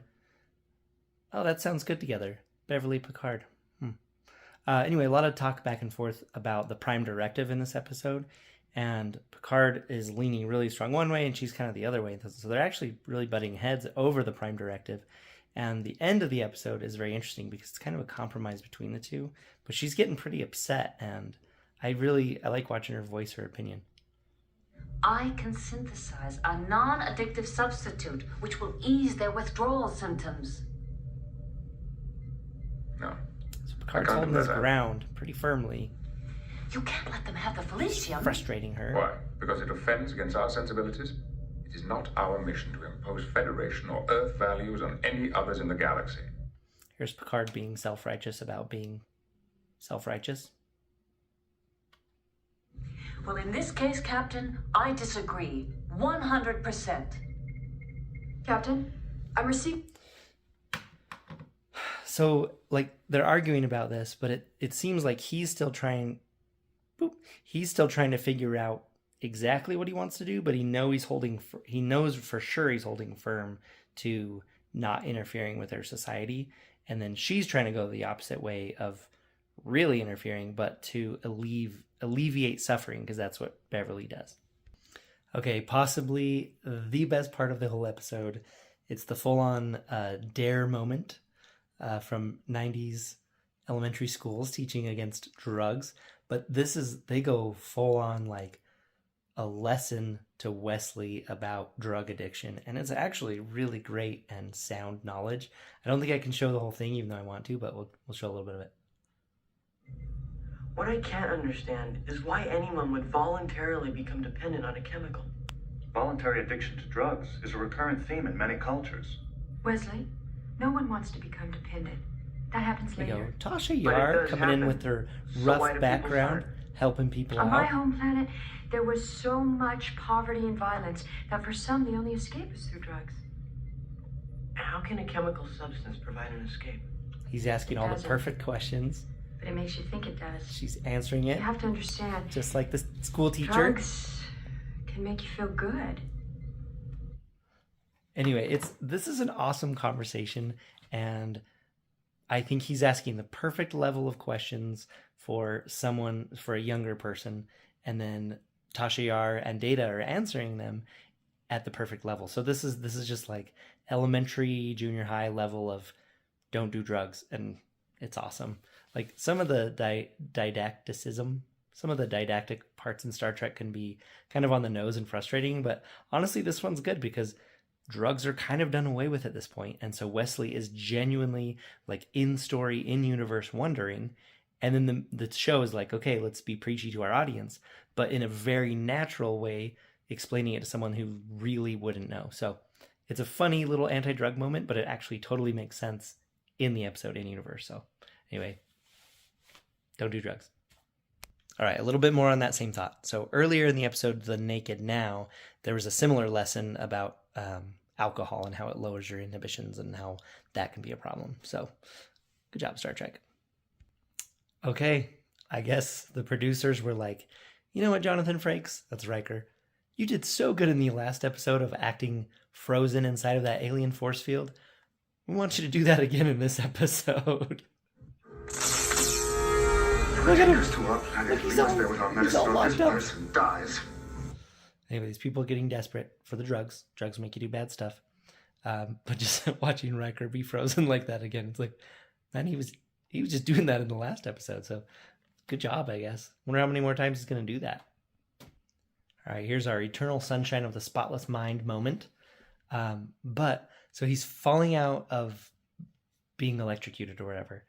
And the thing that actually stood out to me the very, very most is you get a shot right here that you don't normally see. The top of his head. Top of Jonathan Frakes' head. And you can see in like interviews, his hair's pretty thin. And then in the shows, it seems like they darken it up to make it thicker, or they comb it over, or they add texture or something. But this is actually a rare shot of the top of his head. And I don't know if you can see it. It's a lot easier to see it like in motion while you're watching it in real life. But you can see the top of his head. Like it's actually really, really, really thin right there. And I was like, oh, even back in 88, his hair was really thin. So I was surprised to see that because I thought that was more of a later thing. But I guess they kind of hide it throughout the show because you don't normally see angles like that. So I saw it and I was like, hey, I can relate to that. I'm like Riker. So we've got Picard and Beverly in the turbo lift and talking about the Prime Directive. So she's still upset that once the drugs run out, the people are going to suffer. And she's like, I could have helped them. And then Picard does the old high school guy leaning on the locker talking to her and gives her a Prime Directive lesson. It's actually pretty interesting. She's still a little weirdly resistant to it, but again, it's her nature to alleviate suffering. Hold. Oh, stop in the elevator. What's going to happen? Beverly, the Prime Directive is not just a set of rules. It is a philosophy, and a very correct one. History has proved again and again that whenever mankind interferes with a less developed civilization, no matter how well-intentioned that interference may be, the results are invariably disastrous. So she, I can't just keep showing that clip, but she's still a little bit upset, but it's nice to, again, take a deeper dive into the Prime Directive and that sometimes people need to suffer in order to learn and grow from it, I guess, and that they can't just go around babying everyone in the galaxy. Maybe that's a good idea. Maybe don't baby all the other planets in your galaxy. I wonder if there's any parallels to modern times with that. Okay, this is kind of a fun ending to this episode.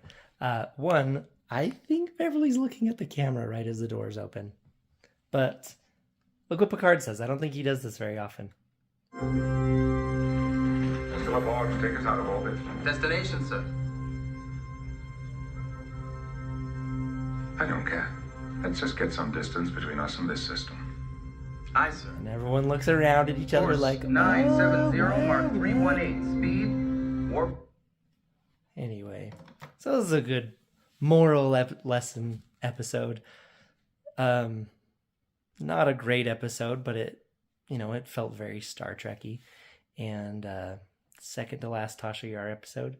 So yeah, in conclusion, it's a good preachy anti-drug one that's a little cheesy and on the nose, has some fun cameos from Wrath of Khan, and some good Prime Directive discussion. So just great typical Star Trek episode. So anyway, this has been your day 24 of 30 of my 30 days of Star Trek reviews. So I decided that for the rest of these 30 days, I'm going to finish season 1 of The Next Generation, and then I'm going to review Space Seed from the original series, and then I'm going to review The Wrath of Khan on 4K Blu-ray as my 30th movie. So, and then I'll get to 3, 4, 5, and 6, those 4K movies of Star Trek, periodically over the next little bit. So we'll get all of them in there, but that's my plan coming up. So thank you for sticking with me. I'd love to hear what you think of this. Any positive or negative criticism, always enjoy it. So yeah, we'll see you on the next one. Thanks. Bye. Star Trek The Next Generation on Blu-ray, Season 1. This is episode Skin of Evil. This is a really sad one. Also, this is day 25 of 30 of my 30 days of Star Trek reviews. So thank you for sticking with me thus far. Let's do this. Here's kind of an odd thing. Look at the red spots that are, or the spots that are normally red on the warp nacelles. I wonder if they just didn't do this pass. Shuttlecraft 13 carrying Deanna Troi, who is returning from a conference, because engineering is involved in... Yeah, so I don't know what's up with the nacelles not being lit for that shot. I don't think it's supposed to be on purpose. Okay, Picard just said they're waiting for Troi to come back on a shuttle because she was attending a conference.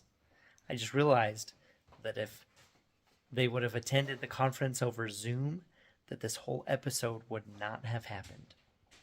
Here's my audience for my video. He's watching me. This creep is also watching me. Then you have her lurking about. Okay, of course, in spoiler alert, 3, 2, 1, Tasha Yar's last episode, of course they would introduce some incredible chemistry between her and Worf. The martial arts competition is in 3 days. Are you prepared? I will be if you'll meet me on the holodeck later. I need your help with the Mishiyama wrist lock and break. If it works on you, I can use it on anyone. A valid assumption. Anyway, so they're having this conversation, and it's like, oh my gosh, these guys have so much chemistry. Even if it's just friend chemistry, it's very believable, and their characters, you could totally see being like really good buds, if not more than that. And so for them to put this at the beginning of the episode, it's a little bit cruel. It's going to get your heartstrings later. And here we get the very creepy, very awesome reveal of the Armus Skin of Evil. Look at this thing. What is it, number one? What are you seeing?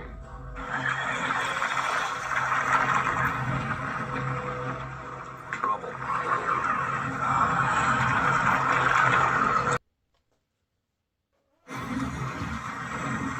That is creepy. And awesome looking.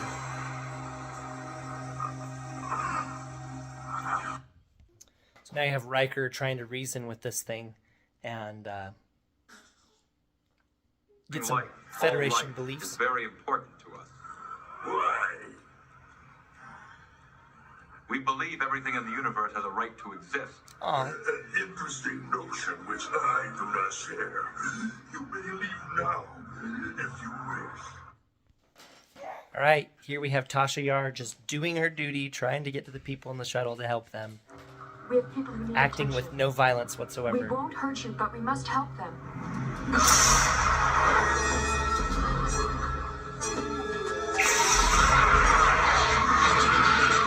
All right, so you have Beverly Crusher doing her initial triage here, and it's really dramatic, and Riker's holding her head, and Data is totally showing emotion throughout this whole process. He's trying to hide it, and it's very subtle, but he's absolutely showing emotion. Look at Data's face.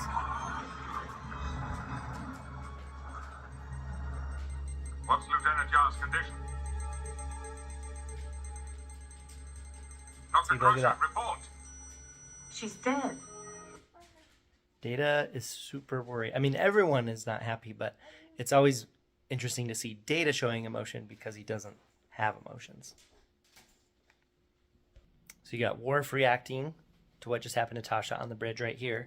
And then it goes to the sickbay, and it suddenly goes to handheld camera and is like a really dramatic doctor attempting revival scene. And it is really intense. But up to this point in the series, you're watching it and you're just like, oh, they got it. We're going to fix her. Be okay. It's all intense music and handheld camera. So Beverly Crusher says, inject Norep right here. Look at the subtitles. See that?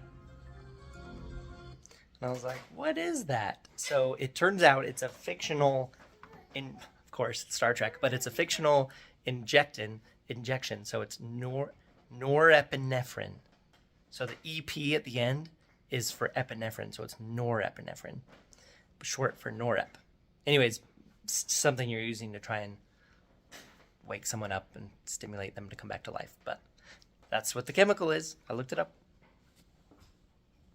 So you've got Picard, Riker, and Data watching helplessly as Beverly and her team are trying to save her. And again, look at Data's face here.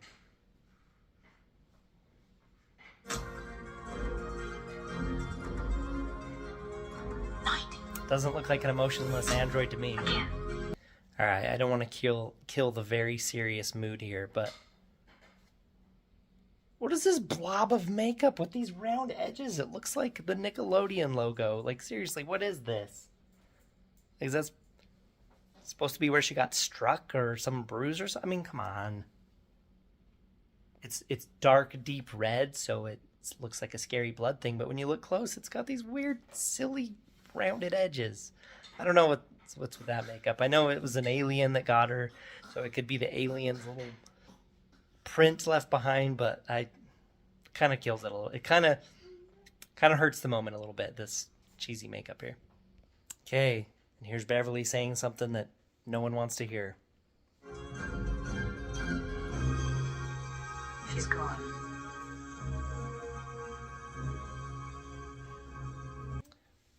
Look at these guys. That is their reaction on hearing it.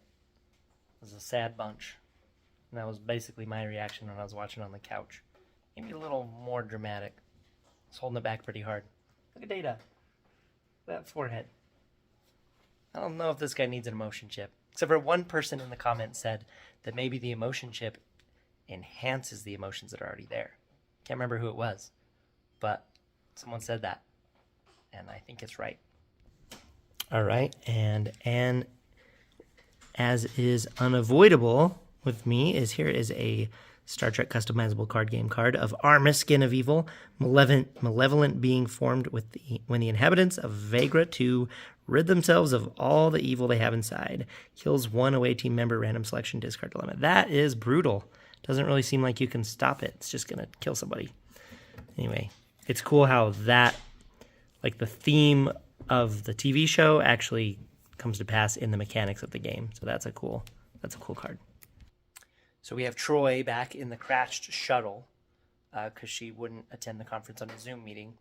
And she's been communicating with this Armis creature.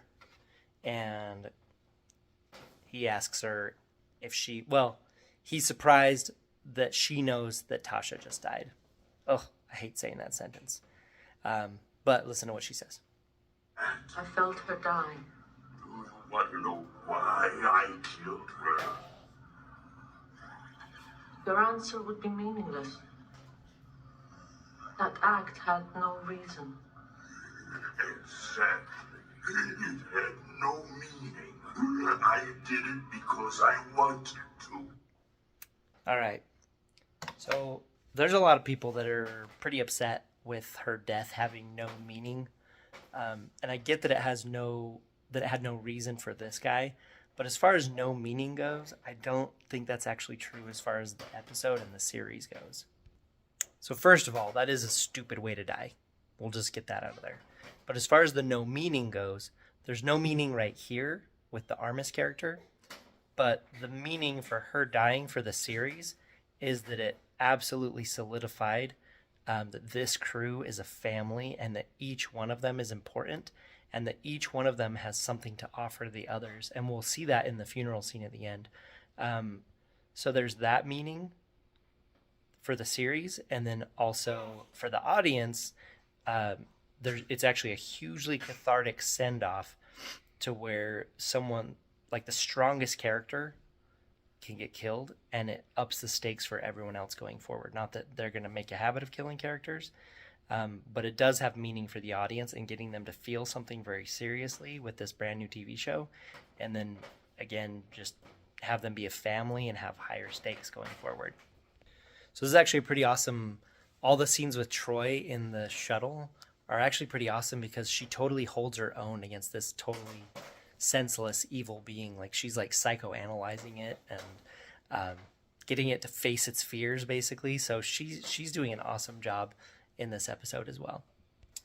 So the main crew, main officers are basically mourning, and they're not mourning right now, but they're very upset what happened.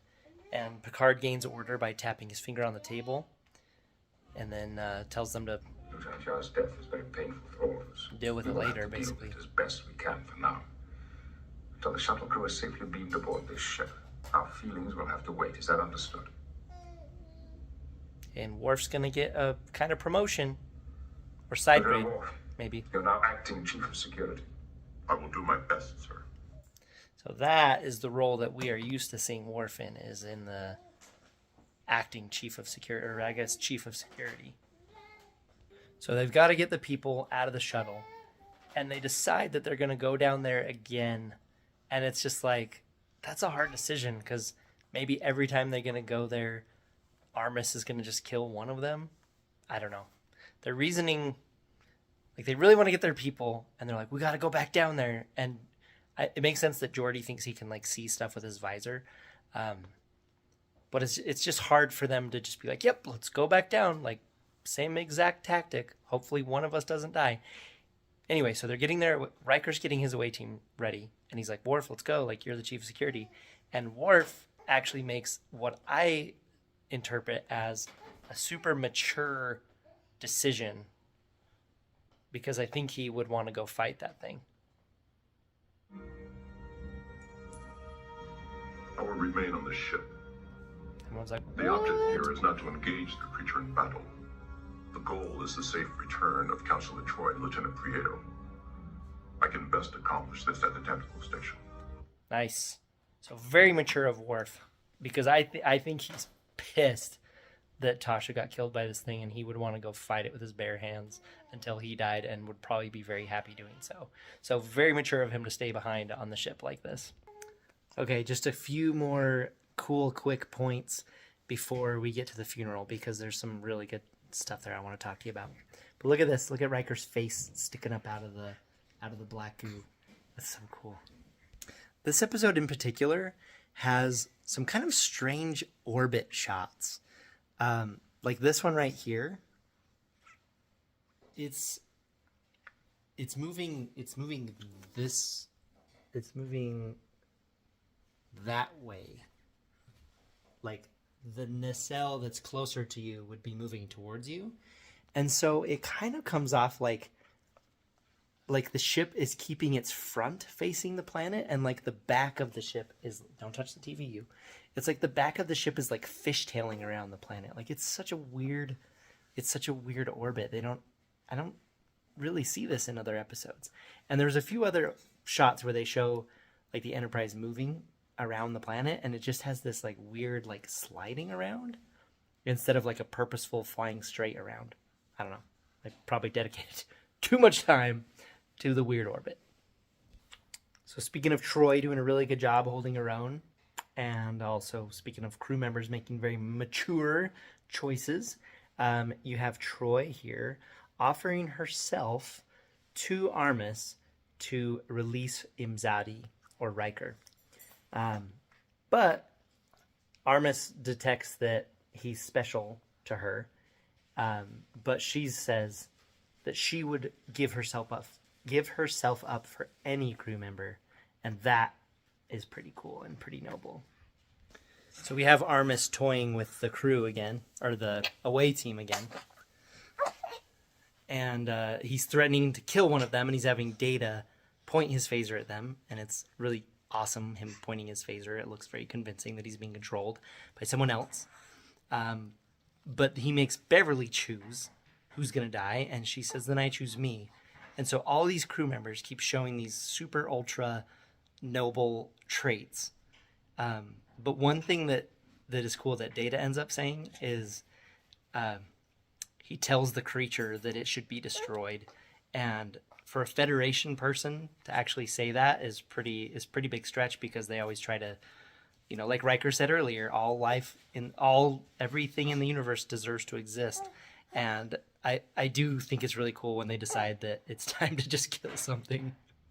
Okay, Riker finally gets out of the goo, and look at him. He's totally covered. He's covered head to toe. That is some Jonathan Frakes dedication right there. I love that. That's one thing that I think through all the Star Trek series is that I've seen, is that the people go full dedicated. Like, even if they're giving the hammiest lines, like they're fully dedicated to the part, which just makes it more fun and more believable. What are you doing? What are you doing?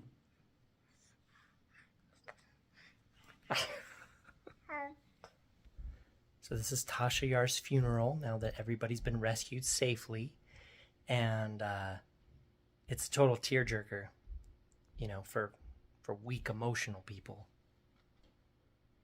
Humans and Romulans.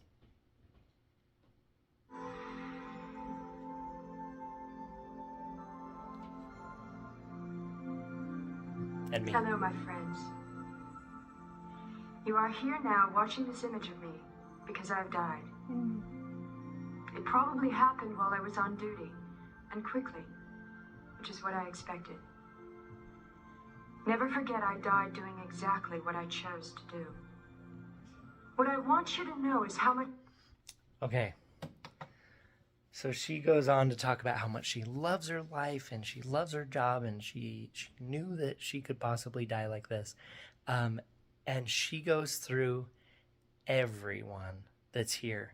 So everyone that's here is Troy, Riker, Crusher, Little Crusher, as in Wesley, Picard, Worf, and Geordi. So, like, everybody is there. And she goes through them one by one and says what she learned from them. And it is beautiful. And all of their reactions, are spot on and really bring the emotions out. This is a very, very well done scene, and it is a really good send off. And I'm sad that she didn't stick with the show, because her character could have been awesome.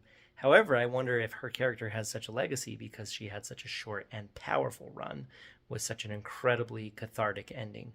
But the two things that stand out to me the most, well, the whole thing, gosh, but of this little funeral are her message to Troy and her message to Picard.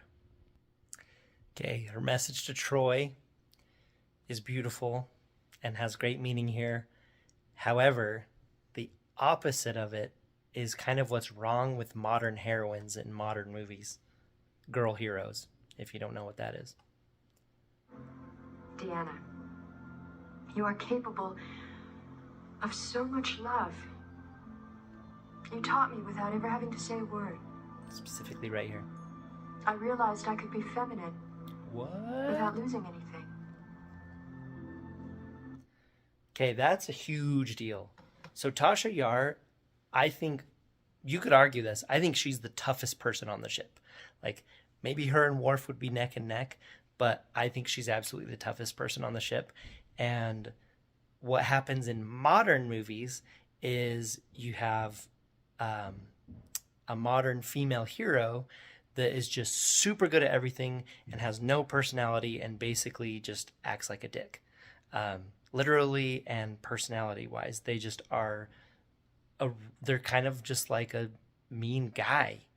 And that's bad writing, and it's not true, and that's not a good example for boys or girls. It's just some powerful female that they've given like the worst aggressive male traits to.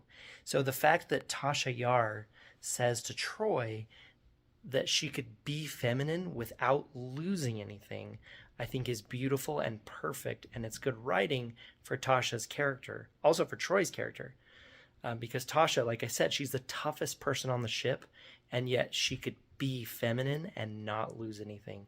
That is the pinnacle, in my opinion, of the female hero. Is they are still differentiated. They don't just have these like aggressive masculine traits.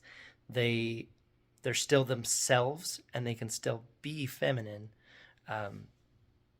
without having to just be a generic, no flaws, boring character that we see nowadays. So Tasha Yar is an awesome female character. She's very, I think she's well-rounded, and this little message says so here. And here's her message to Picard. It's absolutely beautiful and appropriate. She talks about him being her dad, but she doesn't know because she never had a dad. But then she goes into more, and this is good here. But if there was someone in this universe I could choose to be like, someone who I would want to make proud of me, it's you. You who have the heart of an explorer and the soul of a poet.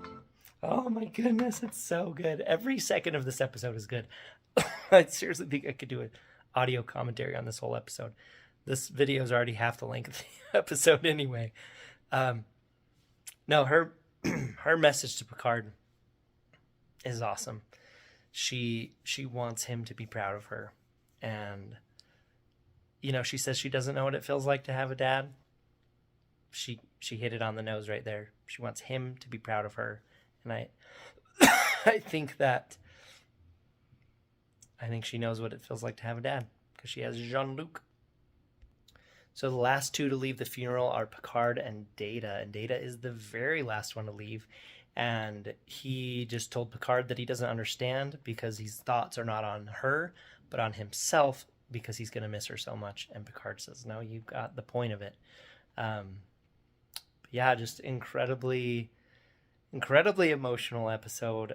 Incredibly powerful send-off to Tasha Yar. I'm bummed that she's not on the crew anymore, and it's just going to make her appearances, her couple more appearances, that much more exciting to see. Also, the actress, having her come back as Sayla later on, it'll be cool to see her because she's a great actress. But I specifically like the flashbacks, I guess you could call them, or alternate realities, where we get to see Tasha Yar again and Picard's reaction to it. Okay, this has been a very long video of day 25 of 30 of my 30 days of Star Trek reviews. So thank you so much if you stuck with me thus far. I'd love to hear from you. Don't just be a silent watcher. I'd love your feedback. I love talking to you guys down there. So anyway, thank you so much for watching. And this episode hit me really hard. Unfortunately, during the funeral, my wife totally came up and interrupted me and made me pause it to talk about garden stuff, which probably, truth be told, full on saved me from just breaking into full tears. So I was holding it back really hard, and then she made me pause it, and I was able to calm down. But great episode. Absolutely great episode. The Skin of Evil stuff was kind of stupid, but great Tasha Yar send-off. So thanks for watching. See you on the next one. Bye. Star Trek The Next Generation, episode We'll Always Have Paris, on Blu-ray. This is day 26 of 30 of my 30 days of Star Trek reviews. Interesting note about this episode on Blu-ray is that there's 2 seconds that they couldn't find the film reels for, so they just upconverted a VHS tape for that. Also, the name We'll Always Have Paris is a Casablanca reference. So the Enterprise is on its way somewhere to do something, and while they're on their way there, they're getting a head start on their fun time. And Picard is fencing with some rando lieutenant, which is really cool. And I realize, okay, one thing I realize is that I love about Star Trek and the Next Generation and the Federation is that everyone seems to just have like these really cool hobbies and talents and skills, and they all like work on them and enjoy these things, and because their lives are so good, right? Because they're in the Federation. And I'm realizing maybe this is the same thing for me, why I like Star Trek The Next Generation, why girls like Pride and Prejudice and stuff, because the girls are so well-to-do that all they do is just wander around the garden and write letters to each other and put blankets on each other when they get left out in the rain. And so maybe that's like me liking Star Trek, because this is what they have to do with their free time. I don't know. Okay, here is our first instance that something is amok, and also it's an instance that immediately makes me excited because it shows that this is a time episode. What technique was that? The technique of a desperate man. What? Interesting move, sir. What technique was that? The technique of a desperate man. Listen to the music. Captain. It's all synthesized and creepy, and then wait for it. Hear that bass? Picard to bridge. So, first of all, the fact that it's a time episode is really exciting. Second of all, the music in general in this episode is really, really cool. But throughout the entire episode, it kind of reminded me of the trailer for Dunkirk, I think, is the one that had all the ticking, like time was ticking. Maybe it was Dunkirk? Or was it Tenet? I don't remember. But throughout this episode, there's like a bass. It sounds like an upright bass. I'm not sure what it is, but it's like strumming, and it's almost like it's time. And then later there's like clicky, ticky things in the music that is, to me, sounds very time-like.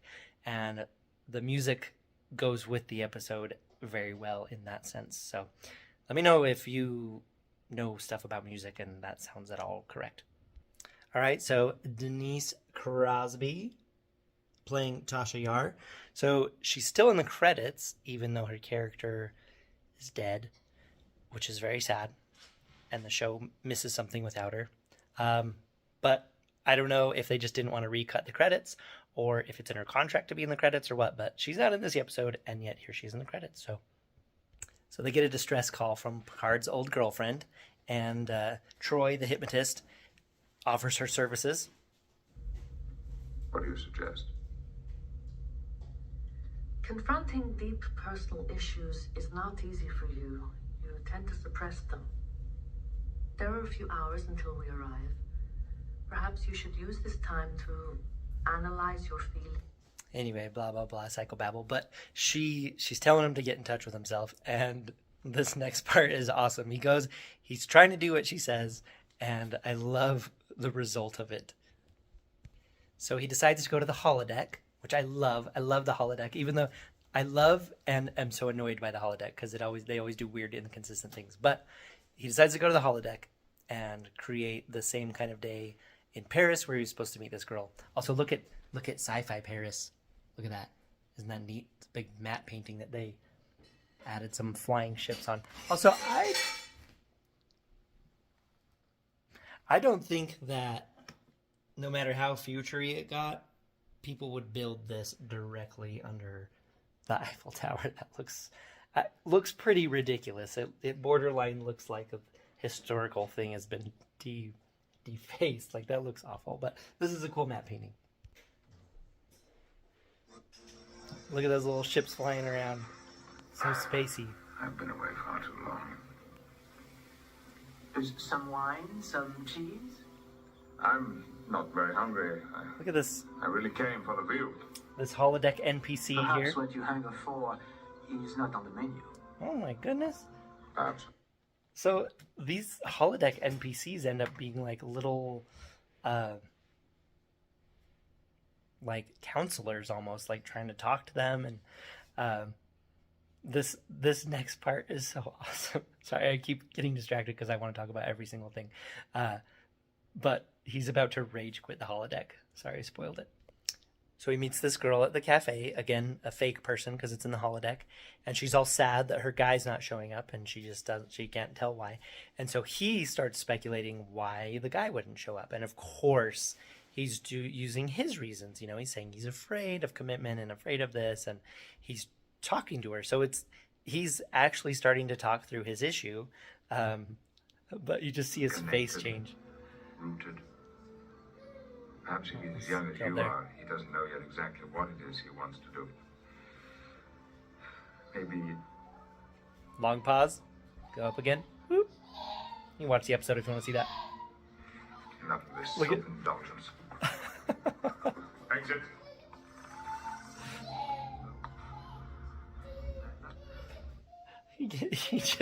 He was getting there. I mean, Troy was right. She said it's hard for him to confront his deep personal issues, and he was getting there. He was actually starting to overcome issues, and then he just rage quits the holodeck. I like that. That was good.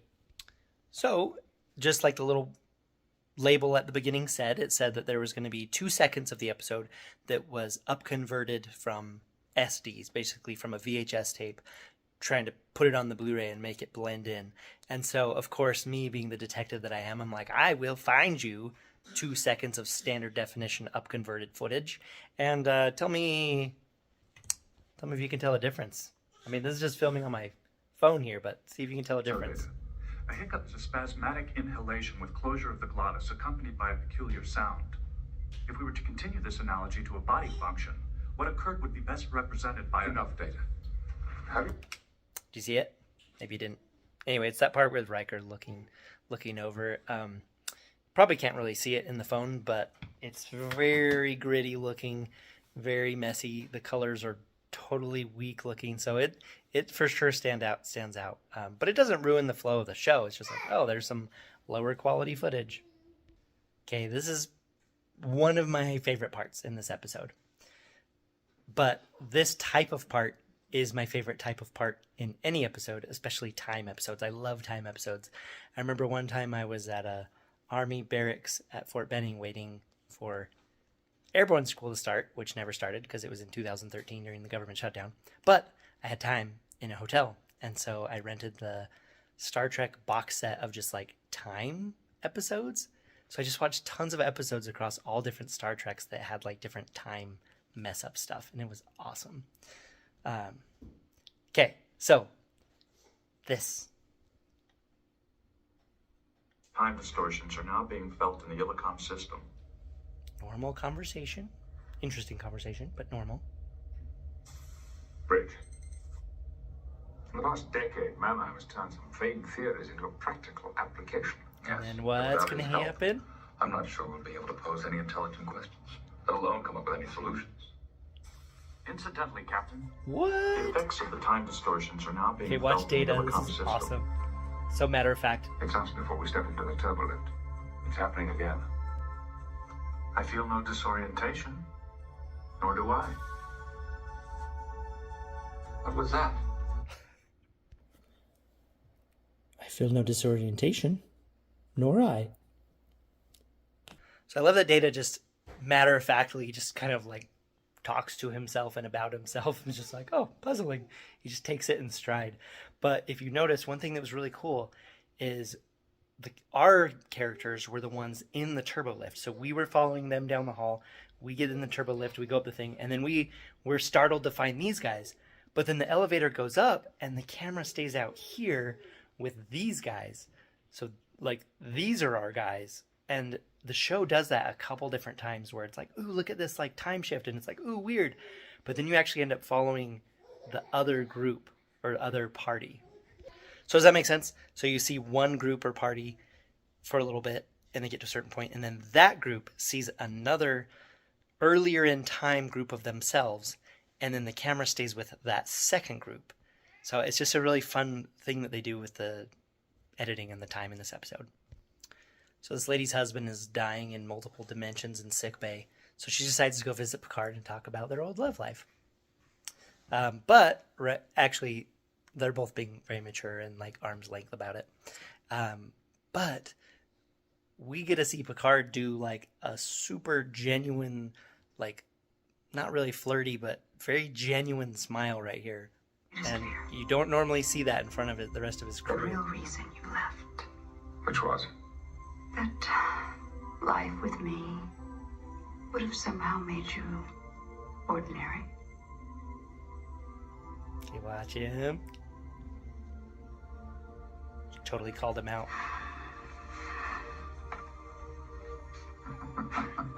Look at that. You're wonderful. He's not even drunk in the Naked Now episode. He's just having a conversation, and he lets his guard down, gets all smiley. So, pseudoscience hypnotist Troy shows up to harass Dr. Beverly Crusher while she's trying to work. As follows. Faye, that's not what I meant. I don't think I want to talk about what I think you mean. Captain Picard. I can't compete with a ghost from his past. No one could. She's not. Okay. So, Troy is there to harass Beverly about how she feels with Janice Mannheim there from the past interacting with Picard and her feelings. And she says, I can't compete with a ghost. And it's like, are you... I mean, the show from the first episode is like, oh, these two. Like, absolutely these two. But even right here, it's like, oh, Beverly, like, you guys are sitting here talking about Picard as, like, a romantic interest. And so I decided the show is continuing with its teasing, but with the shipping of Beverly Picard, I've decided we should call them either Bevcard or Pickerly. So decide which one you like for the name of the Picard and Beverly shipped. Bevcard or Pickerly. So Dr. Mannheim knows about Picard. He knows that him and his wife had a past. Kiss me this. If anything should go wrong, please take care of her for me. So drops the bomb of take care of her for me. And what does he say? Of course. And I know what you're thinking. You're like, oh, Mannheim's gonna die. Picard's gonna marry this girl that, like, they clearly still have, like, unresolved issues, and it's like there's gonna be a love triangle, Beverly, whatever. And that's what I thought too. But then I had another thought, and it was a more awesome thought. And promising to take care of her isn't necessarily promising to marry her. Maybe if Mannheim dies, he could just drop her off at the next star base. She'll be okay. He will have taken care of her. He doesn't have to marry her. He can still be with Beverly. There's still time for Pickerly. This is a really awesome conversation between Picard and Data, where Picard suggests something and Data actually takes it kind of the wrong way, not what Picard meant. No, I want this to be an away team of one. You. I don't think there's any reason to risk anyone else. It is reasonable, sir. After all, I am a machine, and dispensable. Indispensable is the appropriate word. I think it should be only you. So Picard's not like, oh, you're some dumb machine, you can die, and because that's what Data thought for a second, and he, he took it like a champ, and he's like, yeah, well, sure, I can be dispensable, and that's not what Picard meant, and he goes on to explain that Data can handle the craziness of this mission a lot better, like with, as you're gonna see here in a minute, what goes down on this mission, but also just like the understanding the weird foldings of time and how to just keep it together. Like I think Picard is foreseeing people on the mission just losing their minds if seeing multiple versions of themselves. So it's actually a huge compliment that he wants Data to go by himself. Okay, this is one of my very favorite parts, and this is what I was referring to earlier, where you have the Data that we're watching go through all the different security measures and start scooping up the antimatter to go do the thing or what's it's. And then he turns around and we see this. There appear to be 3 of us. Waiting for one of you. Only one of us is in the correct time continuum. Which one? So cool. Anyway, so flawless special effects here with 3 Datas. And maybe someone smarter could tell me this, but the middle Data knows that he is the correct timeline Data. And again, this is an example of earlier where you follow the first one and then you come back and your correct data is the middle one. Which one's the right data? Which one's in the right timeline? It's me. All right, here's a holodeck moment that you wouldn't think is weird, but listen to Troy's interaction with the computer here. So keep in mind, Picard is inside of the holodeck in a program running right now. Computer, this is Counselor Troy. Request access. Do you wish to terminate the current program? No, continue the program. Enter when... What? So the captain's in there having his little holodeck diversion. Troy comes up. Maybe she has like executive permissions for the program because she's a counselor, right? But she's like, hey, I want to go in there. And then the program's like, you want me to turn it off? And it's like, no, he's in there using it. Why would I want you to turn it off? Anyway, that to me is very, very odd. And I don't know if 1988 people thought of that with like program permissions and why they would shut it off, but it just seemed off to me. Like I don't actually understand why it would ask that. So that's a little weird to me. All right, before we wrap it up, I want to show a couple cards. This is the Mannheim's Dimensional Door card. It's a doorway from the Star Trek customizable card game. And basically, it affects the game in a way that the Mannheim effect affected time in the TV show.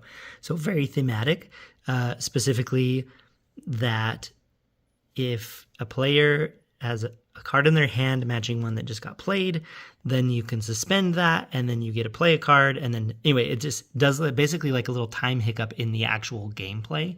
So it's very thematic. And then you have Paul Mannheim himself, who it says where present may nullify Mannheim's dimensional door or double it. So that's fun and thematic. But look at his wife card. Where's she at? Right here. Look at this. So she adds 2 to the attributes of a male present, because I guess that's just the kind of person she is. But she does +4 to Paul Mannheim. So then where's he at? Right here. Then all of his stats are +4, which makes him better.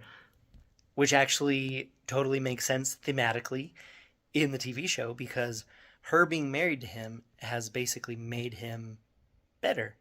And specifically after they finish, like after he gets better when the time thing closes, you can tell that their marriage is stronger than ever and he's determined to do a good job this time, and she helps him. And so the fact that the cards are so thematic for the simple mechanics of the game to match the TV show, to me, that's the design of a great game. Oh, what's that right there? Oh, don't worry about it. Just flashing some bling. So they go back to the cafe in Paris and they have a very professional goodbye and closure to both of their, I guess, open-ended emotional stuff. And so it's kind of cathartic if you imagine something like that in your life, being able to resolve it so perfectly 20 years later like this. Okay, so the ending scene here. Occasionally this show goes full-on 60s original series endings, and this is absolutely one of them. Blue concoctions. It's across the square from the Zanzimen's dance palace. It's called the Blue Parrot Cafe. You're buying. Ah, so funny. You're buying. All right, so it does the cheesy 60s music. They talk about money again, even though they're like, we don't have money, so that's always a little bit in conflict. But they do have money. They do. Anyway, it just plays that cheesy 60s music, and they have their outro. But this has been day 26 of 30 of my 30 days of Star Trek reviews. This is taking way longer than 30 days.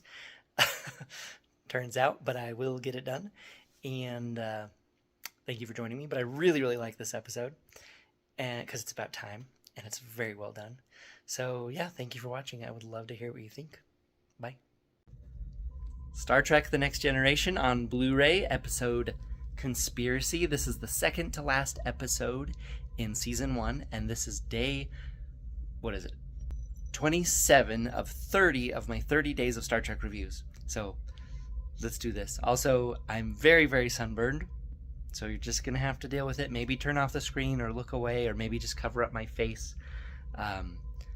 But I didn't listen to my wife and wear sunscreen. So, yeah. Also, this episode it's like a horror intrigue kind of plot device one, and there is in this episode one of the most horrendous, scary, gory, monstery effects out of any Star Trek The Next Generation. Okay, so look at the stars that are stretched while they're flying. I asked my wife what she thought about that, and we talked about how they're flying faster than light, multiple factors faster than light. Stop looking at my sunburned face. And she wondered if when you do fly that fast, if the color spectrum of a star would actually kind of break apart and you would see the separate colors like that. And so she's like, did they do that just because it looks pretty? Or was the person making the show like, yes, we're going to make these stars that are flying past actually break apart and be separate colors? I don't know, but it's really pretty and colorful in space. Okay, speaking of this scene, I'm going to hold to my position that these short skirt girls just cruising around the ship or pushing buttons in the back are totally just set dressings in this show, because all the main characters wearing pants. Troy wears a little skirt sometimes, but they're cruising around the ship carrying these iPads, going up and down elevators, walking up and down the stairs, walking up the little ramp things with these boots are made for walking, and they seriously just seem like set dressing. It's almost like there was like a pre-YouTube TV algorithm back in the day where they're like, okay, if you can show some legs in the first 30 seconds, your ratings go up. It's proven. So anyway, that's what I think. You can argue with me if you will, but that seems pretty obvious. That's what they're there for.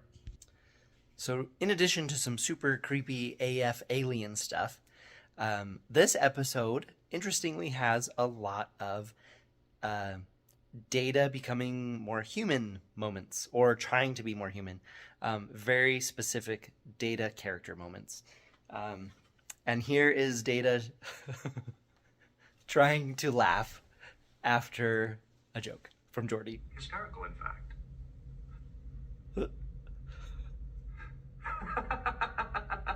Oh.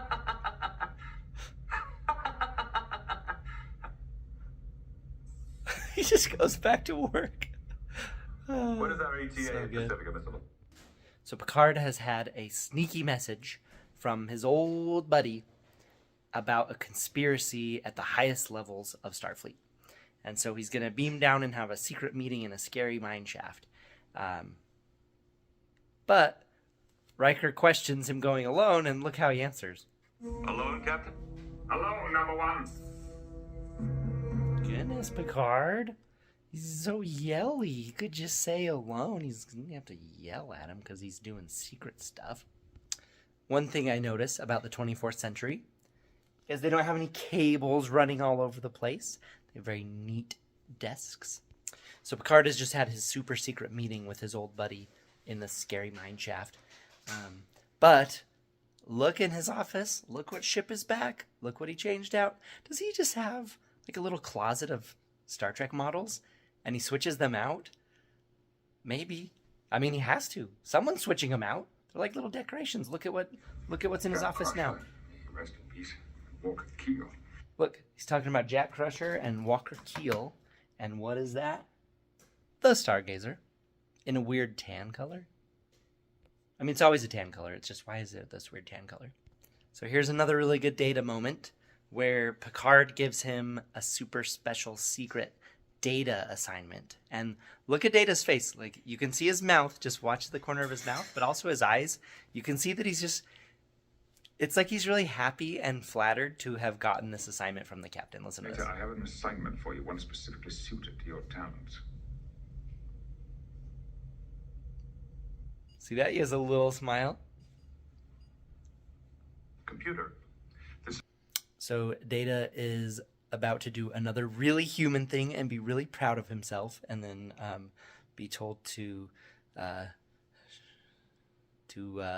stop talking by the computer. But while he's looking at these things and these little letters and correspondence are going by, like, you can actually read these things.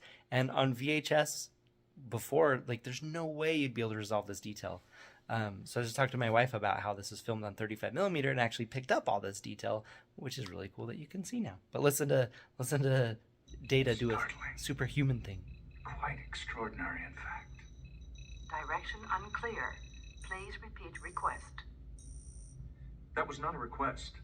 I was simply Talking to myself.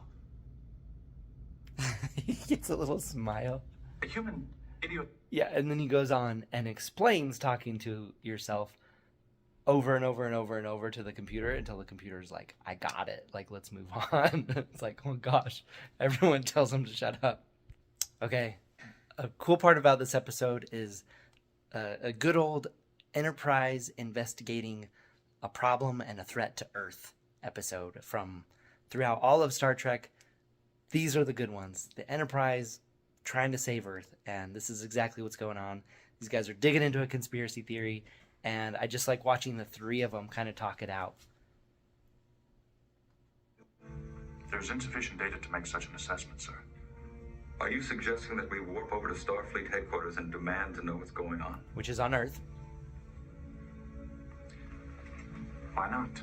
Nice. Yes, why not? We're talking about a threat to the entire future of the Federation.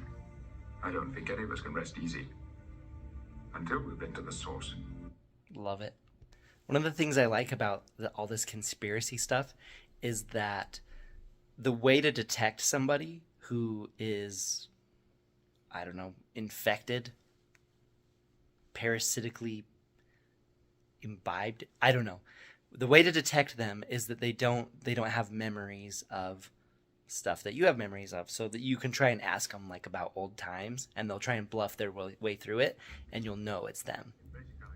Remember what you told me back at Rover 7 about the threat that you perceived to the very fabric of the Federation? Is that why you're here? Because of what I said? It's one of the reasons, yes. But Jean-Luc, you took me far too literally.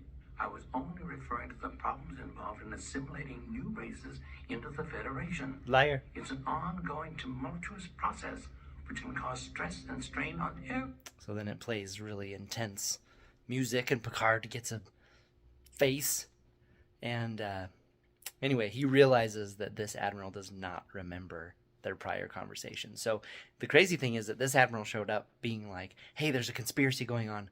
And then now that he's seeing him again, he's now compromised. And so he's realizing that he's not someone he can rely on anymore. Okay, so a very interesting, very integral plot conversation has been happening. But here's what I noticed. Look at this guy. Leg day. It's leg day every day for a man skirt guy. Do you see those beefy hammy legs? My goodness, you could feed half the ship if they had to turn to cannibalism. So Picard and Riker just had this super intense conversation in the transporter room where they're like, the Admiral's not the Admiral, and you're going to have to come down there with force, and we got to tell Beverly Crusher to make up a lie to make the Admiral go get a physical. And it's just like, wow, this is like a really intense conversation. And then Picard gets on the transporter pad and he's like, energized, and like looks over at some dude, and it's like, they were having this like super top secret conversation in front of just like Joe non-O'Brien transporter guy.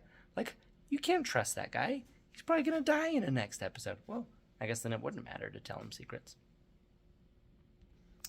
Okay, spoiler alert. Even though this guy is totally being taken over by a scary little stop animation claymation creature, this thing right after Picard beams in is another reason why I feel like this show is establishing itself as an heir to the original series. And this time watching through, that's one thing I've been watching for, is how this show would be perceived as a fan of the original series. So I'm a fan of the original series, but I saw this show first, and then I went back and saw the original series, and then I've seen this show. So I'm trying to watch it through the eyes of like a 1988 person who was a huge fan of the series that's being really skeptical. And scenes like this little exchange right here, that they do it without any fanfare, I think gain points for the original series fans. Watch the Vulcan guy. Welcome home, Captain Picard. Thank first officer will be joining us shortly. You see that? So it was no... Yes, I'm sure he will. Pause. There's no fanfare. They're not like, look, Vulcans. They do the thing. It was no big deal. It's kind of, this is going to be a weird analogy, but it's kind of like the difference between Saving Private Ryan and Enemy at the Gates when it comes to the violence. So what I'm saying is that this is just observing things happening that are very natural, that are a part of the world, and they're moving on. They're not like focusing on it.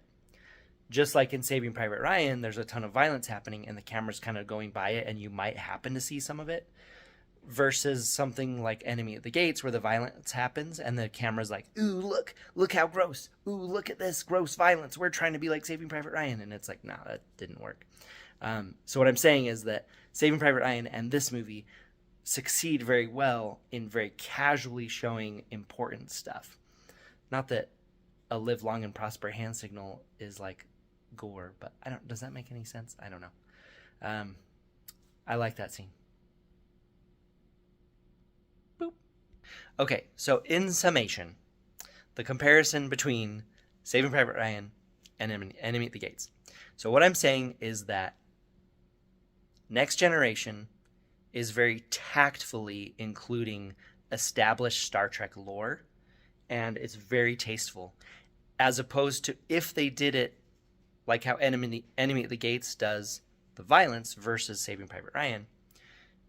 Star Trek would be like, hey, look, Vulcans do this thing, and it would just be right in your face, and it would be like, original series fans, kind of like in that other episode where the Galileo, like a model of the Galileo shuttle, was in the background of somebody's room.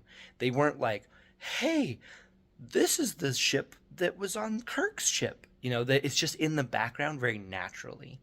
I do like the movie Enemy at the Gates. I just think that the violence is more tastefully done in Saving Private Ryan. So this made me think of that. Thank you for your patience. All right, this fight scene between Riker and the Admiral, because the Admiral's parasite possessed, alien possessed or whatever. I don't know if this is quite on the Gorn fight level from the original series where Kirk fights that big slow lizard monster, but it's pretty cheesy. Look at all these ninja kicks back and forth. Like super obvious stunt doubles.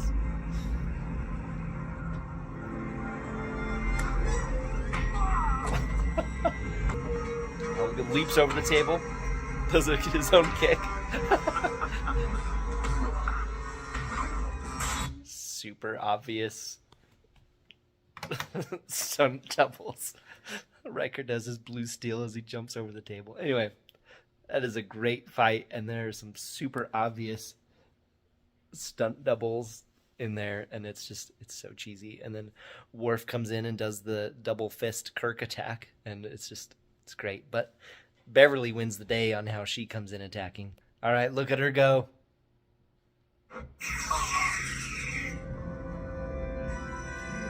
Shoot that Admiral, Beverly.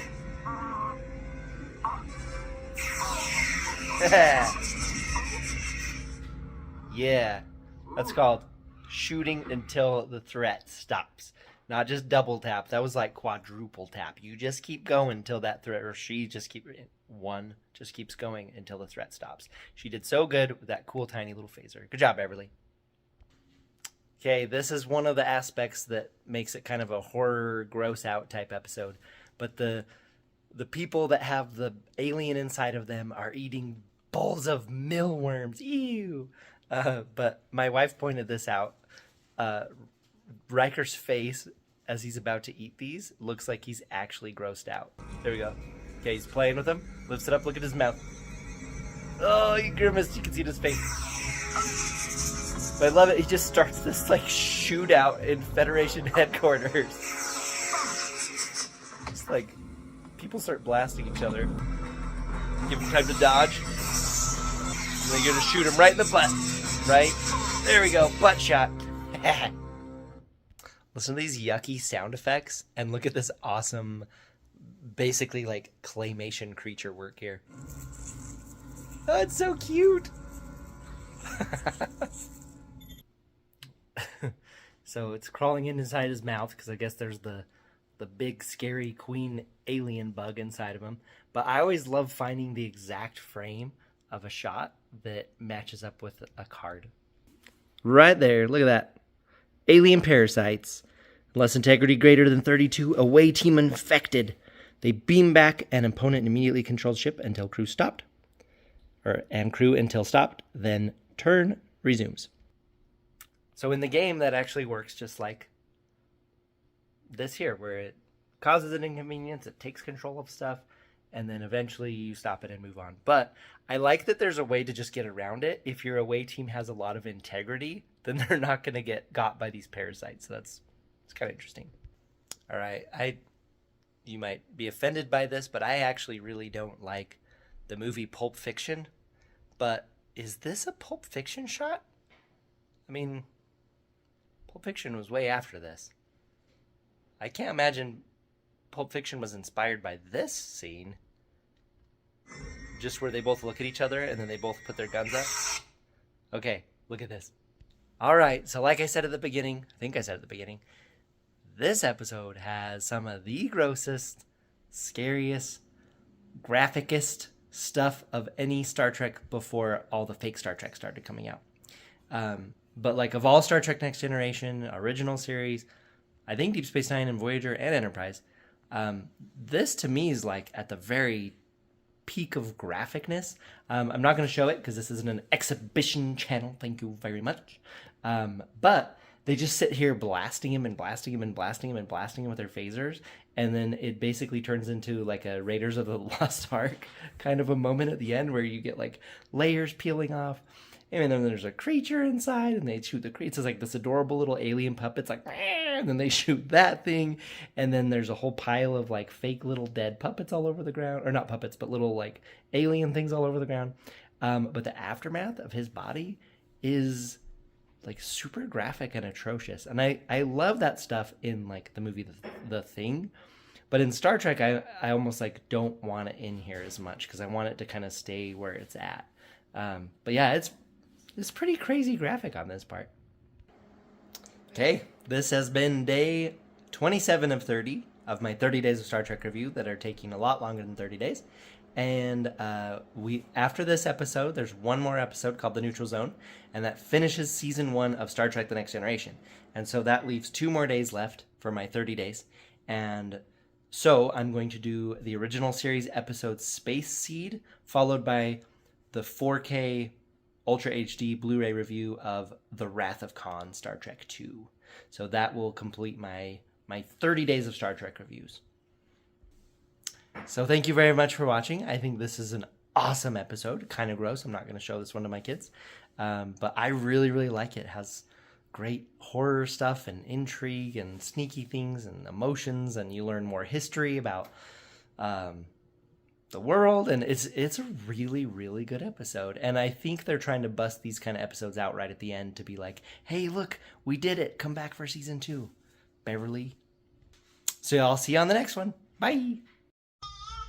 All right, Star Trek The Next Generation on Blu-ray. The very last episode of season 1 is called The Neutral Zone, and this is day 27 of 30 of my 30 days of Star Trek reviews. So here we go. The whole time I'm watching this episode, I'm thinking of like 80s time, and that they're trying to sell me to stick with them for another season. And I actually think the episode does a really good job of doing that. This is my audience for today. Are you just gonna watch me? Are you just watching me, you goober? Go to sleep. All right, so they found a floating ship that was pretty much out of commission, and they're basically just waiting there in space for Picard to show up so they can get about their business. But Data is very, very curious, and he wants to go check it out. So him and Worf beam over, and they find this room full of these capsules, and listen to this music when it reveals what's in there. Or I guess, yeah, it's music. It's like scary dead person. Now listen to how this music is different for the one that Worf finds. Look at this.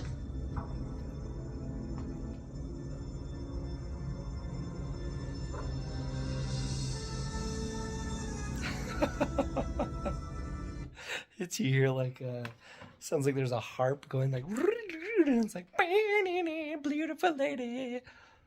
This guy likes it. This guy likes it. Look at that bouncing guy. Woo. All right, I realized I may have said day 27 of 30. This is day 28 of 30. So Picard shows back up, and they find out that they need to go to the neutral zone because there's bases getting destroyed and stuff serious. And then he sees that Data has just gone on his own little solo mission and acquired these frozen people. And so he's talking to Data about the timing. I could not leave them there, Captain. The condition of their vehicle was deteriorating. But Data, they were already dead. I like this line. I mean, what more could have happened to them? I see your point, Captain. But at the time, it seemed the proper thing to do. Picard's next line is actually really weird. So Data's right on. He's right on with the Federation philosophy of basically preserve life and everything. But listen to Picard's line here. He's like, he almost like, it doesn't sound like he regrets it, but he's just like, oh, now we have to do what we're morally supposed to do when people are alive. Listen to this. Well, they're alive now. We're gonna have to treat them as living human beings. Alive and well and ready to be awake? He just like says it with this just like disappointed obligation. Ah, they're alive. I guess we're gonna have to treat them like living beings. It's like, yeah, because they're alive. So they revive this first lady, and she gets arguably the best wake up that you could possibly get after being frozen in space. She gets to see Space Dad and Space Mom right there smiling at her. Picard and Beverly, if you didn't gather that. But then it goes full on 60s episodes, original series. Listen to this music.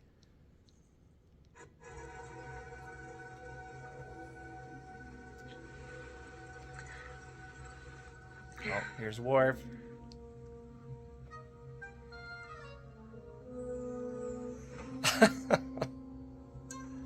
Oh, so silly. He's an alien. Wah wah. Oh my gosh, that's some cheesy music right there. But I mean, it falls right in with classic Star Trek. My goodness. So I like these kind of stories. These people from the past. So like the movie Blast from the Past, or this original Star Trek episode Space Seed, this episode, or even the movie Forever Young, Mel Gibson. But Riker's here just explaining what's going on and that they're on a spaceship, and then this guy asks what year it is. So we get a little bit of exposition. We get to find out. What year is this? By your calendar, 2364.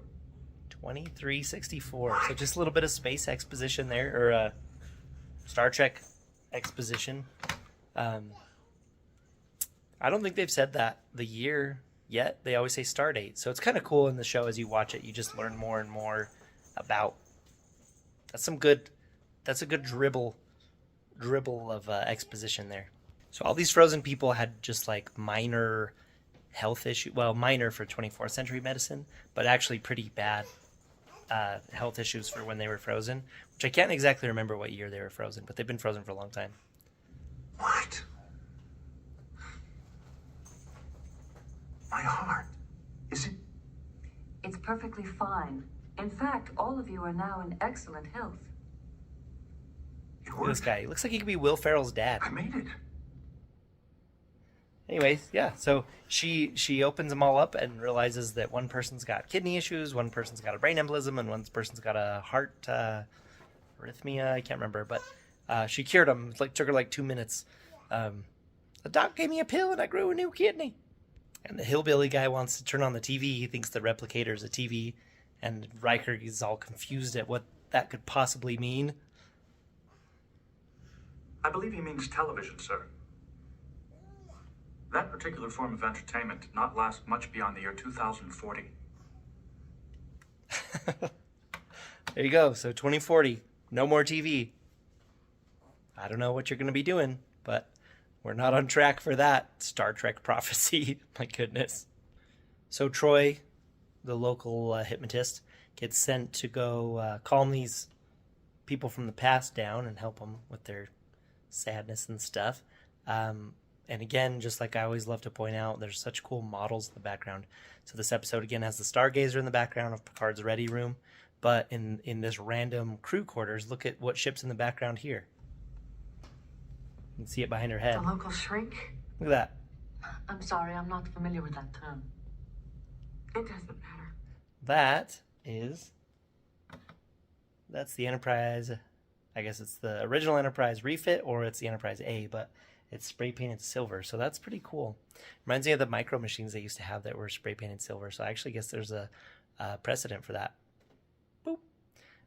But this part is really interesting, where Troy comes into this lady's room and starts talking about what she's so sad about is that she had 2 sons, and she's worried about whatever became of them. So now Troy's actually found her family, and she's on a little computer looking at her family tree, which is pretty cool. So you can actually read it. You've got, I don't know if you can read it on there, but you've got Craig Weiss Raymond, Chris Tesber Raymond, Sarah Paul Raymond, Kevin Scotty, Wendy Ruiz, Greenberg Raymond. I mean, it's just, it's pretty awesome that they could, and I think this is actually pretty accurate.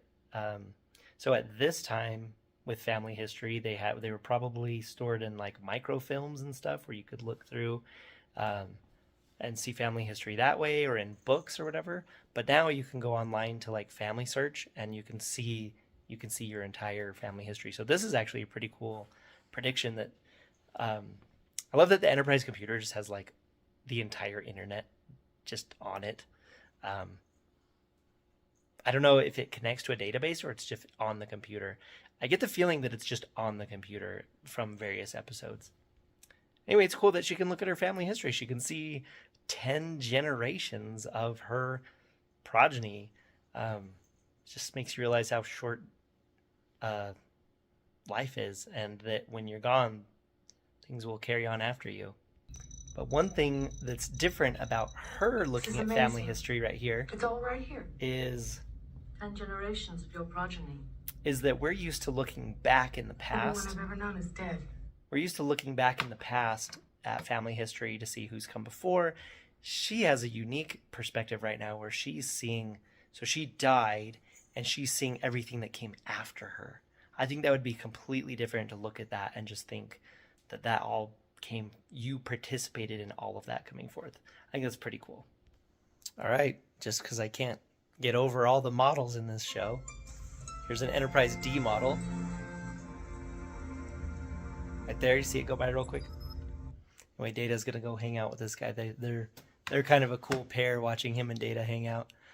Speaking of not the Enterprise D model, but the Enterprise A model that it showed before, I don't know, I think I already said this, but one time I was a little kid trying to get my brother's models that he had up in his closet, and I climbed all the way up his closet because I wanted to play with them.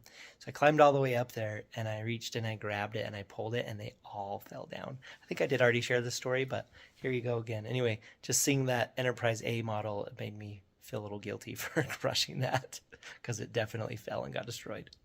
All right, here's where the episode starts to lose me a little bit. So the super rich guy that's just really cranky and treating this Enterprise like it's like an ocean liner that should be offering him the best customer service because he spent so much money.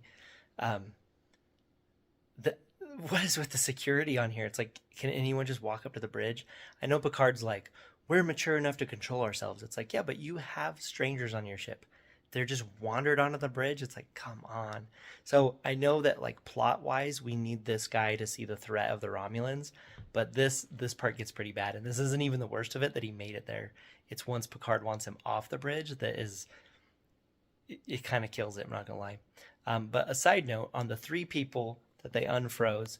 So you have this guy who's the rich guy. So he's finance. And then you have the lady, family, and then the other guy, fun. So the 3 Fs are these 3 people that got unfrozen. And so you're watching what's important to them and how they deal with essentially missing out on it. So the lady misses her family, he misses his money, and the other guy misses his fun. So it's kind of cool seeing how they're all dealing with it. I really like it. All right, so this guy, I guess his curiosity gets him, and he wants to know who the people on the bridge are talking about. Get that man off the bridge now. All right, here goes security. Good response time. Anywhere, Captain. slight resistance. Some warbird decloaking. Pretty incredible ship. And look how small the Enterprise is compared to it. So the thing decloaks. The Romulans talk about that some of their outposts are destroyed, some of Federation's are destroyed. Also, it's probably the Borg because it looks like the outposts have been scooped up off the ground. Anyway, so the Romulans and the Federation around the neutral zone find out that some of their stuff's been destroyed. Anyway, this guy, he just sits there and watches this whole exchange between the Romulans, and he actually does offer a really astute observation about the Romulans that Picard tells him it's a good observation, but he's on the bridge. He's not supposed to be there. Riker said, get him off the bridge, and he's like, I don't want to go. And then the security guards are like, well, he doesn't want to go. What am I supposed to do? So anyway, then all of them just stand there and watch, and it's like, who's running this ship, these security guys? Like, Tasha Yar dies and your security team just falls to crap. Like, again, I know plot-wise we need this guy from the past to be able to watch this future conflict, but it's like, it doesn't work because it breaks the protocol of the ship, and it's supposed to be, it's not really the military, right? Because it's Starfleet, but still, it's like, it ruins the integrity of their whole rank system structure, the fact that there's different, like, ops and security and site, like, it ruins that structure to have it just disregarded so flippantly like this. And I know everyone is amazed looking at the Romulans. Anyway, sorry. As my soapbox, it just kind of kills the episode when they break protocol so hard like that. So they're basically, they figured out the things with the Romulans. That's good. And now they're dealing with these 3 passengers from the past. And Picard is explaining again that there's no material need and there's no want for possessions. And the guy that looks like Will Ferrell's dad says this. Then what's the challenge? If you can't go after money and wealth and power. The challenge, Mr. Offenhouse, is to improve yourself. And that's consistent. Enrich yourself. That's a consistent message in Star Trek, is improve and enrich yourself versus going after money and power, etc. So I like that you can almost see that Picard is a little envious of this guy's journey about to start of just improving and enriching instead of trying to get money.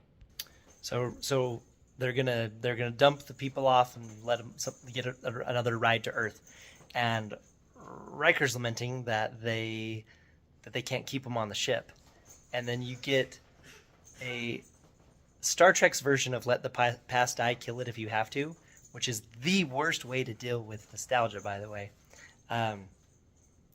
This is Star Trek's way of dealing with that same concept, right? So you're an old franchise, new version, and you want to go forward instead of just dwelling on the past.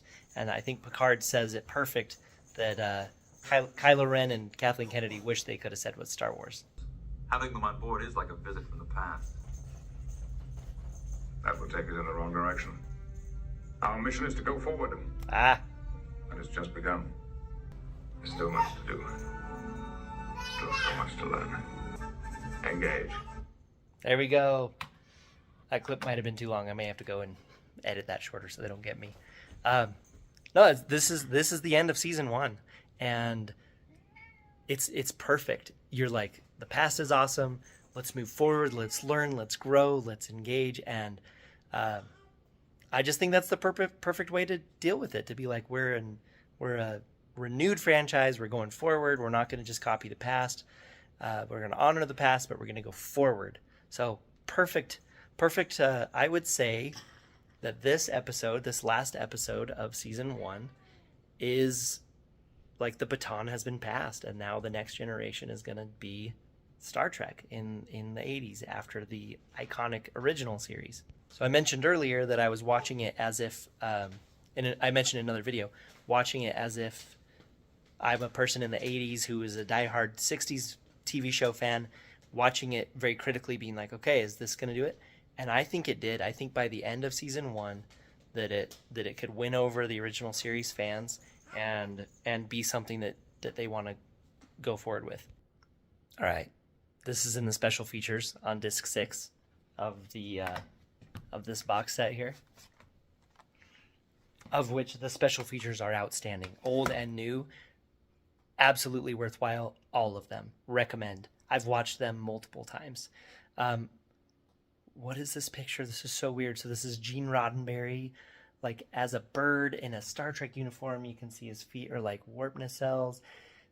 This is weird. And the reason I'm showing this is because so many times during this first season, when they're showing the kind of like the green letters and they're zipping through it really fast, the computer, like Data's reading something really fast, and it's like, there's always this weird picture of a bird with a huge head that goes by, always. So they snuck this in there in those green letters in the computer. And I was just like, what is that? And here it is. It's Gene Roddenberry in a bird ship body, and it's super freaking weird. All right, this has been day 28 of 30 of my 30 days of Star Trek reviews. And day 29 is going to be an episode with people from the past, just like this one, but they're not going to be nice people from the past. And that is going to be Space Seed, the original series episode. So I'm going to review that for day 29, and then for day 30, I'm going to review Star Trek II, The Wrath of Khan. So stay tuned, and thanks for sticking with me thus far. Let me know what you think. Okay, bye.